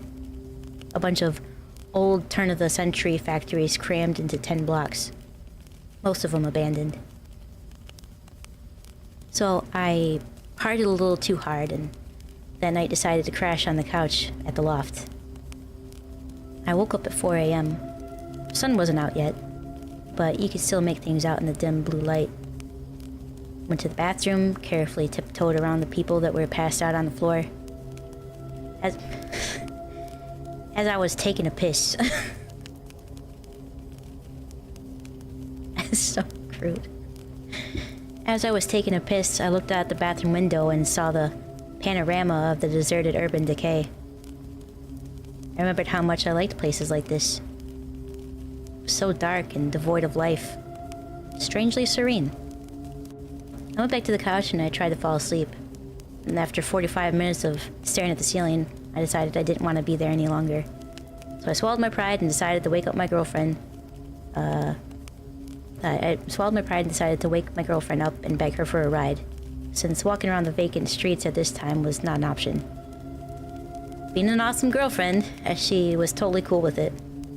She told me she would be there in a half hour, and that she would give me a call when she was outside. My phone died 10 minutes later, so I decided I would sit by the window and watch for her car. I sat there for a while. Eventually my eyes started getting heavy, and I began to doze off. A crashing noise outside woke me up. It wasn't loud, but enough to stab me back to the reality. I looked out the window and scanned the area, but I didn't see anything. However, across the street from the lofts, near a mountain of garbage bags and one of those enormous dumpsters, I did see a computer and a monitor smashed against the floor that hadn't been there before. My girlfriend arrived. I went downstairs and greeted her. Just as I was about to get in the car, I remembered a friend of mine who had blown out his power supply, so I decided to walk over to the dumpster and see what I could salvage. The monitor was worthless, and the tower seemed to have suffered almost no damage. So I put it in the trunk and we drove off. About a week had passed and I completely forgot about the tower, until my girlfriend called to let me know that it was still in her trunk, and she wanted it out. That night, I brought it home. Before I took it apart, I decided to hook it up to my monitor and see if it still worked. And to my surprise, it did. I ran Windows XP, and it looked like it had been wiped clean. I decided to use the search words for, like, use your imagination. It's fine. I'm just gonna skip over it. Like, oh no, I'll do a PC version of it. I decided to do search words for like boobs and vagina in hopes of finding some secret stash full of weird, deviant porn the previous owner had forgotten about. Morbid curiosity, I guess. But my search came up with nothing. There were no picture files. Then I searched for movies and one came up. It was a .avi. It was a .avi inside a folder titled Barbie, hidden in the Windows/System32 directory. So I played it. This is where it gets disturbing. The movie was about an hour long, and it was made up of what seemed like raw exported footage. The footage of this woman sitting on a chair, and talking against a white backdrop. I skipped through most of the movie and it was all the same continuous shot. I decided to sit through the footage and find out what she was talking about. 15 seconds into the audio, or 15 seconds in, the audio became extremely bad and her voice was drowned out in a harsh, static background noise that I couldn't make anything out. I guess it's not staticky, but it is tense.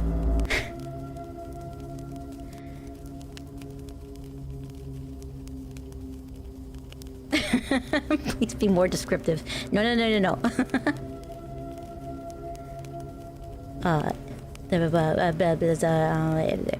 me just read that whole thing again because I forgot where I was. I decided to sit through the footage to find out what she was talking about. 15 seconds in, the audio became extremely bad and her voice was drowned out in a harsh, static/background noise. I couldn't make out a thing. I imported the footage into a file cut.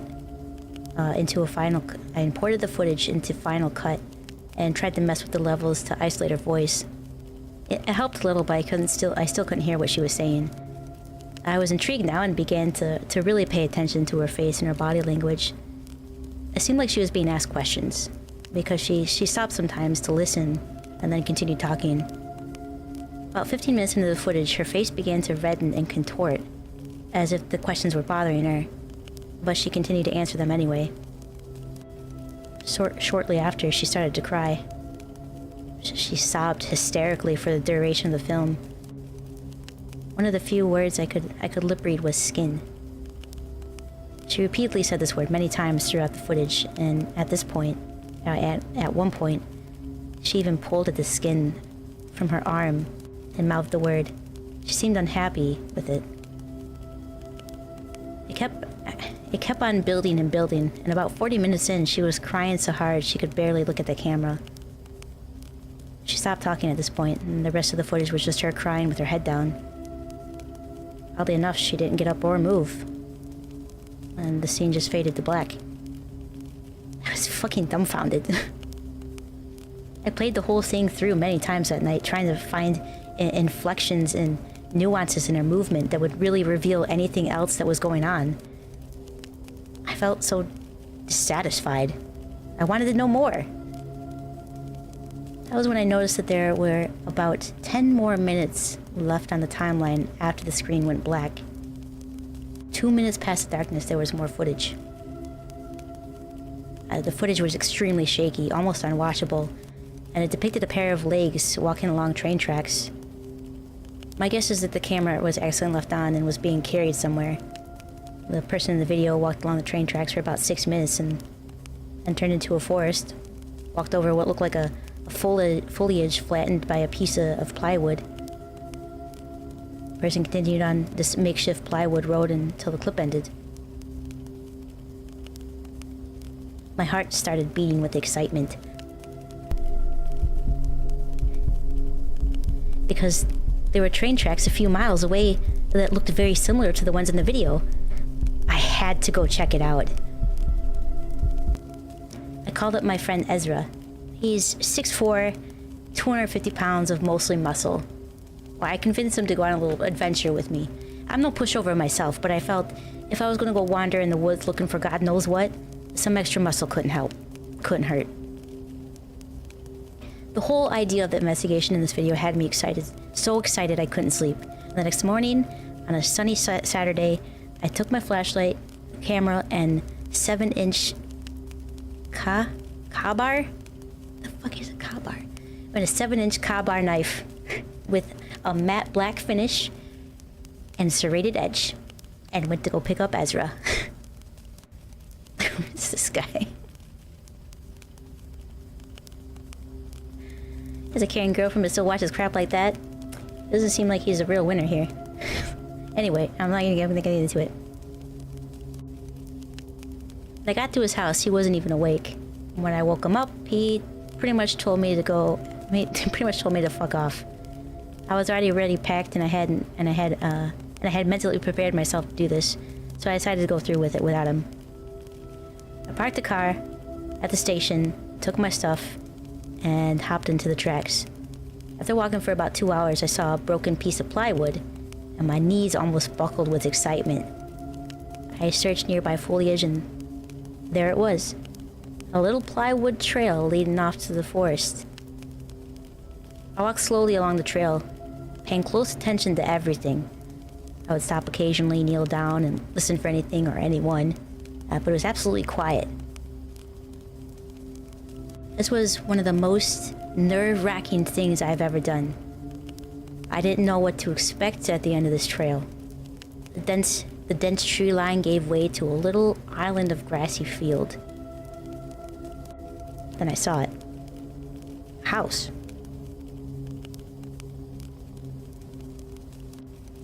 Then I saw it.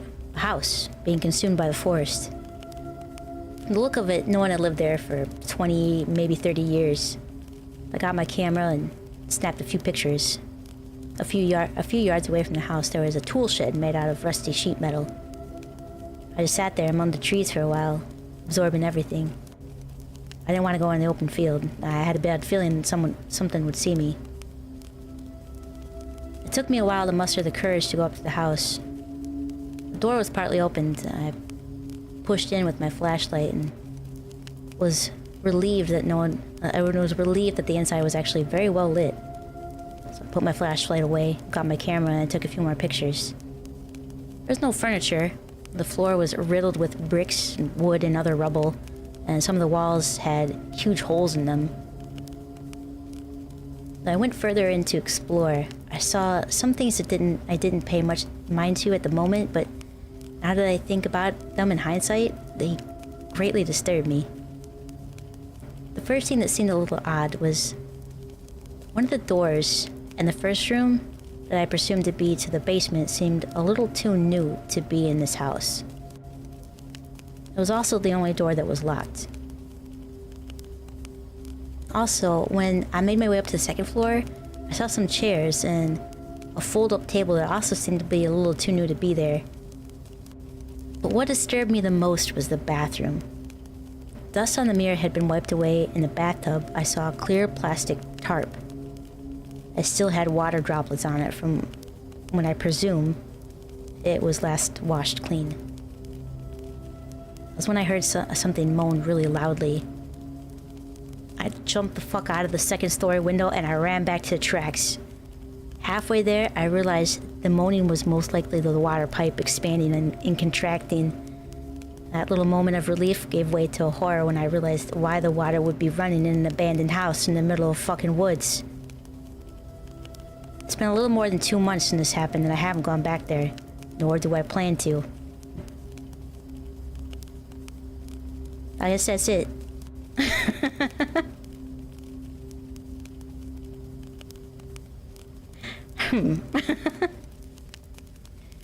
So what was the woman? What? I don't understand. What was the woman? Then who was phone?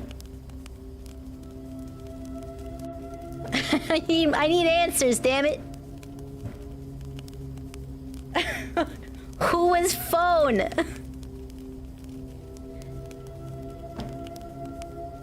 Ezra, just like you for real. She had a condition where she hated her own skin? But what's that got to do with the abandoned house?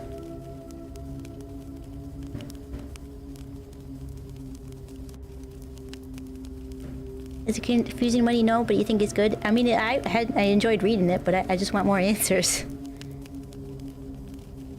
And also, they attached videos to it, I think, so I'm not gonna look at those though. This is why you hang out with 5-year-olds, no drama. Alright, let's read the Russian sleep experiment. I know this one's pretty good. Smiling Man. I don't think I've heard of that one. Alright, if you haven't heard of this one, I'd be surprised. It's a boldy oldie goodie.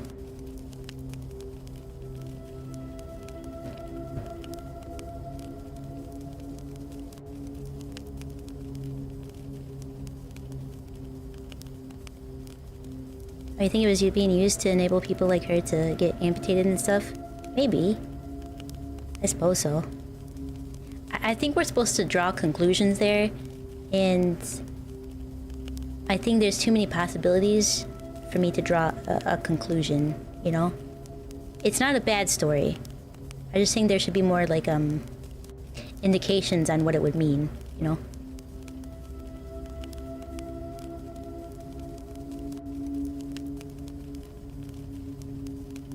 Yeah, there's a couple parts in that one that I wouldn't want to read, so yeah, that's okay. I'll skip over it. It's the only one so far that had the not safe for work warning, so I'll read it in my own time, but I just won't read it out loud.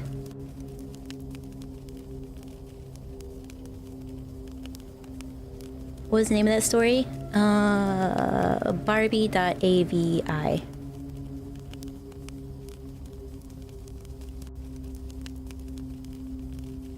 Yeah, no problem.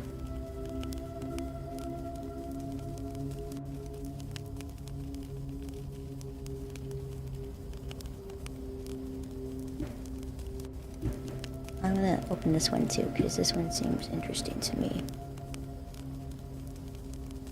Oh, it's a really short one too.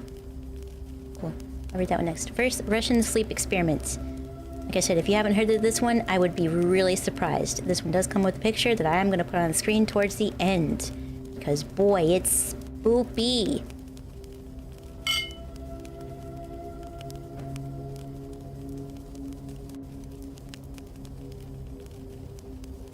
Let me just put this up here, get it ready. And I'm gonna have so many creepy pictures, and I'm gonna have to clean it out. Well, that's a big one. Yeah, right there, it's a big one.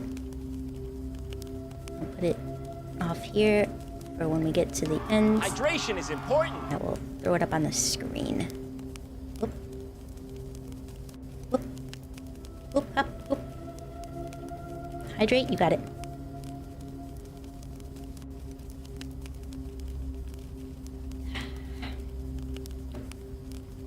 Your only conclusion is that Ammon's into some weird stuff. Yeah, clink. Yeah, I have ads coming up, so I'll wait a little bit before we get started on this one, so we can go through ads. Starts in a minute.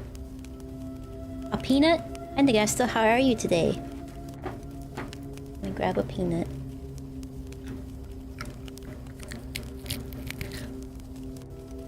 It was okay.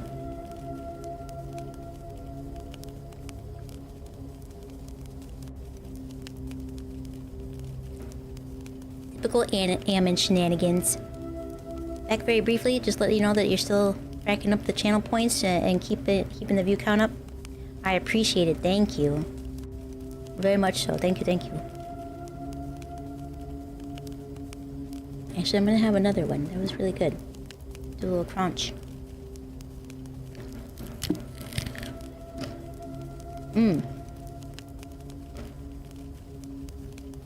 Oh, I forgot I had Cadbury eggs too.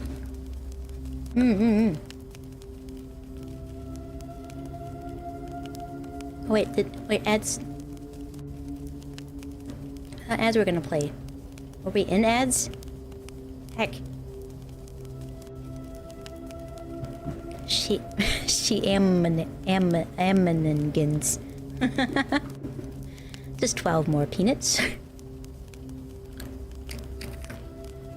I get to a funny number. It's a funny number because everybody giggles. Ammonamigans. She ammonamigans. Okay, I guess we're not in ads. I'll keep an eye out on it. I'll put this here. Never mind, we are in ads. It fooled me!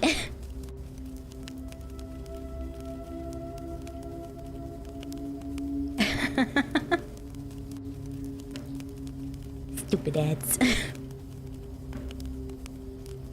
Well, now's a good time to check in with everybody. How is everybody doing tonight? Are you enjoying the spoopy stories? Is this something I should do more regularly? Maybe plan a little bit better? Creepy nuts. You like it? I'm glad to hear that. Yeah, so it all the time? Yeah, so it all the time?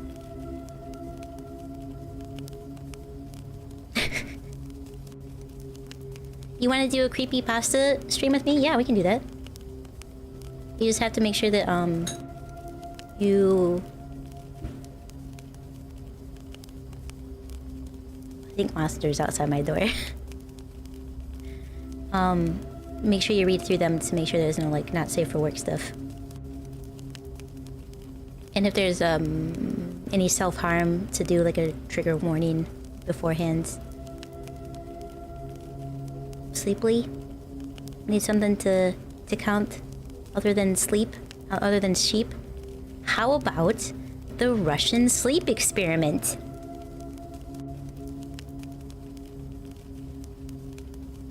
Yeah, no Slender Man, not safe for work. Got it. You know, I've never read anything about Slender Man. Actually, my experience with creepypasta stems from last podcast on the left, where they would read creepypastas, and so a lot of them are just really funny. Oh, I wonder if I can find the one that Henry did that I really enjoyed.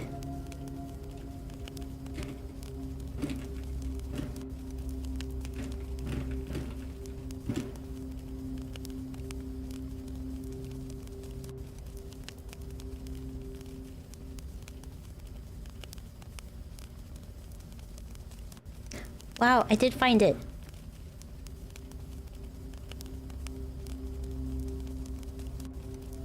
I'm shocked, I tell you, shocked. Can't believe Kaiko said boobs and piss. The Scooby-Doo last episode 1 made you scared as hell when you were 12. I remember watching Scooby-Doo when I was little too, Niali, and it scared me.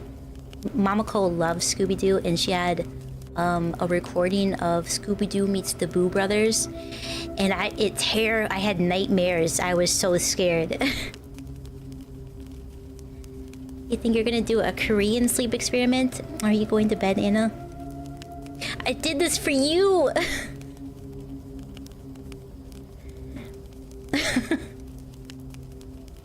You're so sleepy and you have work in the morning? I understand. I hope you have a great night.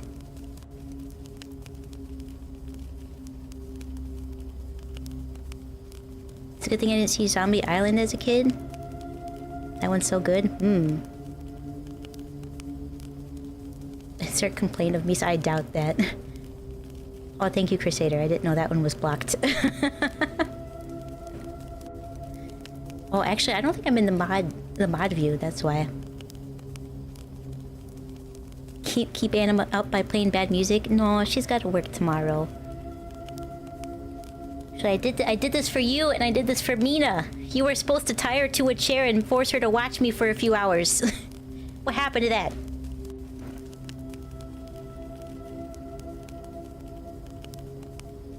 Here, but a lowly non-sub, non-mod, that's okay. Viewer is equally as important. You just can't use all the emotes. Do you want to be a mod, Ammon? Oh, Anna, you're supposed to stay up. Vinny's gonna be home in a couple of hours and he's bringing tacos.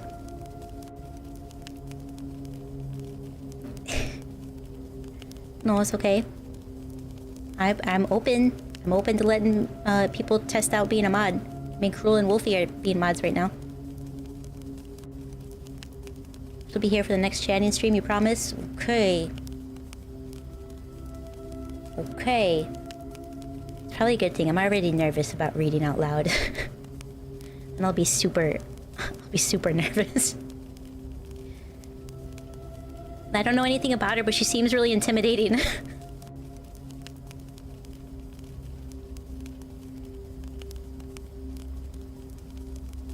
You're an excellent mod for Crusader, but do you want to be a mod is the question. Mod view is so cool. There's free drinks and cats and nachos. Yeah, Vinny's a mod and shows up once a month these days. Took me up on the Ask Kaiko channel, by the way. But don't worry about reading it today. You can watch it, you can't watch it anyway. If you do a responsible thing and try to go back to sleep.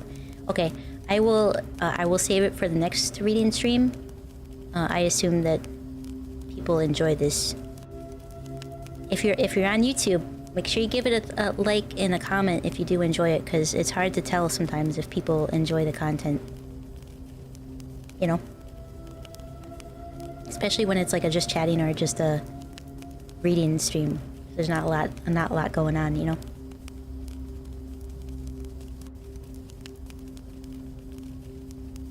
Mods have steamed clams. I mean hamburgers and steamed hams. I don't think they want ham. She's nice, just quiet and shy around new people. Same! You wouldn't know that from me being a streamer, but it's very true.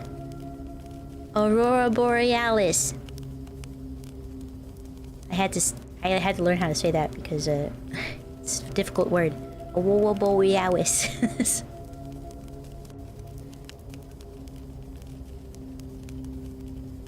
Alright though. Anna, if you are going to bed, I hope you have a wonderful night. Egg? Goodbye.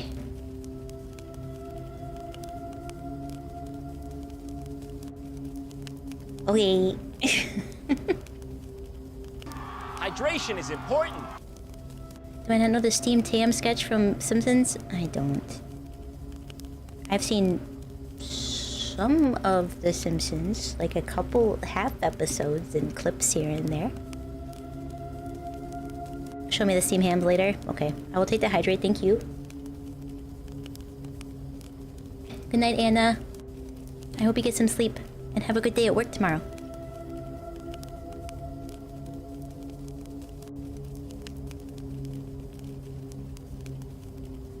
You just woke up and you're here on YouTube? What's up?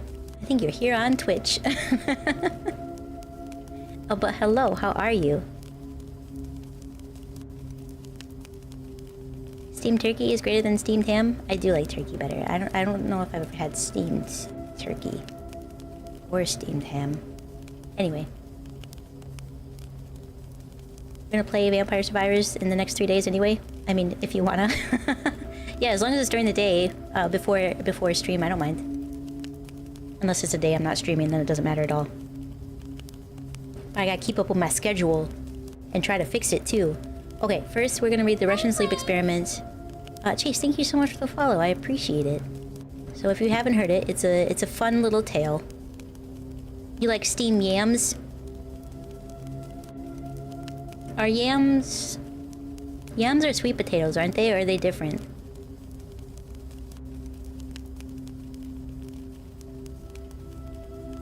There is a yams dish that I liked that we used to have at Thanksgiving. We don't anymore though. But it had marshmallows and apples and cinnamon and it was really good.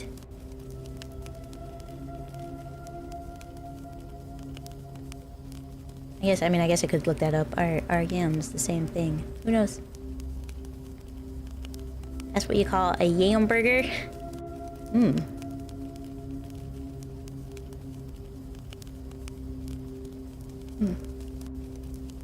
Could be good, a yam burger. Stop it. Okay, I'm gonna read this. I'm not gonna make you go to HR. Have to have sensitivity training again, Vinny. Surely you have one of those cursed foods in the underworld? We have a lot of... Well, we have some cursed foods, but...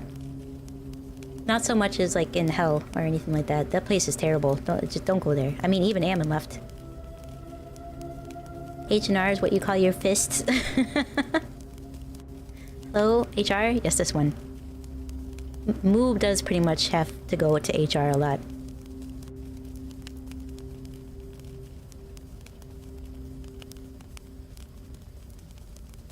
Tsuchinoko? Tsuchinoko? A really disgusting burger because you're down either way? I don't know what that is. You didn't leave? You was evacuated because your toots are so bad? Oh, no windows in hell. You see, you'd think all the brimstone would cover up the smell.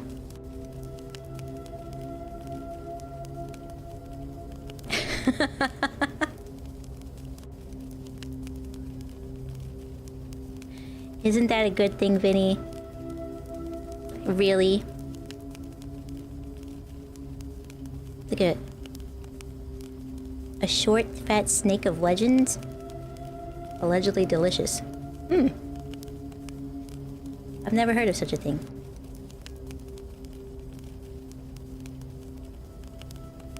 Oh, I really like the sound of the fire. Brimstone is like potpourri. You imagine?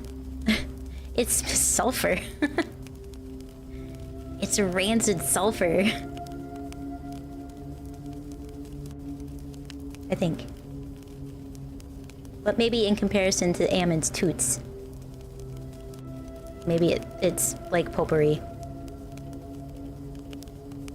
Finny'd be like, oh, it's so hard having 2 hot Korean girlfriends. You know, you don't know my pain. Your only escape is the bathroom.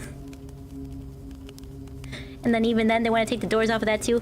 Anna said specifically she didn't want to take the door off because it keeps the stink in.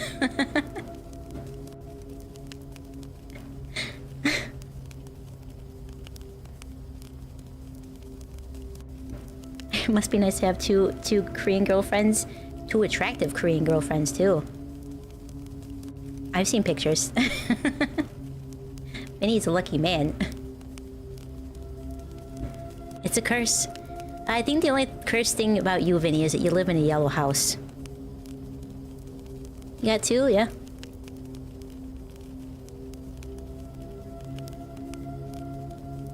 Pooping on display to all of his guests.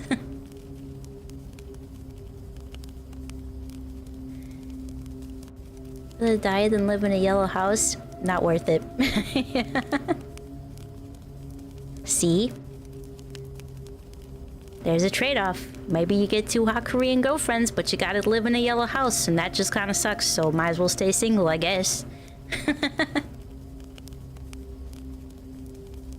Son of a... Actually, Vinny's a very handsome guy, too, so... They are just a beautiful family. Like...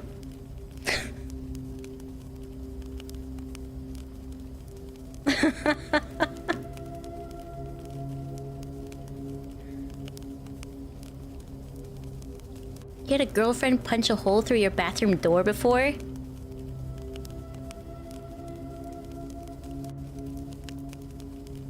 I want to make a really funny joke, but I don't know the name of any female wrestlers or anything. You're handsome. You were so cute in your little dinosaur outfit.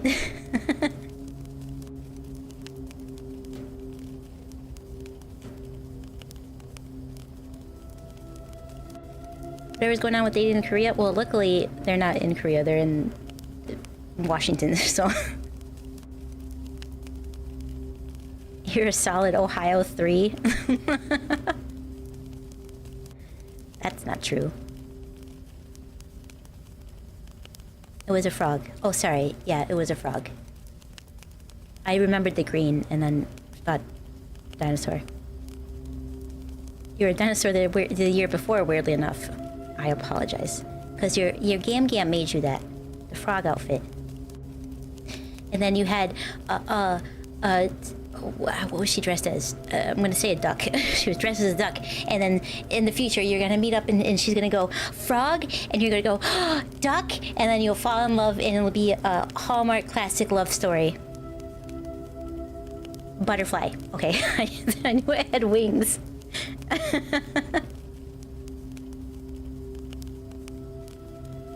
You're in Idaho 6, you hope? I don't know what that means by this states, but... And no, it could happen.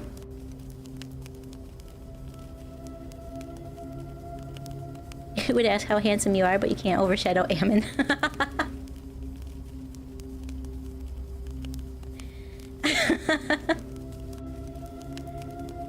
I don't know, you're not good at math, that's fair.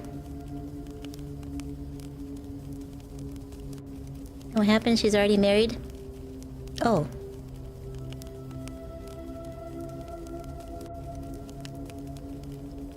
She's already married and assured you that she won't marry you if you beat her husband in a fight.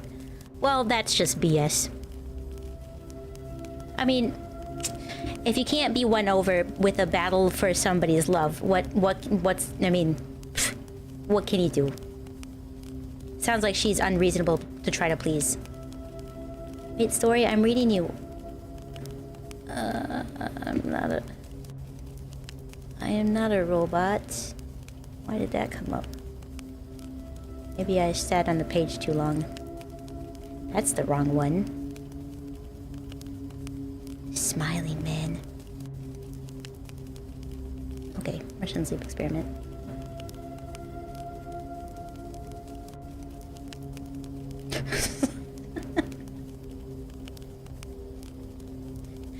Maybe if you win, maybe if you can best her in a... Wait, maybe he will if you can best her in a fight. Yeah, maybe the husband will accept your hand in marriage if you beat the butterfly in a fight. No, but if the goalie is 6'4" and built like a brick wall, chances aren't too high. Yeah, probably not worth the risk, I think. Just introduce the husband to H and R. Can't beat him, well. Let's not incite violence on people. Her husband is Ezra? It sounds like it. Also, you know, homeworker. Yeah, homeworker. It's all in good fun. Fireball. You have those, right, Ammon? I mean, if all else fails, you can try to impress her with your legion of demons.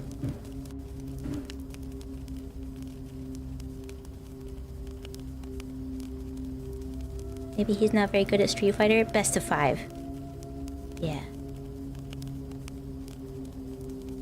You get called a homewrecker, but they're both homeless. Oh. Yeah. No. It's all in fun. We have things like charm and wits.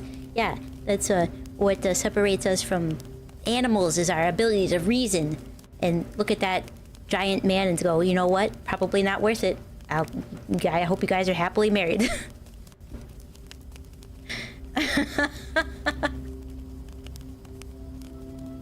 Oh, I gotta use wits? Son of a...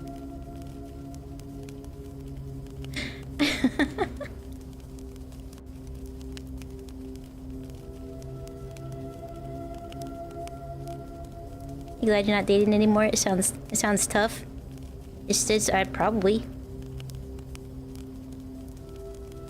Yeah, why make war when you can... Oh. Make love, not war. That's a saying, right? Probably from the 60s. Are we gonna just gloss over the fact that Crusader's girlfriend busts down his door with her bare fists? I was gonna circle back and touch on that.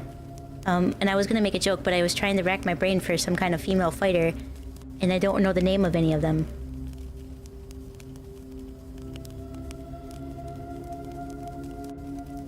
Oh, make lotion? Can you do that? I mean, I'm sure you can make anything. I imagine you make it with eggs for some reason. There's Queen Demon and Beefy Bombshell. Make love, not Warcraft. Chun-Li. Asuka. Poison. Oh, I've heard Moo say Asuka. Let me circle back. Your girlfriend punched a hole in your bathroom door. What was she, Asuka? You pissed her off, Crusader. What happened?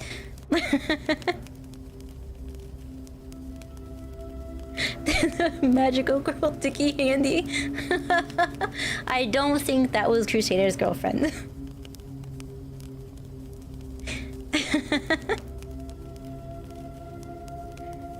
The beefy bombshell. I'm Queen Demon.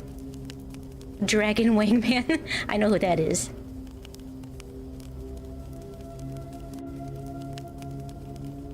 Oh, when's the cop? Crusader, I feel like you need to elaborate a little bit more. Not just drop that bomb and be like, I had a girlfriend once punch a hole in my bathroom door when I was in it, and then just disappear. I don't... What kind of door was it? How do you punch a hole in the door? Was it made of freaking drywall? You're a feminist? Obviously Crusader did something to tick her off. Probably. I bet the other Crusader, Femsader as they call her over there, to make fun of her for being a feminist, it probably would say that. Yeah, particle board door.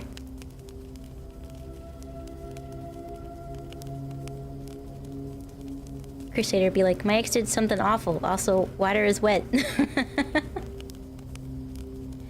Tooted too loud. I mean, some people can be oddly, like, possessive. You know, you never know how weird people can be. Maybe he was just in the bathroom a minute too long and was like, I'm coming in there. You don't open this to Crusader. You don't open this door. You don't open this door. I'm gonna go right through it. I'm gonna go through the door. And then she did do that.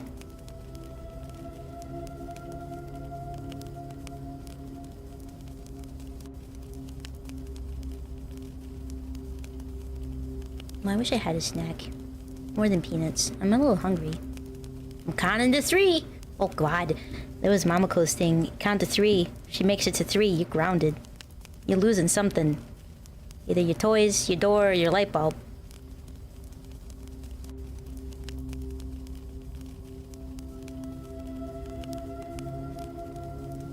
You wish you had a snake? What kind of snake?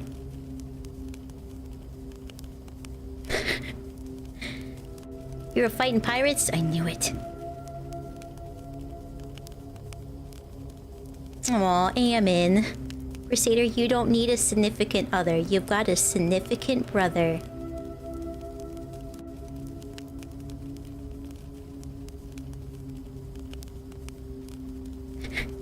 Well, she's losing a chancla. I know how to say that now. And it turns water on like you don't hear the audible devastation going on behind the bathroom door.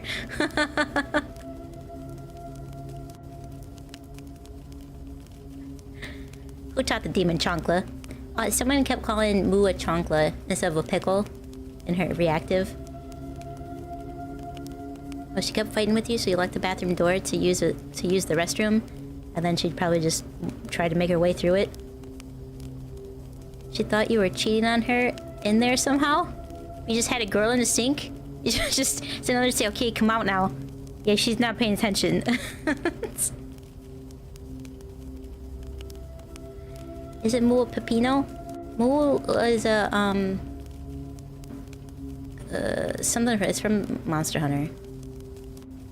Now you won't be able to unsee Moo as a chancla. Crusader keeps his mistresses in the cupboard. Turns out she was cheating and was paranoid you were. I feel like, from the stories that I've heard, that's usually how it happens. If you're constantly accused of cheating, it's probably because they are. Also, Flash, thank you so much for the follow. I appreciate it. And welcome in. Oh, you're off to bed. Thanks for stories. Thank you so much for hanging out. I appreciate it. Hope you have a great night. It's a pickle-shaped chancla. Or chancla-shaped pickle. That's a good question.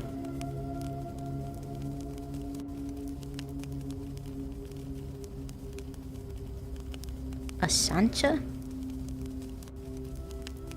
Is that a mistress?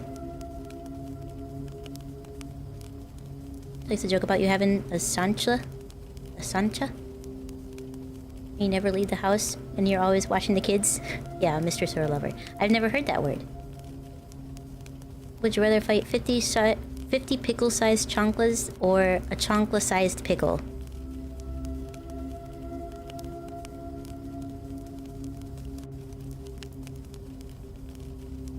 Could I eat a chancla-sized pickle?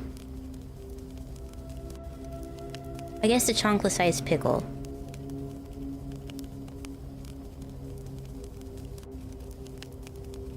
You're not too pleased with Emma Frost?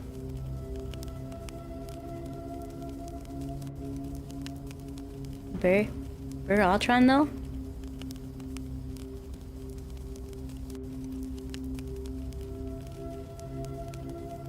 Would I eat a pickle-sized chancla? I would try, maybe.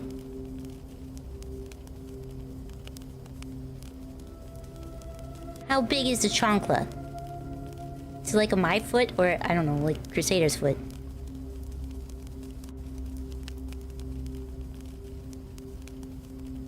A pickle's flip-flop. A pickle's flip-flop. A pickles flip-flop. Did pickles have flip-flops? I didn't forget about it. It's on my screen. Who would win? One of every Pokemon or 1 billion Chonklas?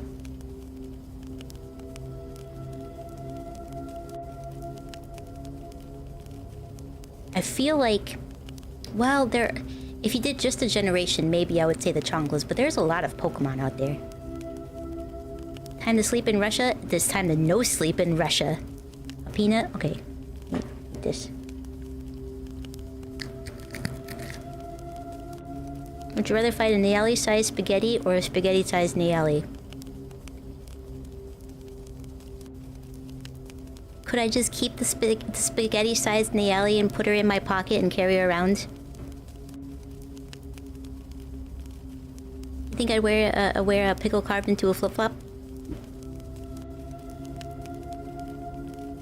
Maybe. Maybe as long as it didn't get squishy.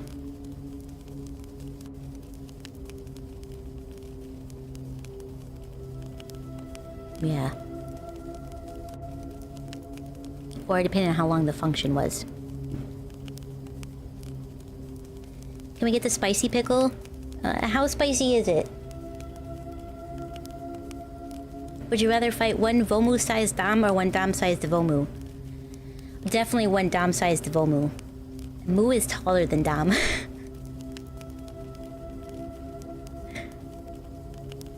Just getting tired of seeing your favorite childhood show being so sexualized. Aww.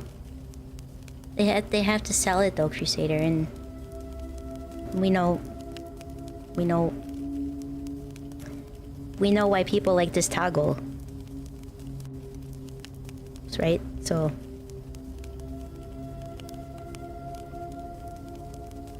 is Moo legit 5'9"? I mean, she says she is 5'9" or 5'10". X-Men.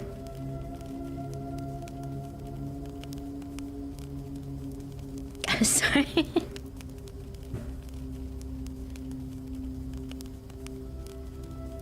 But it's really funny, Yaman, when I do this.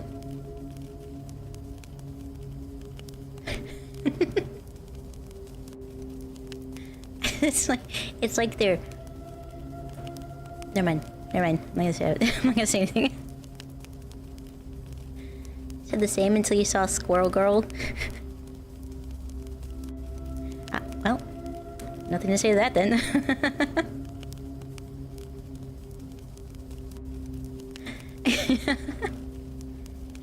Brain neuron activation? Good, now that I have your attention, it's the perfect time to tell you about the Russian sleep experiment.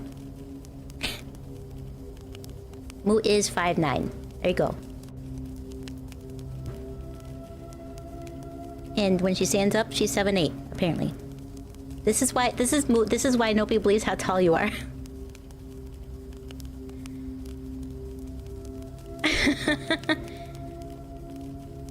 And do it one more time. Well, it's like, so this is Kaiko-sized, Moo-sized. Legitimately Moo-sized. Kaiko-sized, Moo-sized. Need a redeem for when you and Moo are together? Where one of you shrinks and the other grows? I mean, he could do that, but it would have to be like... I don't think Moo would shrink, though. So, and I don't think she can grow anymore. So... Can you be the little spoon, please? It would be funny, though. It would be. You know, you had those kind of powers? Yeah, they're just... It's an inflatable bra that I can just... pump up. We'll shrink so Kaiko can grow, please. I do have to update my lore video because it doesn't talk about me being a interdimensionally traveling demon.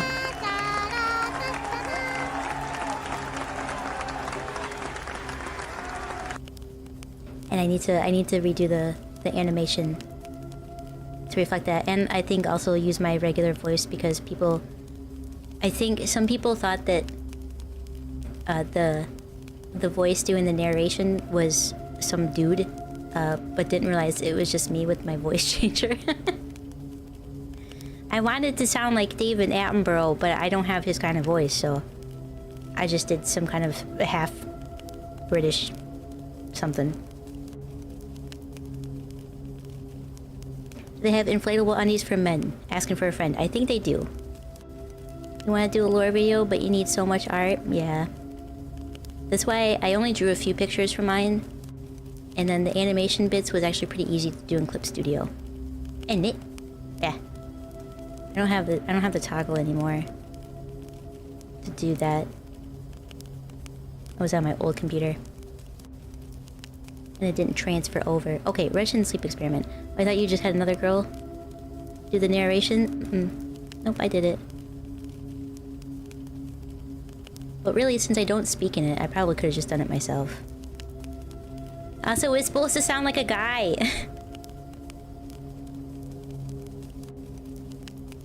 Yours would just be how you ended up being a demon.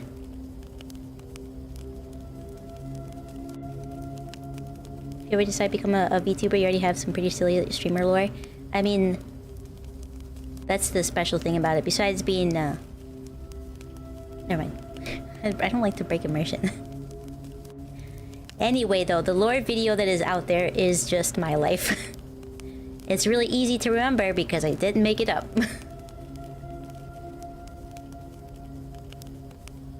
Yeah. Do a lore video.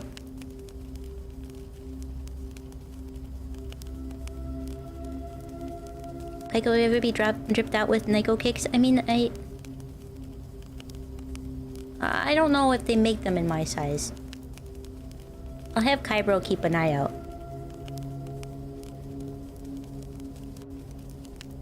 A VTuber comes from a world where everyone is a pony, and they all eat rainbows and poop butterflies. Wow. Art does cost money, yeah. Is the pun lost? Oh, you summoned Kaiko for the lore read? Oh. Pretty close, I think, actually. It's not Broco. That was a long time ago. I made that. I know where that's from. You're proud of me.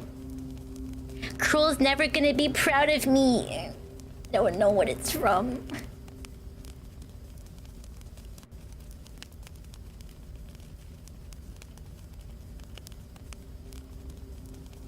Kaiko pop-up store with merch? I mean, I already have a merch store that nobody buys stuff from. Horton here's a who? Aw, I should know that then. And I don't remember that. Buy some more? I need to update it. Do some new merch. Do you like your cup? I like my cup too. I have a Kaiko cup. I have one of the traveling mugs. It's very good. I drink coffee out of it sometimes even. Okay though.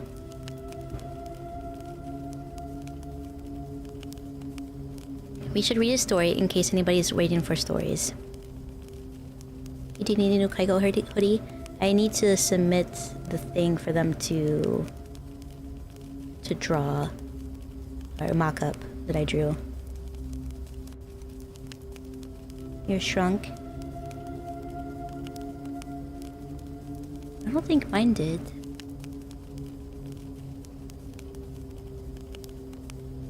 I did not know that they shrank though. Get a bunch of Seuss's books, the boys, but they're destructive and they tore them up all over the place. I do want to. So I have some. Any of you guys know like Where the Sidewalk Ends or Light in the Attic? Those poem books. I have some of those, and I have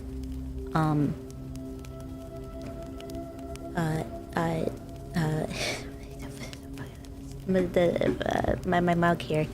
All the places you'll go. So I thought maybe I could do a nicer reading one day and not be spoopy stories. Oh, but that's for a different time. The sidewalk ends where the road begins, Kaiko? No, but the sidewalk where the sidewalk ends is the end of the world. You obviously didn't have those in Britland. Okay, though, I'm gonna read this and then because I've got at least 3 more that I want to get through. Art container. Vinny, thank you so much for the gifted sub. I appreciate it. Actually, you know what? I'm gonna use the little demon's room before I get started because I don't want to have to go in the middle of it. So I'm gonna leave this up again so you can hear the crackling fire and beautiful music.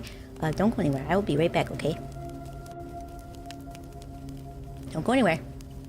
I mean it. I'll be right back.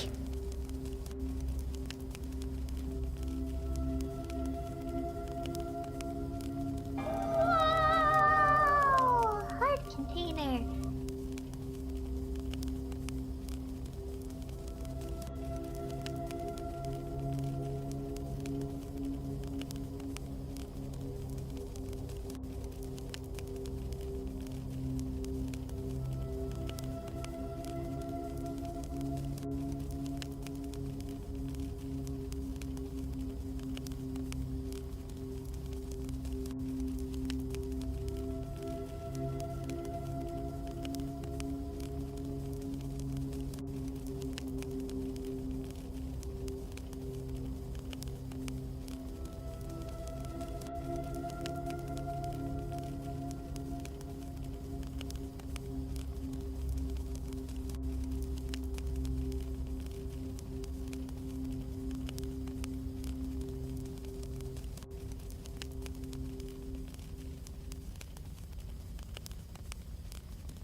I'm back. I grabbed a snack too. The monster was yelling at me. But he already got fed, so I don't know what he wants. Hydrate too? You got it.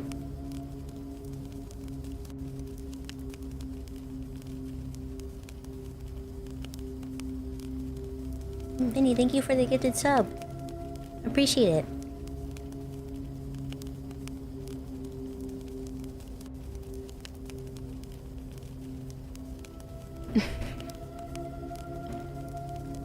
Thank you.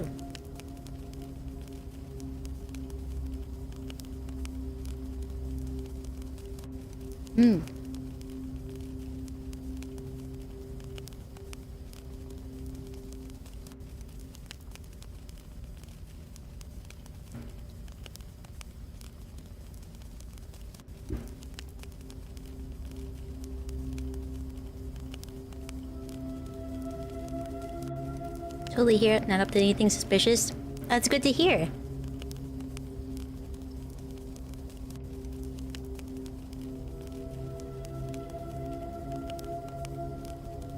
I've got some cheddar.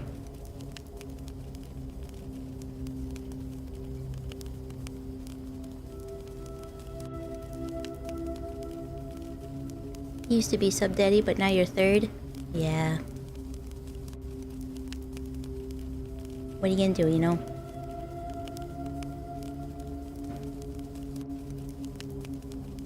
You're 6 though?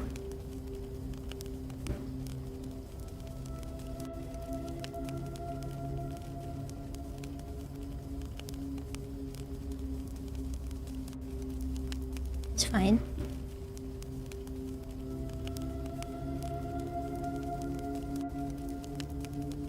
There's nothing wrong with that.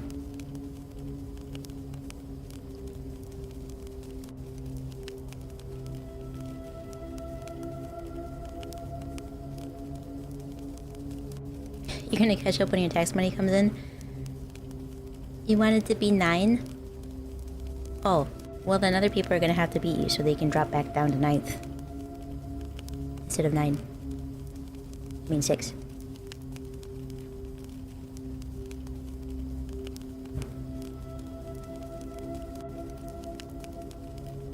Yep.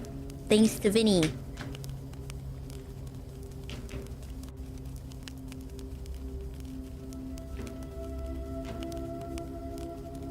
Okay.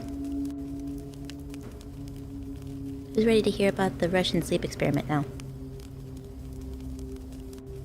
Yeah, you're no longer a lowly non-sub. I mean, hey, even just hanging out and being here is still good. It just, unfortunately, can't avoid the ads. You ready?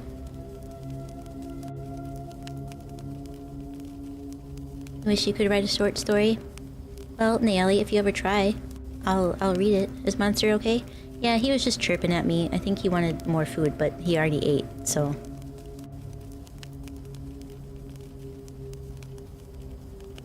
Thought you heard him yell? I think he probably did. I hear him at my door. He'll be fine. I walked with him and he led me to the kitchen, so I was like, okay. He just wants more food. He's got plenty of dry food. He is free-fed, but he wants wet food specifically, but he already had his for the night.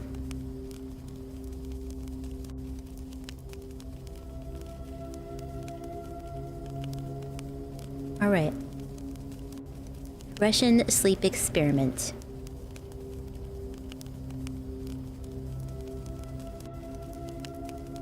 Yeah, this takes place in Russia. So technically there are Russians in it.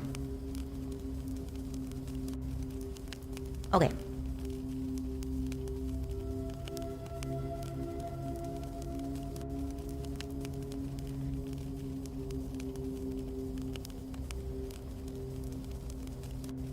I know only a couple things in Russia.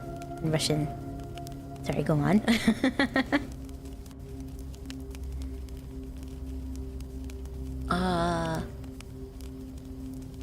I know... Suka. I know how to call somebody a bitch. That's it.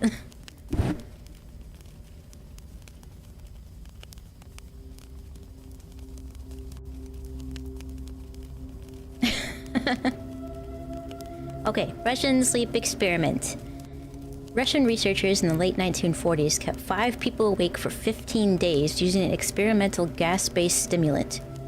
They were kept in a sealed environment to carefully monitor their oxygen intake so the gas didn't kill them, since it was toxic in high concentrations.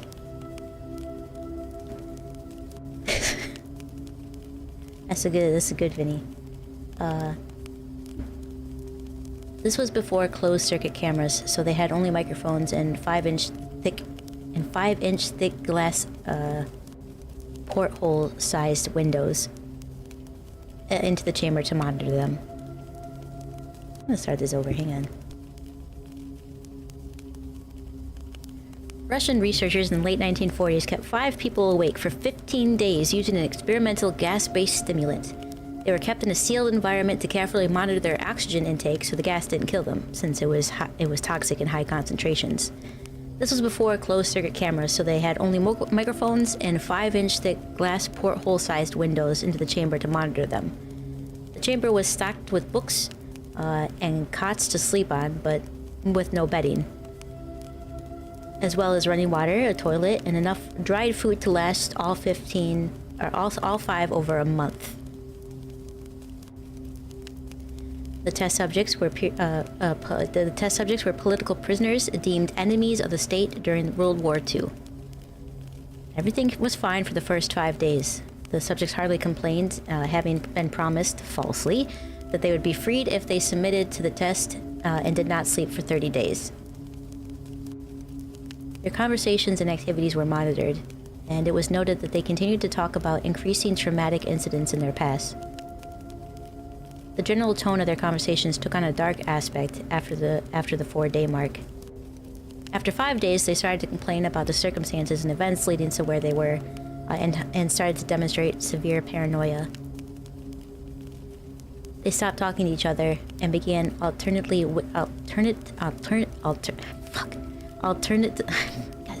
and began whispering into the microphones. Never mind. And they began whispering into the microphones and the one-way mirrored portholes. Oddly, they all seemed to think they could win the trust of the experimenters by turning over their comrades, the other subjects in captive with them. At first, the researchers suspected this was an effect of the gas itself. After 9 days, the first of them started screaming.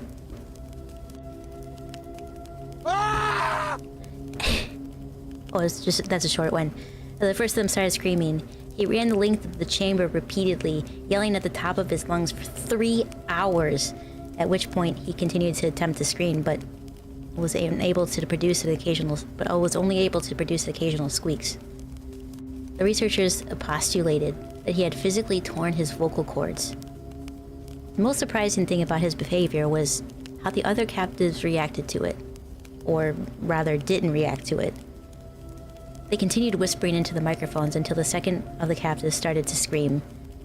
The 2 non-screaming captives took the books apart, smeared page after page with their own feces, and pasted them calmly over the glass portholes. The screaming promptly stopped. So did the whispers into the microphone.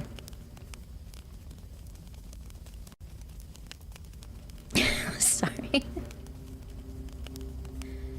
So did the whispering into the microphone. After 3 more days passed, the researchers checked on the microphones hourly to make sure they were working, since they thought it was impossible that no sound could be occurring from the 5 people within. The oxygen consumption in the chamber indicated that all 5 must still be alive.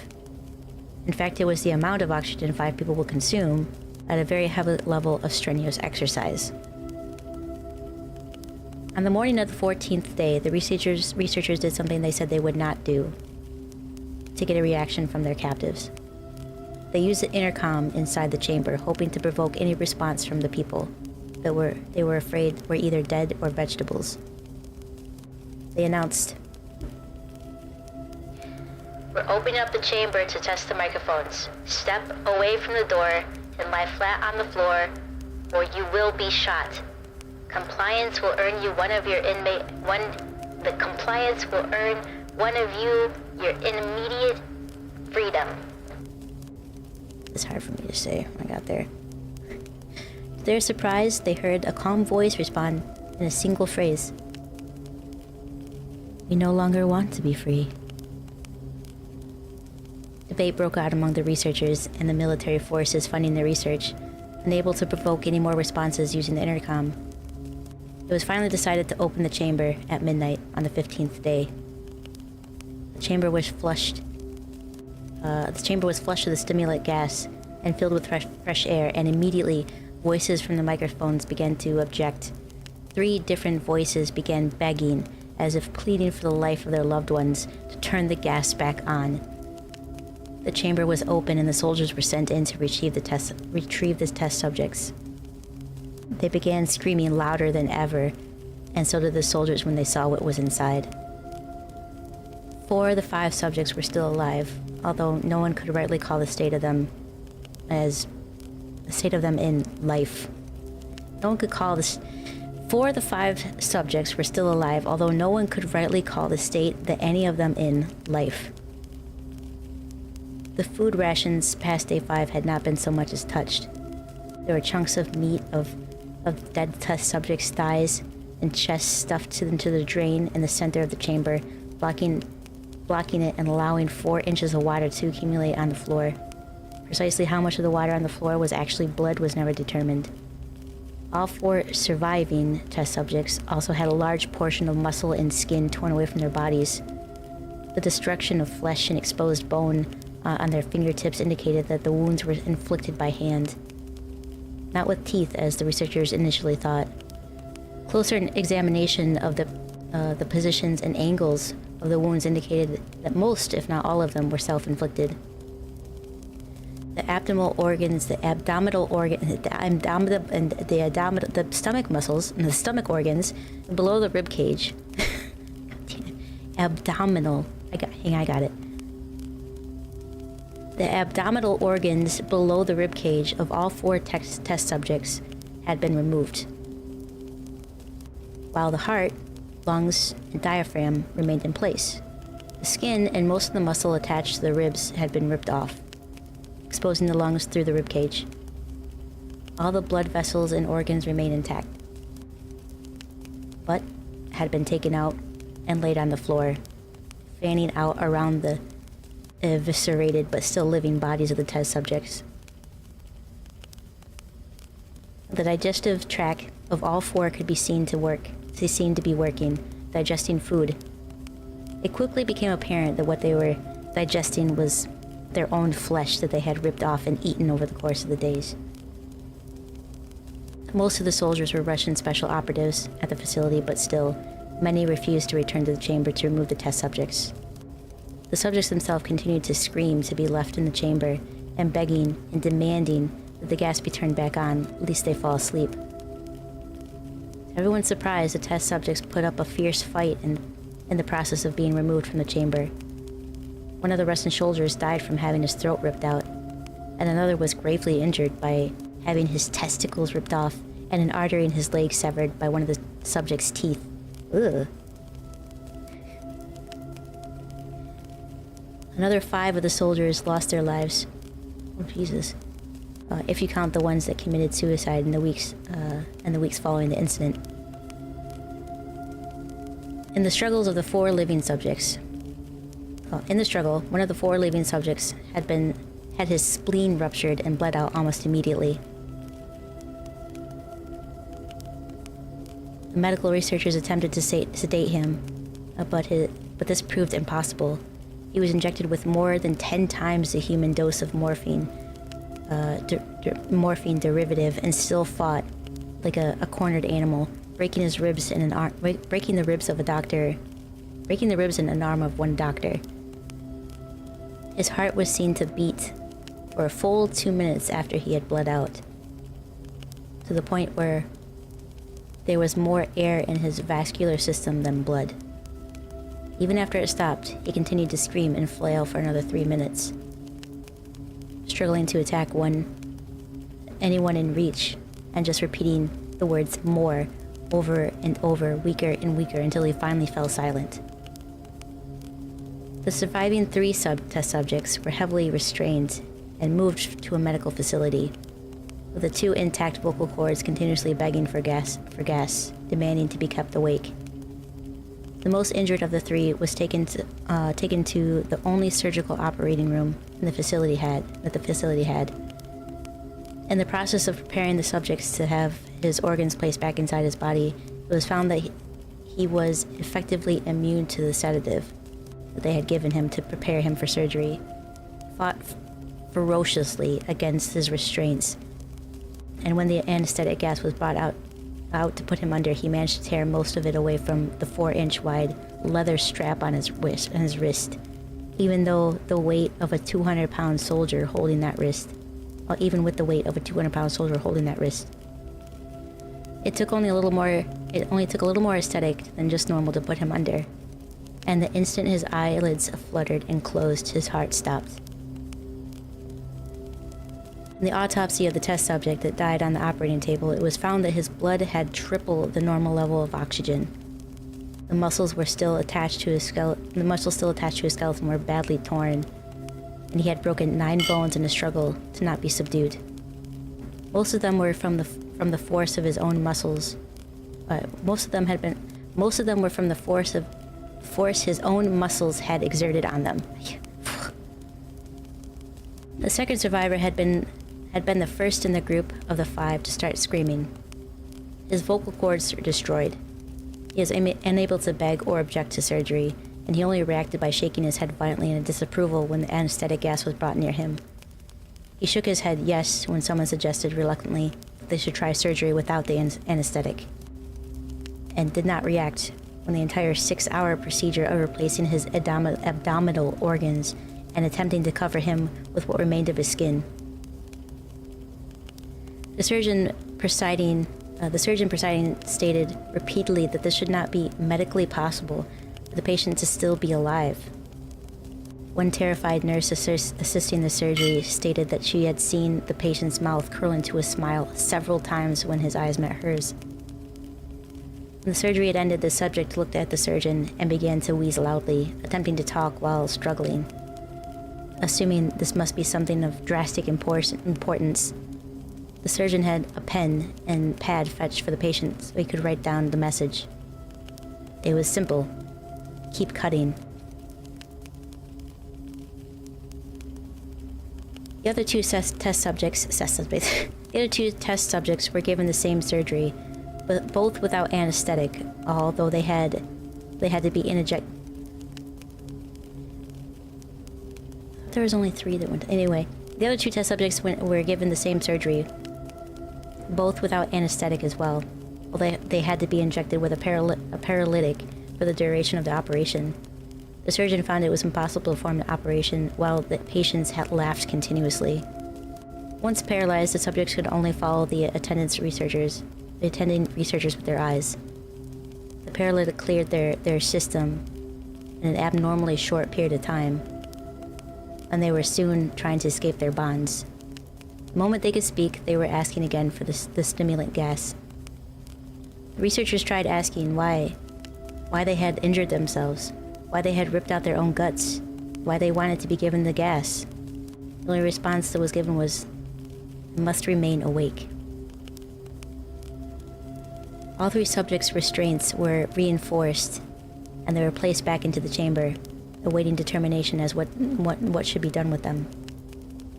The researchers, facing the wrath of the military benefactors for having failed the stated goals of their project, considered euthanizing the surviving subjects. The commanding officer and ex-KBG instead saw potential and wanted to see what would happen if they were put back on the gas. Researchers strongly objected, but were overruled. In preparation for being sealed in the chamber again, the subjects were connected to an EEG monitor, and their restraints padded for long-term confinement. To everyone's surprise, all 3 stopped struggling the moment it was let slip that they were going back on the gas. It was obvious that at this point, all 3 were putting up a great struggle to stay awake. One of the subjects could speak, was humming loudly and continuously. The mute subject was straining his leg against the leather bonds with all his might. First left, then right, then left again for something to focus on. The remaining subject was holding his head off his pillow and blinking rapidly, having been the first to be wired to the EEG machine.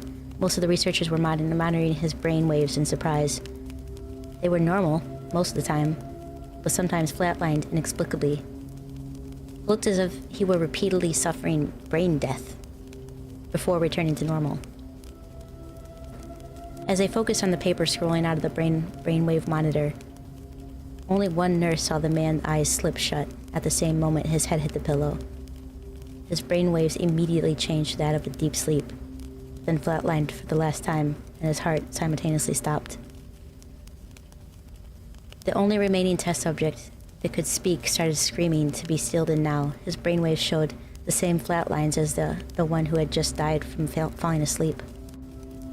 The commander gave the order to seal the chamber, with both subjects inside, as well as 3 researchers. One of the named 3 immediately drew his gun and shot the commander point blank between the eyes, then turned the gun on the mute subject and shot him as well. He pointed the gun at the remaining subject, still restrained to the bed, as the remaining members of the medical research team fled the room. I won't be locked in here with these things.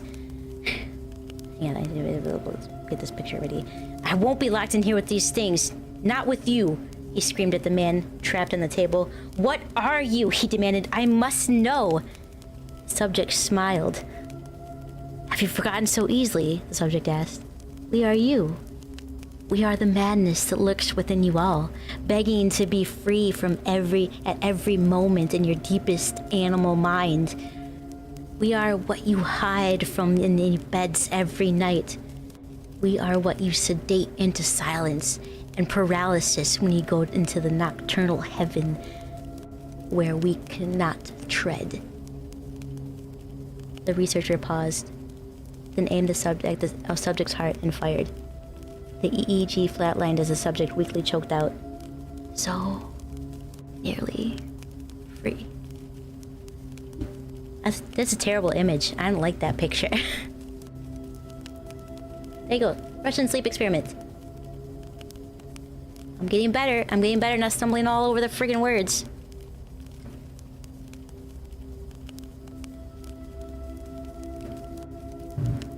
Actually, you have heard that one? Yeah, it's a moldy oldie goodie. That's one of the only creepypastas that I've heard too. Felt cute. Might delete later. Hi Robert, how are you today? Is that the Necronomicon? No. Just some creepypastas. Sleep is for the weak. I just somehow gained an extra one. That's what I thought there was 3 that they took. Maybe I misremembered. I thought that because there was 5. Wait, or was there 4? There was 4 for 15 days, right? Or 5 for I don't remember. Anyway, it doesn't matter. It's a very popular story anyway. You're good? I'm glad to hear it. I am having fun, yeah. The Russian pee experiment. Oh, where you don't pee for 15 days. You stayed up for almost 3 days straight. You couldn't imagine 15. I think you die after a certain number of days. Like you can't. You start hallucinating after 4? But yeah, sleep deprivation is a real thing and you can die from it.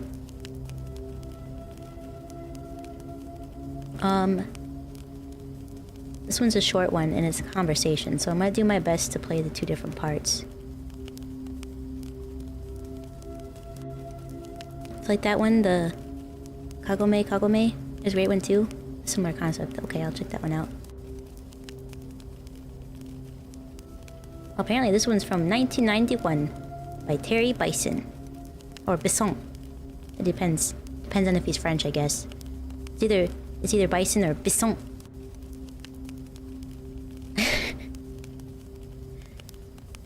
Didn't you do a 24-hour stream before, Kaiko? I did. No, I did a 12-hour. I need to do a 24-hour. In both subathons, I said I was going to do a 24-hour. But I haven't. Yeah, I did 12 hours, technically a little bit longer than 12 though, I think. Moo accidentally did a 24-hour stream once. I remember she played Overwatch.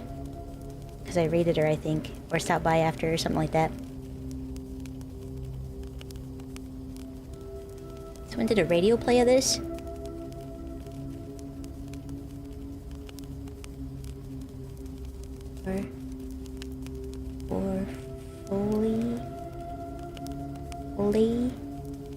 Fully? Might be some words in here I don't know. Anyway.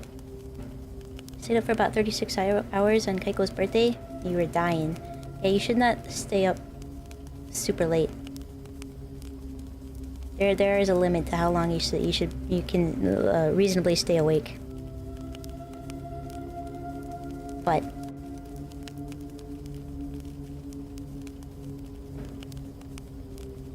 alright, this one's called They Are Made Out of Meat. But it was Kaiko Day, I know, and I appreciate it, but gotta be careful.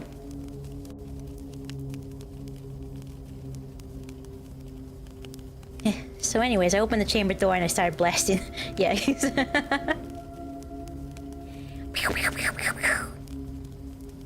My birthday's greater than your birthday? I don't think so. Isn't it on your birthday? Didn't we play Pico Park? That was fun.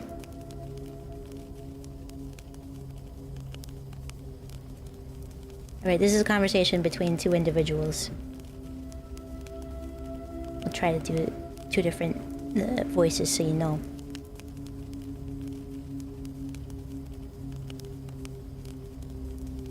You play Pico Park 2 for the next one? Okay, I'm down. They're made out of meat. Meat? Meat. They're made out of meat. Meat. Maybe I'll do an accent. Yeah. They're made out of meat. Meat. They're made meat. They're made out of meat. Meat. There's no doubt about it. We picked up several from different parts of the planet, took them aboard our recon vessel, probed them all the way through. They're completely meat. That's impossible. What about the radio signals, the message to the stars? They used radio waves to talk, but the signals didn't come from them. The signals came from machines. So who made the machines? That's who we want to contact. They made the machines. That's what I'm trying to tell you. Meat made the machines. That's ridiculous. How can meat make a machine? You're asking me to believe in a sentient meat? I'm not asking you, I'm telling you, the creatures are the only sentient race in the sector, and they're made out of meat. Maybe they're like Orfolii, or Olfolii, you know, a carbon-based intelligence that goes through the meat stage. Nope. They're born meat, and they die meat. We studied them for several of their lifespans, which didn't take too long. Do you have an idea how long a lifespan is for meat? Spare me. Okay, maybe they're only part meat, you know, like a wedily. A meathead with a electron plasma brain inside. Nope. We thought of that. Since they do have meatheads, like the wedily. But I told you, we probed them. They're meat all the way through. No brain? Oh, there's a brain, all right. It's just that brain is also made out of meat. So, what does the thinking? You're not understanding, are you? The brain does the thinking. The meat. Thinking meat. You asking me to believe in thinking meat? Yes, thinking meat. Conscious meat. Loving meat. Dreaming meat. The meat is the whole deal. Are you getting the picture? Oh my god. You're serious then. They're made out of meat. Finally, yes! They are indeed made out of meat. And they've been trying to get in touch with us for almost 100 of their years. So, what does the meat have in mind? First, it wants to talk to us. Then, I imagine it wants us to explore the universe. It wants to explore the universe. Contact other sentients. Swap ideas and information. You know, the usual. We're supposed to talk to meat. That's the idea. That's the message they were sending out by radio. Hello, anyone out there? Anyone home? That sort of thing. They actually do talk then. They use words, ideas, and concepts? Oh yes. Except they do it with meat. I thought you just told me they use a radio. They do. But what do you think is on the radio? Meat sounds. You know how you slap or flap meat and it makes a noise? They talk by flapping their meat at each other. They can even sing by squirting air through their meat. Oh my god. Singing meat? This is altogether too much. What do you advise? Officially or unofficially? Both. Officially, we are required to contact, welcome, and log in any and all sentient races or multiple beings in the quadrant without prejudice, fear, or favor. Unofficially, I advise that we erase the records and forget the whole thing. I was hoping you'd say that. It seems harsh, but there is a limit. Do we really want to make contact with meat? I agree 100%. What's there to say? Hello, meat, how's it going? But will this work?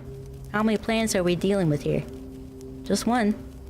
They can travel to other planets in special meat containers, but they can't live on them.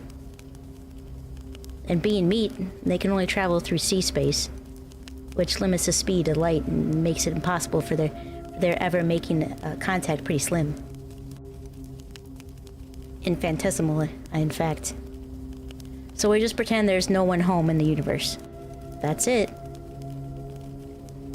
Cruel, but you said it yourself. Who wants to meet meat? And the ones who have been aboard our vessel, the ones that you probed? You're sure they won't remember? They'll be considered crackpots if they do. Went into their heads and smoothed out their meat, so they'll think it's just a dream to them. A dream to meet? How strangely appropriate. That we should be meat's dream. And can we market this sector unoccupied? Oh, and can we mark this sector unoccupied? Oh, and then we can mark this sector unoccupied. Good. Agreed. Officially and unofficially. Case closed. Any others? Anyone interesting on this side of the galaxy? Yes, a rather shy but sweet hydrogen core cluster intelligence in a Class 9 star in G445 zone was in contact 2 galactic rotations ago. It wants to be friendly again. They always come around. And why not? Imagine how unbearably, how unutterably cold the universe would be if we were all alone.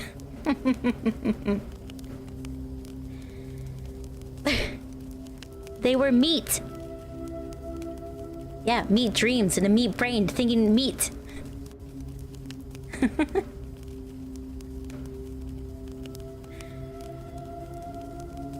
You know, a couple girls like that slapping meat. Yeah, but if you think about it, that's our lips are just moving, slapping meat. You were thinking food? Nope, it's humans, it's people. The meat is people.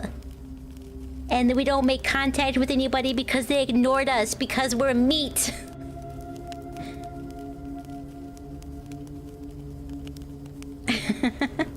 I liked that one.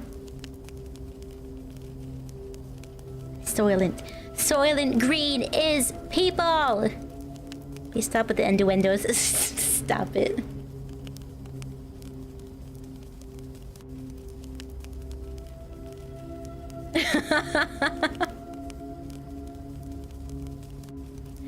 Do you think Twitch would ban me if I named one of my just chatting streams Flappin' Meats? Probably, huh?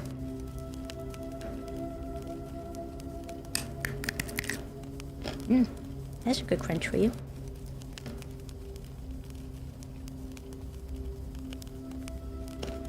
You guys didn't like that one? I thought it was a good story. And that's why, single-handedly, why we are alone in the universe is because we're being ignored by everybody else. feel like you get some unwanted pictures in there. That's true. Your meat is ruined. You'll never be able to get that out of your meat brain. Flopping meats, the musical. You hate ASMR normally, but the occasional crunch is nice. Yeah, I'm not big on ASMR, so, unless it's like nature sounds, and I specifically hate the sound of like people chewing and stuff. So I usually try to lean back after I crunch. I do the crunch and I lean back so nobody hears. I mean, I chew with my mouth closed anyways, but you know. Can you imagine your poor meat flopping as you're grilled over apple wood? I mean, I don't think they eat meat, so it's okay. We're fine.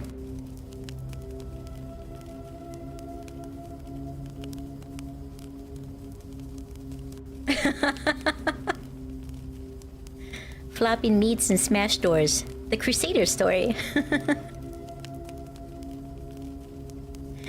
Oh my.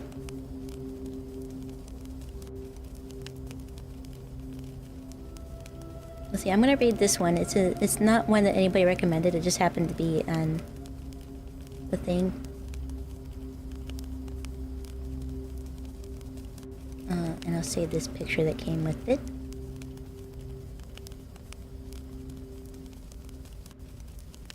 I'm gonna have to delete all these. It was recommended. People who also read this story also read this story.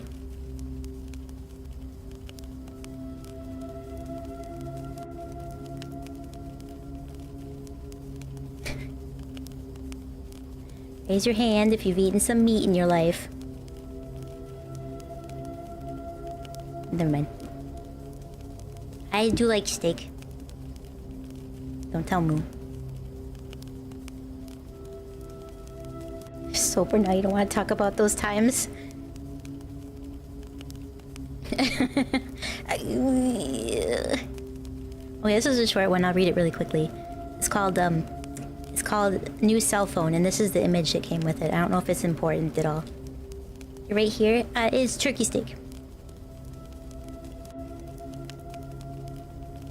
Did we add Mandor hand hook? Let me see if I can find it. Mandor hand hook.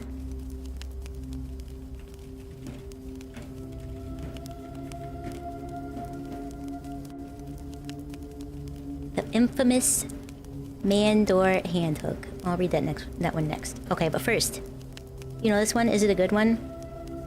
It's really short, so I figured I would read it.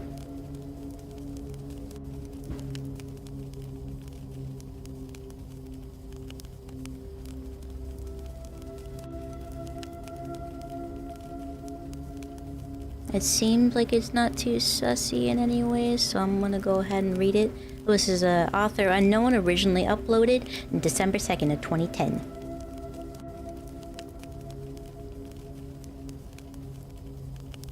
New cell phone. It's not sussy? Okay. A couple of months ago, my friend's cousin, a single mother, bought a new cell phone. After a long day of work, she came home, placed her phone on the counter, and went to watch TV.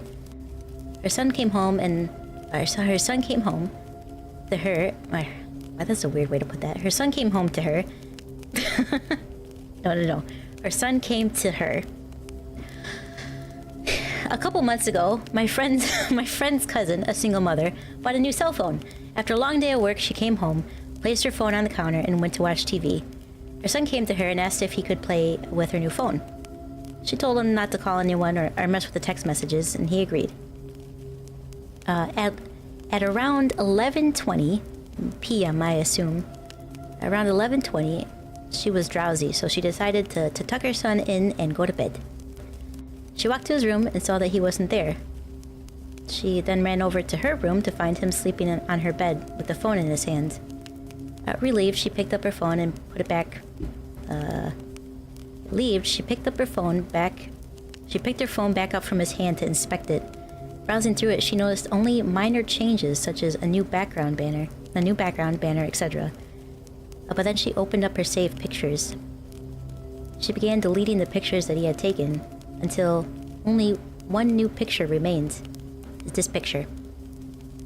When she first saw it, she was in disbelief. This was her son sleeping on her bed, but the picture was taken by someone else above him. And it showed the left half of an elderly woman's face. Is that what that is? Because I thought it was like a ventriloquist doll. That one's okay. That was alright. Oh, Kaiko, what? What's up with all these single mothers? As a doll, why? That's what I said. It's supposed to be, I guess it's supposed to be an elderly lady, but to me, that looks like a freaking ventriloquist doll, doesn't it? Old woman, my ass. Whose ass is an old woman? That's the whole story? That's the whole story. It was just a short one. Ammon, I can't tell if your Kaiko is Kaiko or Kaiko. And then if it's that one, I don't know what I did. Probably because I had to start over because I messed it all up. Okay, infamous man. Okay, this is what. Man door hook hand car door legend. Anonymous uploaded 6/19/2012.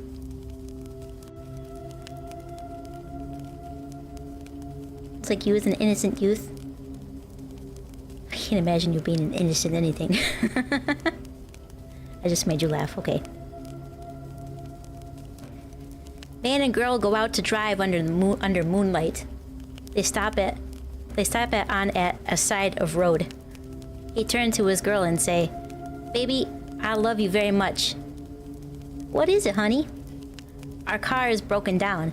I think the engine is broken. I'll walk and get some more fuel." "Okay, I'll stay here and look after our stereo. There have been news reports of Sirius, it's not even a word, being stolen." "Good idea. Keep doors locked no matter what. I love you, sweaty." So guy left to go get fuel for car. After 2 hours, girls say, "Where is my baby? He was supposed to be back by now." Then the girl hear a scratching sound and voice say, "Let me in." The girl doesn't do it, and then after a while she goes to sleep. The next morning she wakes up and finds her boyfriend still not there. She gets out to check, and man door hand hook car door.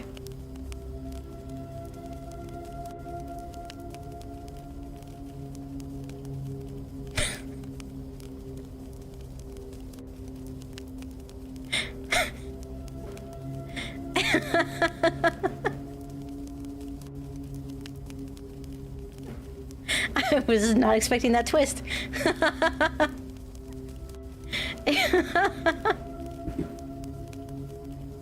I love you, sweaty.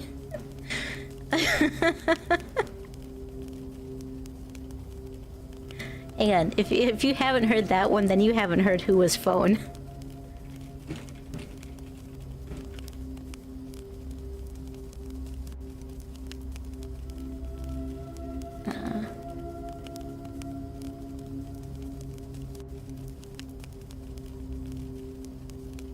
Love this one too. This one makes me laugh so much.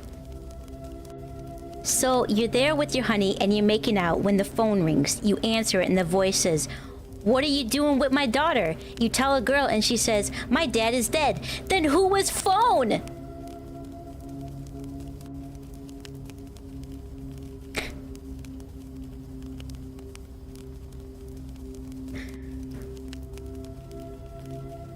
There's another part to it.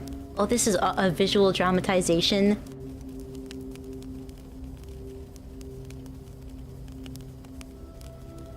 Okay, so that's the original one. And then there's an alternative version that's far less known. Okay, so basically it's like this. You're at your friend's house for like the night or whatever, and then a guy is and then you guys are making out on the couch, yeah? And like, her dad calls on the phone and it says, "No, she's like, it's more if you use the other hand, yeah?" And you're like, "Oh, dude, your dad is trying to give me advice on how to diddle you." And then she's like, "I don't have a dad," or whatever. "But what?" Who was phone?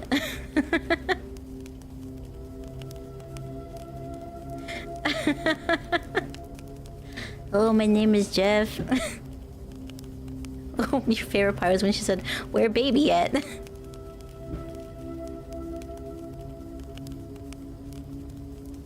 Fun fact, just because she calls you daddy doesn't mean she's your daughter.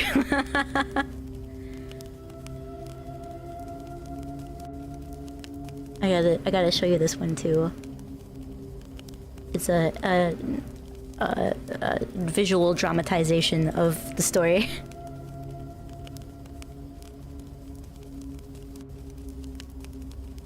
Okay.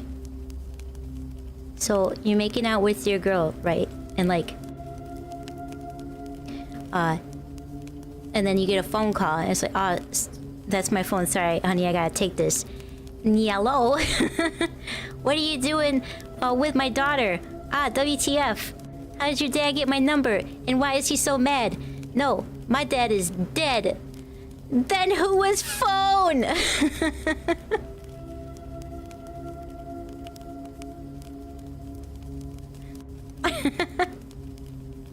You sent me another funny one? Okay, let me take a look at it. The supermarket monster.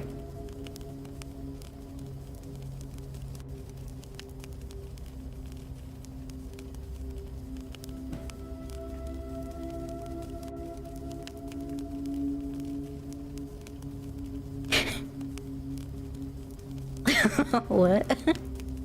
Ah, ad, get off my screen.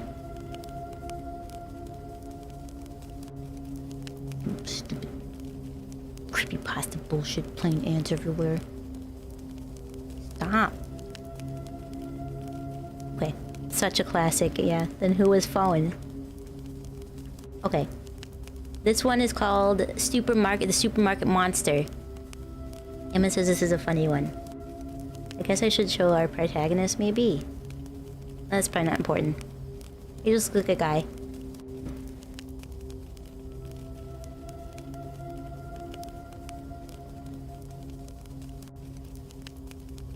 Okay. Once in a place far away, a very long time ago, there was a boy named Roger. He was tall and a bit round. That drawing's not round. Is he a single mother? Maybe. Let's find out. There was a boy named Roger. He was tall, but a bit round. He lived in this big city where unusual things seemed to happen every day. For example, his uncle died.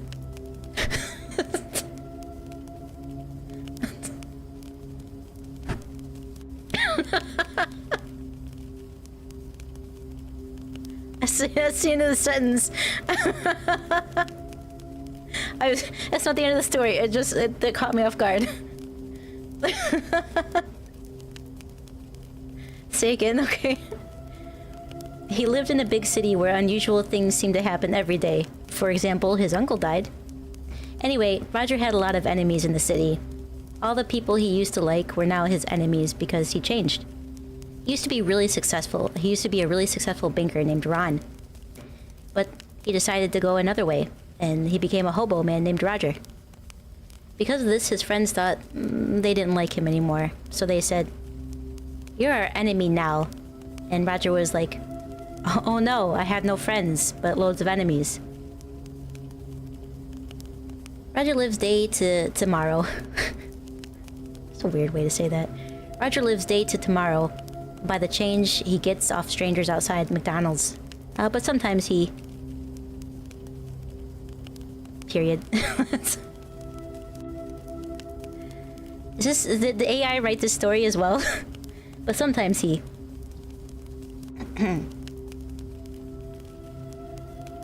I'll read that again to be more impactful. Roger lives day to tomorrow by the change he gets off of strangers outside of McDonald's, but sometimes he... When he gets enough money, he goes to the local shopping center called Teco.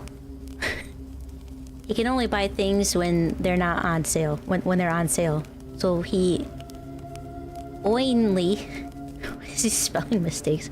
So he only buys things that are on sale because he doesn't have much money. Okay, I'm gonna read this very slowly so I get everything correct.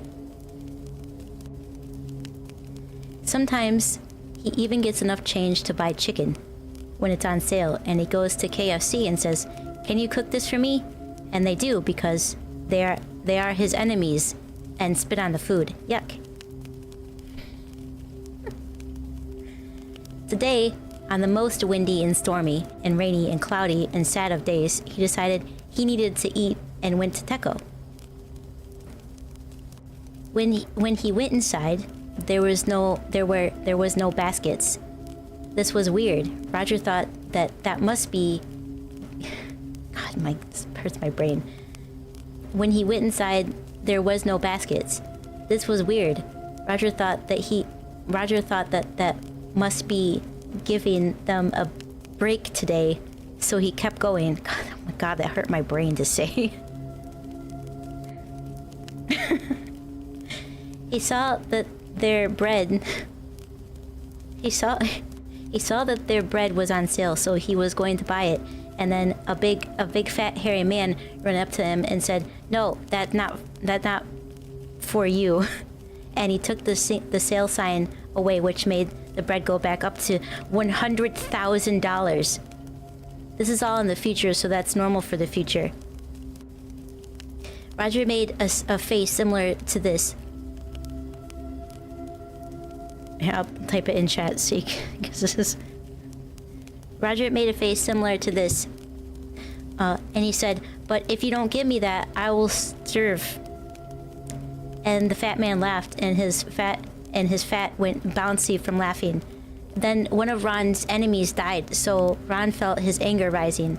That happens when his enemies die. And he punched the man so hard. The manan, that's what's typed. And then he punched the manan so hard that his fat fell off, and then the man was so angry that he cried blood. Then the lights went out so fast that Roger knew he was gonna be murdered. A black mist came out of the cereal boxes, and the bacon was flying everywhere. Pancake mix splashing over the counters, freezers freezing at higher temperature than normal, so that it was freezing the frozen pizzas too much. The pizzas too much. Ron ran way far away to the aisle that's always full of people. It had loads of sweets and crisps. Yummy. There was like 15 monsters there, all black with eyes oogling with blood and tears that looked like bacon but were actually that people's skin. He screamed, "Fat man, help!" But when the fat man came, he said, "You punched my fat, and now you will pay. I am your enemy." There's long pauses here, so.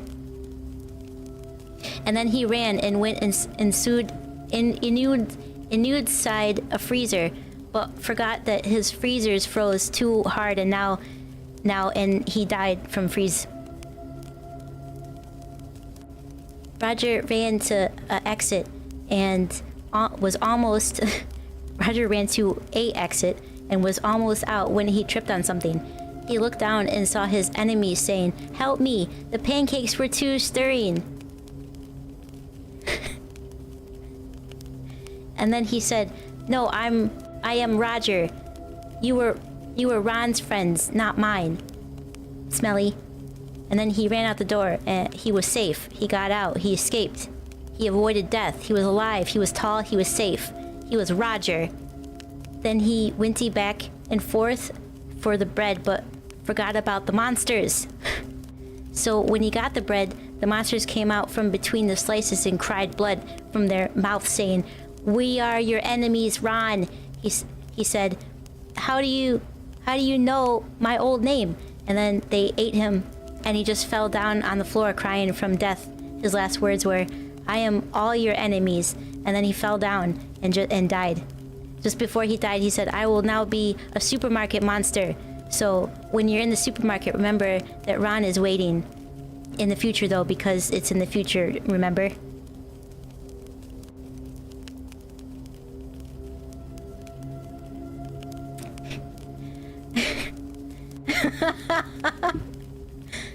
Emin, that was an amazing story.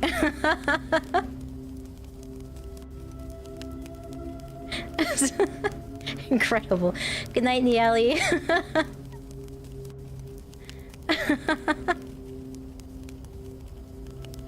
First of all, what KFC makes you provide your own chicken? Why did Roger even bring up the dead uncle in the first paragraph? Who knows? That was an incredible story. Oh my goodness.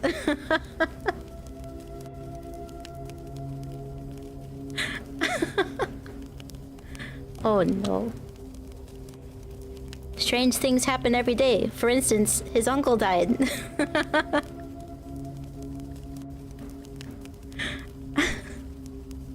Welcome to the You Kill It, You Grill It KFC. Trump's tariff caused bread to cost $1 million? Yeah, in the future though. Only in the future. $100,000 because this took place in the future.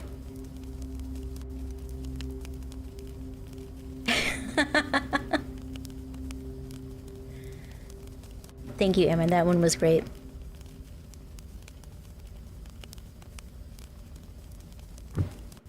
His 84th term.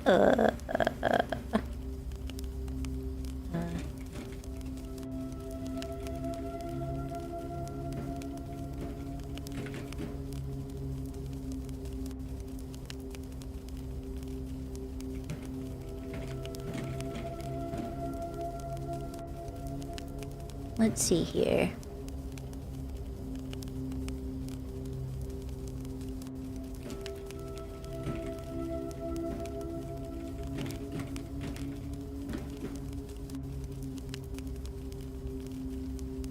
Crusader, you make me think of that show based on the book. 1984? Is that the one you're thinking of? Accept Dogecoins. Hillary's. Rare Pluto Nash reference for the youngsters. Pluto Nash is goated? I don't think I know what that is.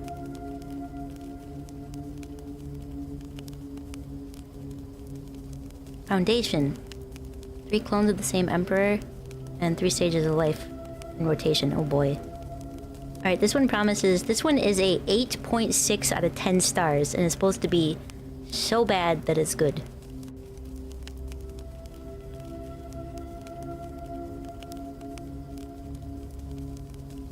Is this part of it? What part is the story? Parents and origins? Where the fuck is the story? Is this a story?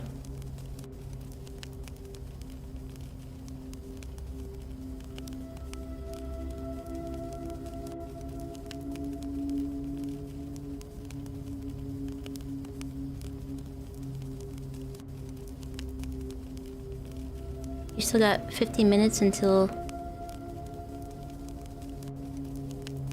Hoot and Orbital, so you're strapped in? Well, let's go. Do you have any creepypastas?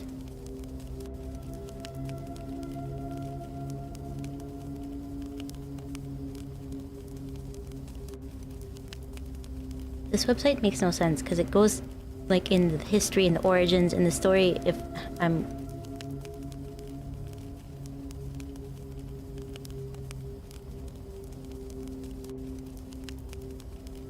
I don't know where the story is and where this stupid...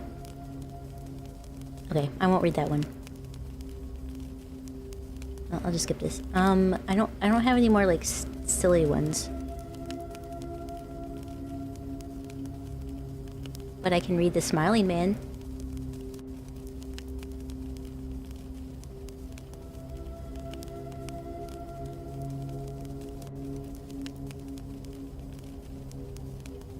Go into Reddit.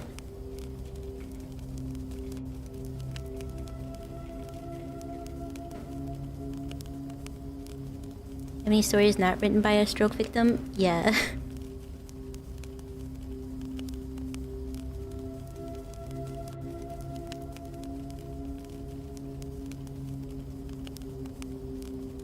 a nice short one, the Smiling Man. Yeah, it's not too long. I'll read this one. Let me take a drink first.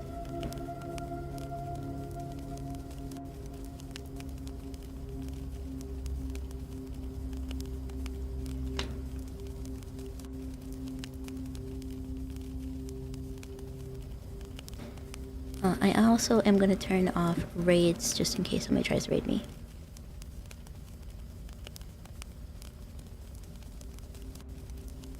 Stop raids.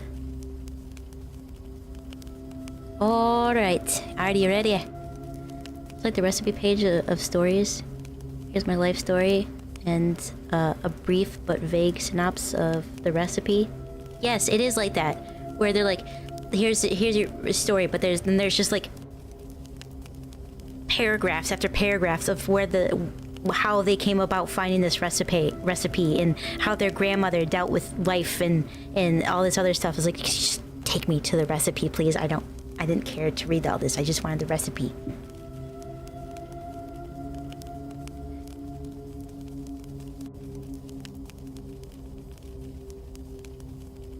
The Smiling Man.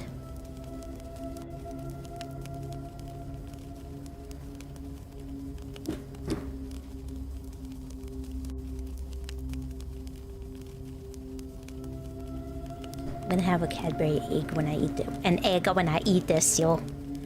Smiling Man. About 5 years ago, I lived downtown in a major city in the US. You sent me one? Let me look at it real quickly. From the No Sleep podcast? Let's go. I mean, from the No Sleep subreddit.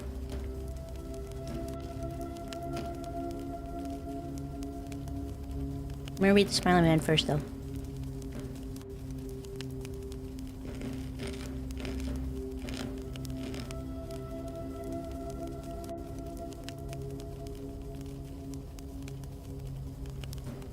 Yeah, he smiles because you showed him my stream. That's a pretty creepy smile.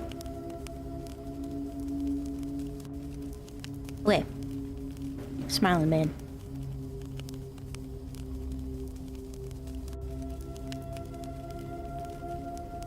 Eating chocolate and reading actually isn't a good idea, so I'm not gonna eat those.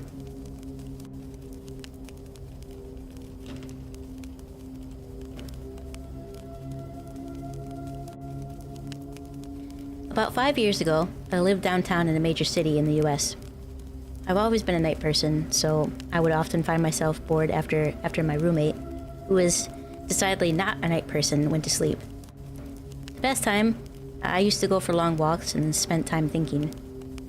I spent 4 years like that, walking alone at night and never once had a reason to feel afraid.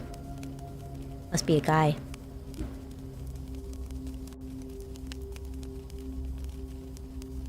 Just saying.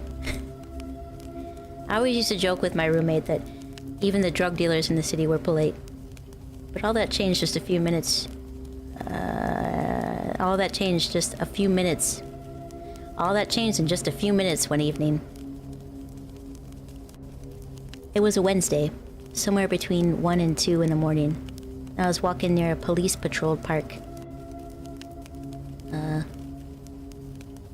I was walking near a police-patrolled park quite a ways from my apartment.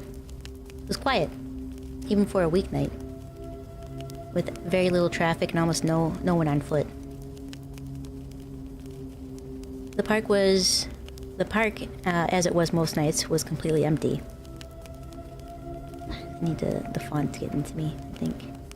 Okay, maybe this will help. I turned down a short side street in order to loop back to my apartment when I first noticed him. The far end of the street on my side was a silhouette of a man. I'm sorry. Stupid ADHD brain. I heard that and immediately went into song.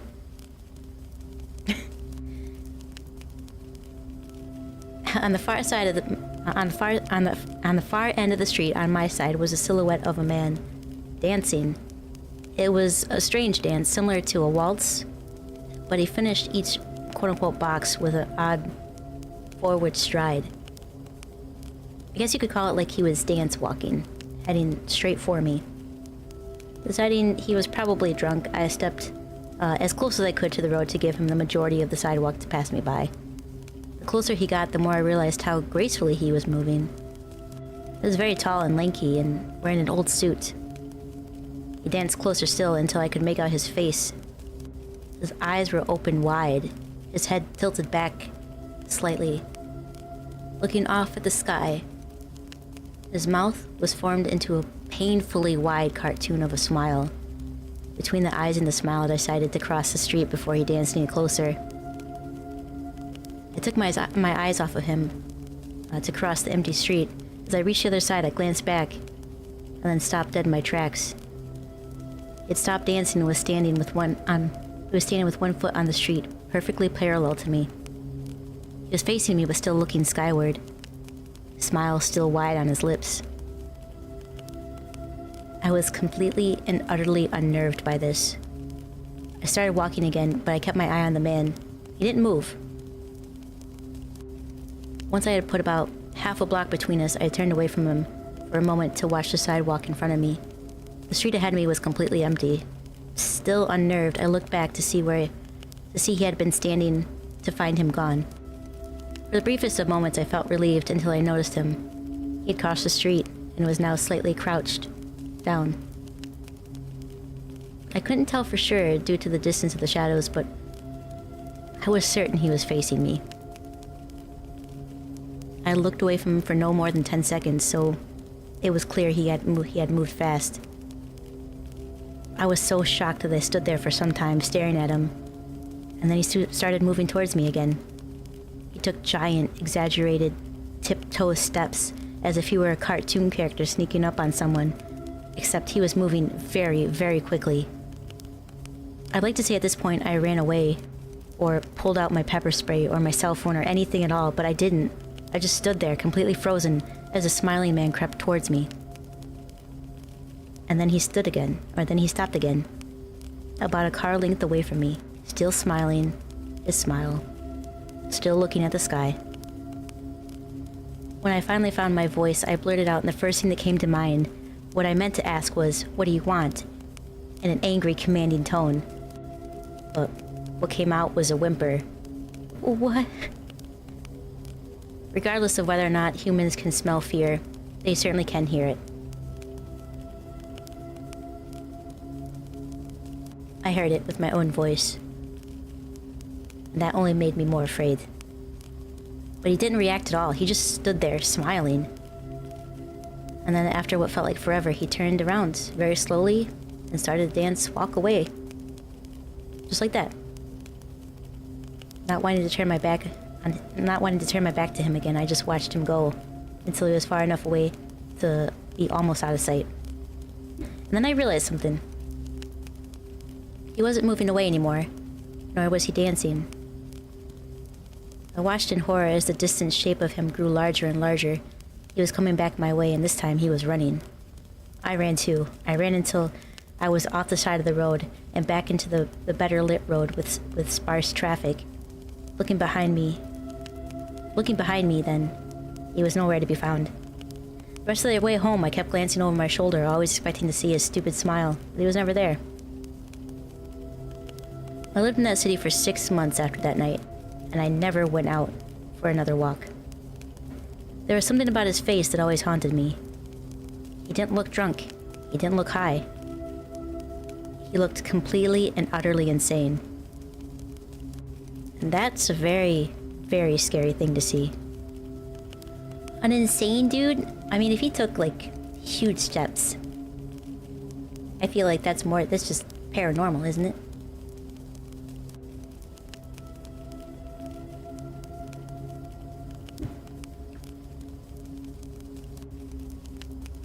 Hi! Hi, Quispy. How are you today? Welcome in.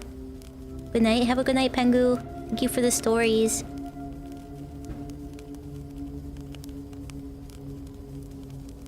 Imagine a 4'3" ghost haunting you. Hey, I feel like a 4'3" ghost would be a little spookier. You know, like how they put ghost kids in stuff to make it scarier? Be like that. Ghost kids are creepy.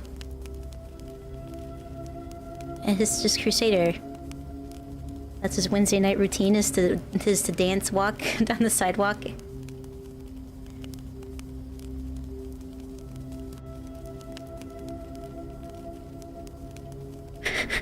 All this creepypasta stuff going on. You're not gathering quests in Monster Hunter. Monster Hunter for you, and some of the textures were glitched. You legit got creeped out for a second. The 4'3" ghost like a soccer ball. Can you kick a ghost? Aren't they just like not corporeal? You just go right through them. I guess it depends on the lore.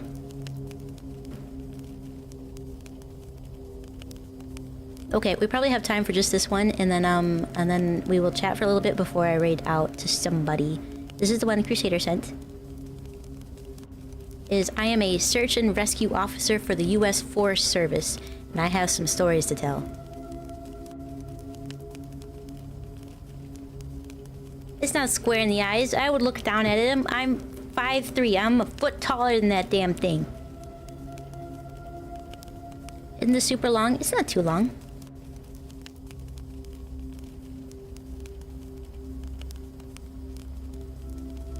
It's not any longer than one of Pangu's stories. So, it should be good. That's Narlas, yeah, search and rescue. You can choke slam them if you salt your hands first. Oh, good thinking. Alright, this is in the no sleep subreddit, so you know it's probably gonna be pretty good. It's from 10 years ago. A best monthly winner in 2015. Do Kaiko have a Discord? I do. See? Discord. Hopefully that works. I haven't checked it in a while. Now with hopes and dreams and across yelling, "Be gone. Be gone, demon," or something. Ghosts aren't demons. We're different. Some demons can be ghosties though. But I'm not. Emma's not.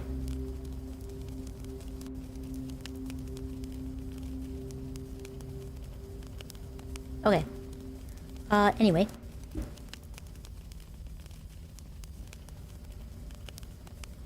Be gone, short ghost that I don't know. That one might work. That could be acceptable, yeah. Just enjoying it while it's there. I mean, it might be there a little bit longer, at least until Tuesday, because I won't be doing another marbles or nitro stream racing until Tuesday. And Kai bro ended really early, so. Alright, I'm a search and rescue officer for the U.S. Forest Service. I have some stories to tell. I wasn't sure where else to post these stories, so I figured I'd share them here. I've been an SAR officer, probably SNR officer for a few years now, and along the way, I've seen some things that I think you guys will be interested in. I have a pretty good track record for finding missing people. Most of the time, they just wander off the path or slip down a small cliff and they can't find their way back. The majority of them have heard the old saying, "Stay where you are" thing, and they don't wander far. But I've had 2 cases where that didn't happen. Well, and both bother me a lot. I use them as motivations to search even harder for the missing persons cases I get called on.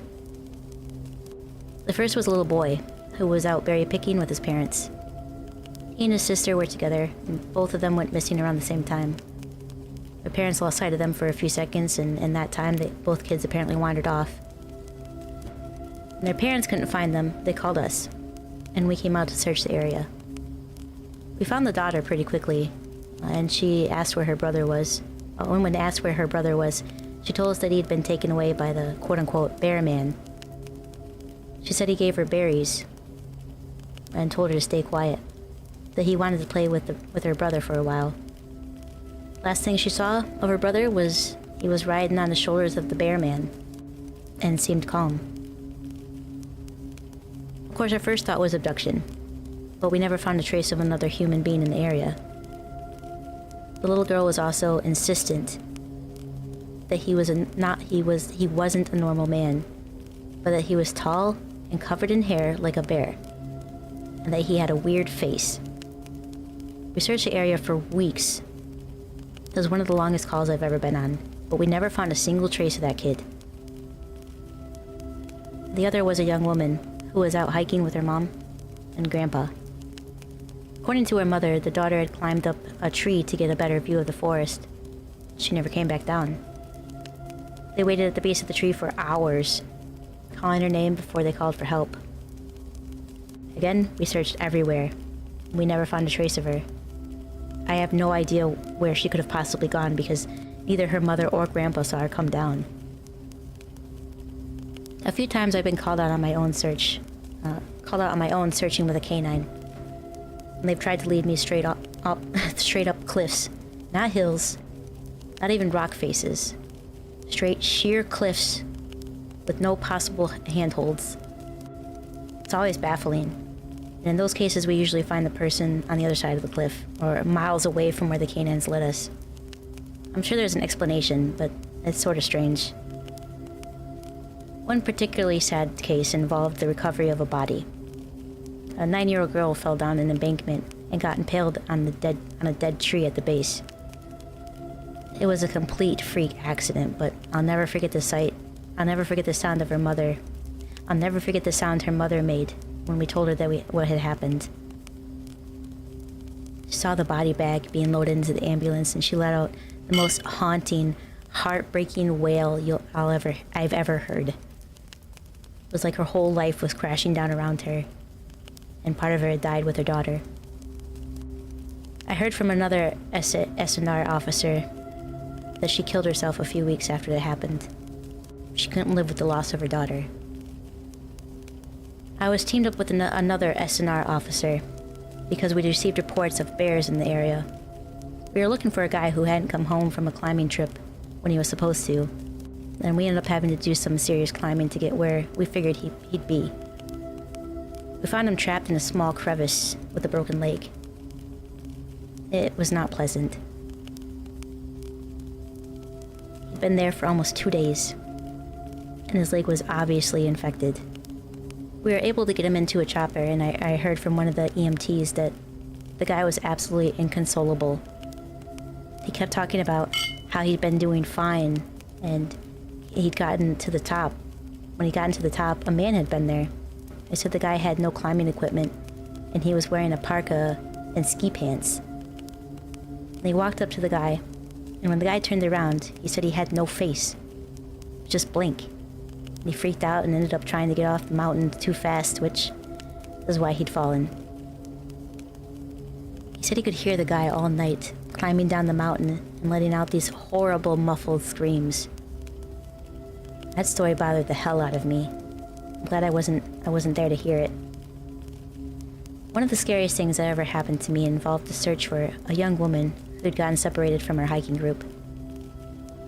We were out until late that night because the dogs had picked up her scent. We found her. She was curled up under a large rotten log.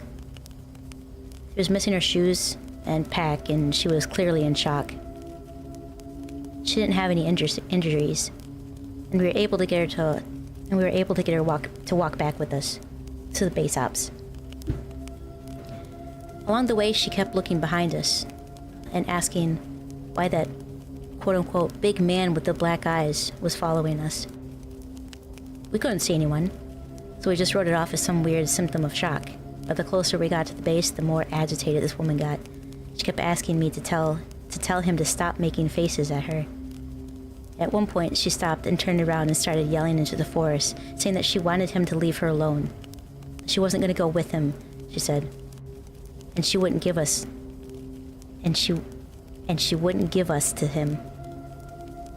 We finally got her to keep moving, but we started hearing these weird noises coming from all around us. It was almost like coughing, but more rhythmic and deeper. It was almost insect-like. I don't really know how else to describe it.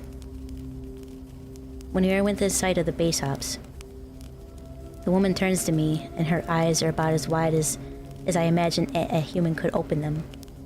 And she touches my shoulder and says, "He says to tell you to speed up. He doesn't like looking at the scar on your neck. I have a very small scar at the base of my neck, but it's mostly hidden by my collar. And I have no idea how this woman saw it. Right after she says it, I hear a weird coughing right in my ear.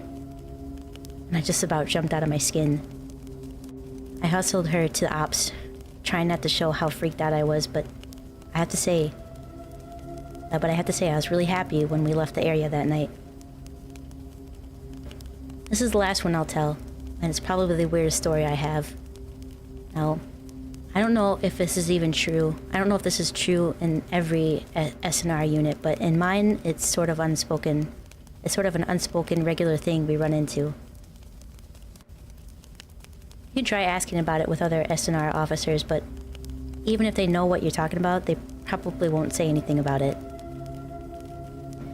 We've been told not to talk about it by our superiors, and at this point we've all gotten so used to it that it doesn't even seem weird anymore. On just about every case just about every case where we were really far into the wilderness, I'm talking 30, 40 miles, at some point we'll find a staircase in the middle of the woods. It's almost like if you took stairs out of your house, cut them out, and then put them in the forest. I asked about it the first time I saw some, and the other officer told me to not worry about it, that it was normal. Everyone I asked the same thing. I wanted to go check them out, but I was told very empathetically that I should never go near any of them. I just sort of ignore them now when I run into them, because it happens so frequently. I have a lot more stories, but I suppose if anyone's interested, I'll tell them tomorrow. If anyone has any theories about those stairs, or if you've seen them, let me know. Oh, there's a part 2, too. Oh, this part's much longer. Holy smokes. Hydration is important. Hydrate, you got it. Lucky guy, when you did SNR, all you ever found was flopping meats. A hydrate and a stretch, alright. Okay, that's all I read for tonight. I'll do this again maybe in a couple of weeks, because I enjoyed this. And I know a lot of you like my just chatting streams, because I'm not a spectacular gamer, unfortunately. What are you gonna do, you know? It is what it is, you know? I'm not in... Yeah, put my book away. I'll put my book away. I'm gonna put my book away. There we go. Let's just enjoy the fire for a moment, huh?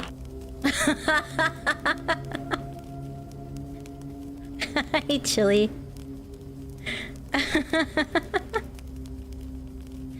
I'm amazing at everything I do. Thank you. I hope you enjoyed the stories, guys. I really do. Here's your crunch. We got a little spooked. Kittens get scared easily. That's okay. Someone tooted in fear.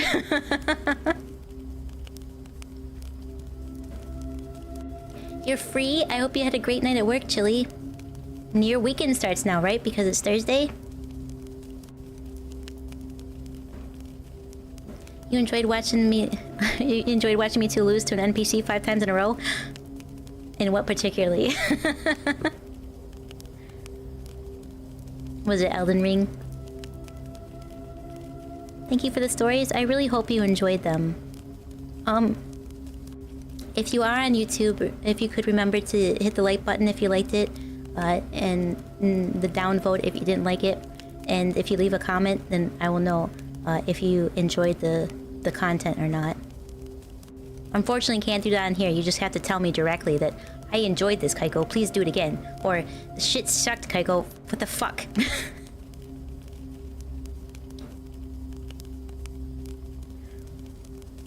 And I hope the sounds weren't too bad. You enjoyed it? You also enjoyed it? Even though it was scary? It was a nice break from gaming streams? I'm glad you enjoyed it. Thank you. You're ugly. You're disgusting. I'm gonna kill you. Give me $200.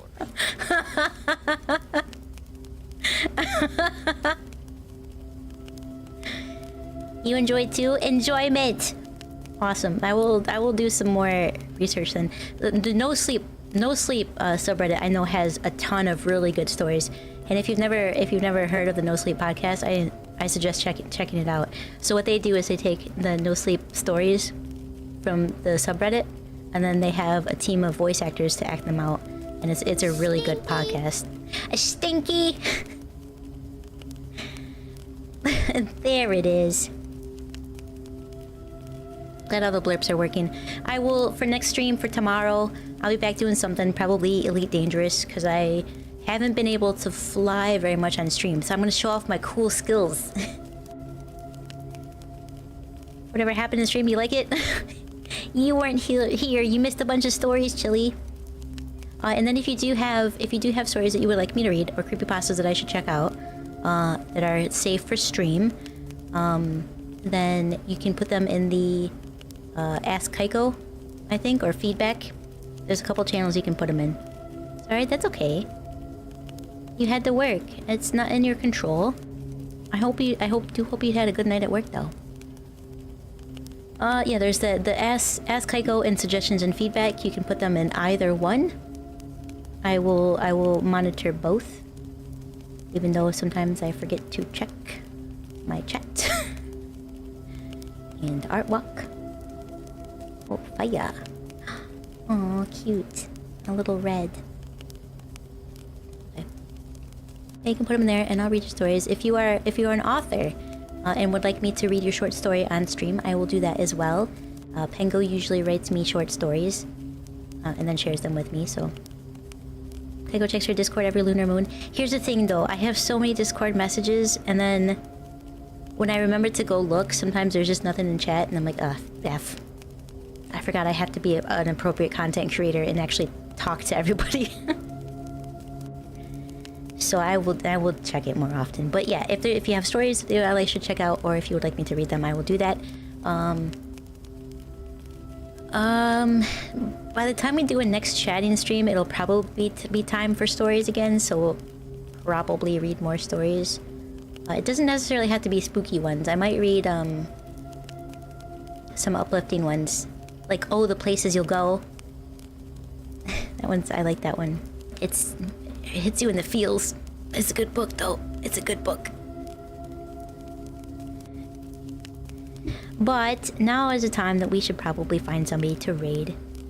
Also, what did you guys think of the fire? And then I colored everything so there was a nice little soft glow. I mean, it's too bad I couldn't make it flicker, but cool nonetheless, huh? I was pretty proud of it. I was working on it a lot last night. I was working more with Kai-chan. Oh, Jesus Christ. Why you zoomed in so far? I was working on the Kai-chan stuff a lot, but, with the, oh, hey. Jones is chatting, too. I wonder what Jones is chatting about. Looks like he's doing reaction stuff.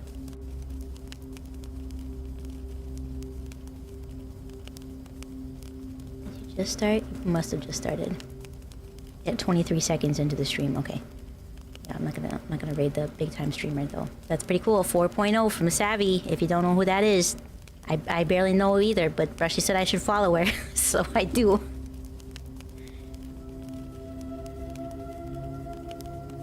Okay, I got a couple choices. Actually, never mind. I'm not gonna give you a choice. I'm just gonna go raid Jones. Raid T-Pain. I'm not doing. The fire made it both cozy and spookier. I'm glad to hear it. You have some real ghost events that you witnessed while you were stationed in Japan. I'll type them up and send them to me. Yeah. And I can share the one story that, or the couple stories that Mamako told me that she had. The one with the baby crying. That one's always spoopy. Okay. We're gonna go say hi to Jones. I'm gonna be back tomorrow.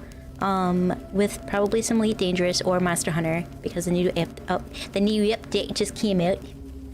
Because the new update just came out. Eventually I would like to go back to some Warframe, because that is also a thing. You can also type in Raid 2, Vinny, if you could do that one. Although I think most people in here right now that are going to use the message are probably already subscribed, so... Perfect! There you go. I will see you guys tomorrow. Thank you so much for hanging out with me. I really hope you enjoyed the stories, because I would like to do some more and get back into the track of doing some just chatting streams, because we all know that I love to yap. Thank you for the streams. Thank you so much for hanging out with me tonight. I really do appreciate it. Thank you for the gifted subs and the new subs and the resubs and the new follows and the raid. I very much appreciate it. I think that's all I have to say. Besides, thank you so much for spending your evening with me, and I hope you enjoyed the stories because I enjoyed sharing them. But we're gonna go say hi to Jones because I'm out of drink, and that means we're out of time. I'm Kaiko. Thanks for watching, and I hope to see you in the next stream. Bye bye.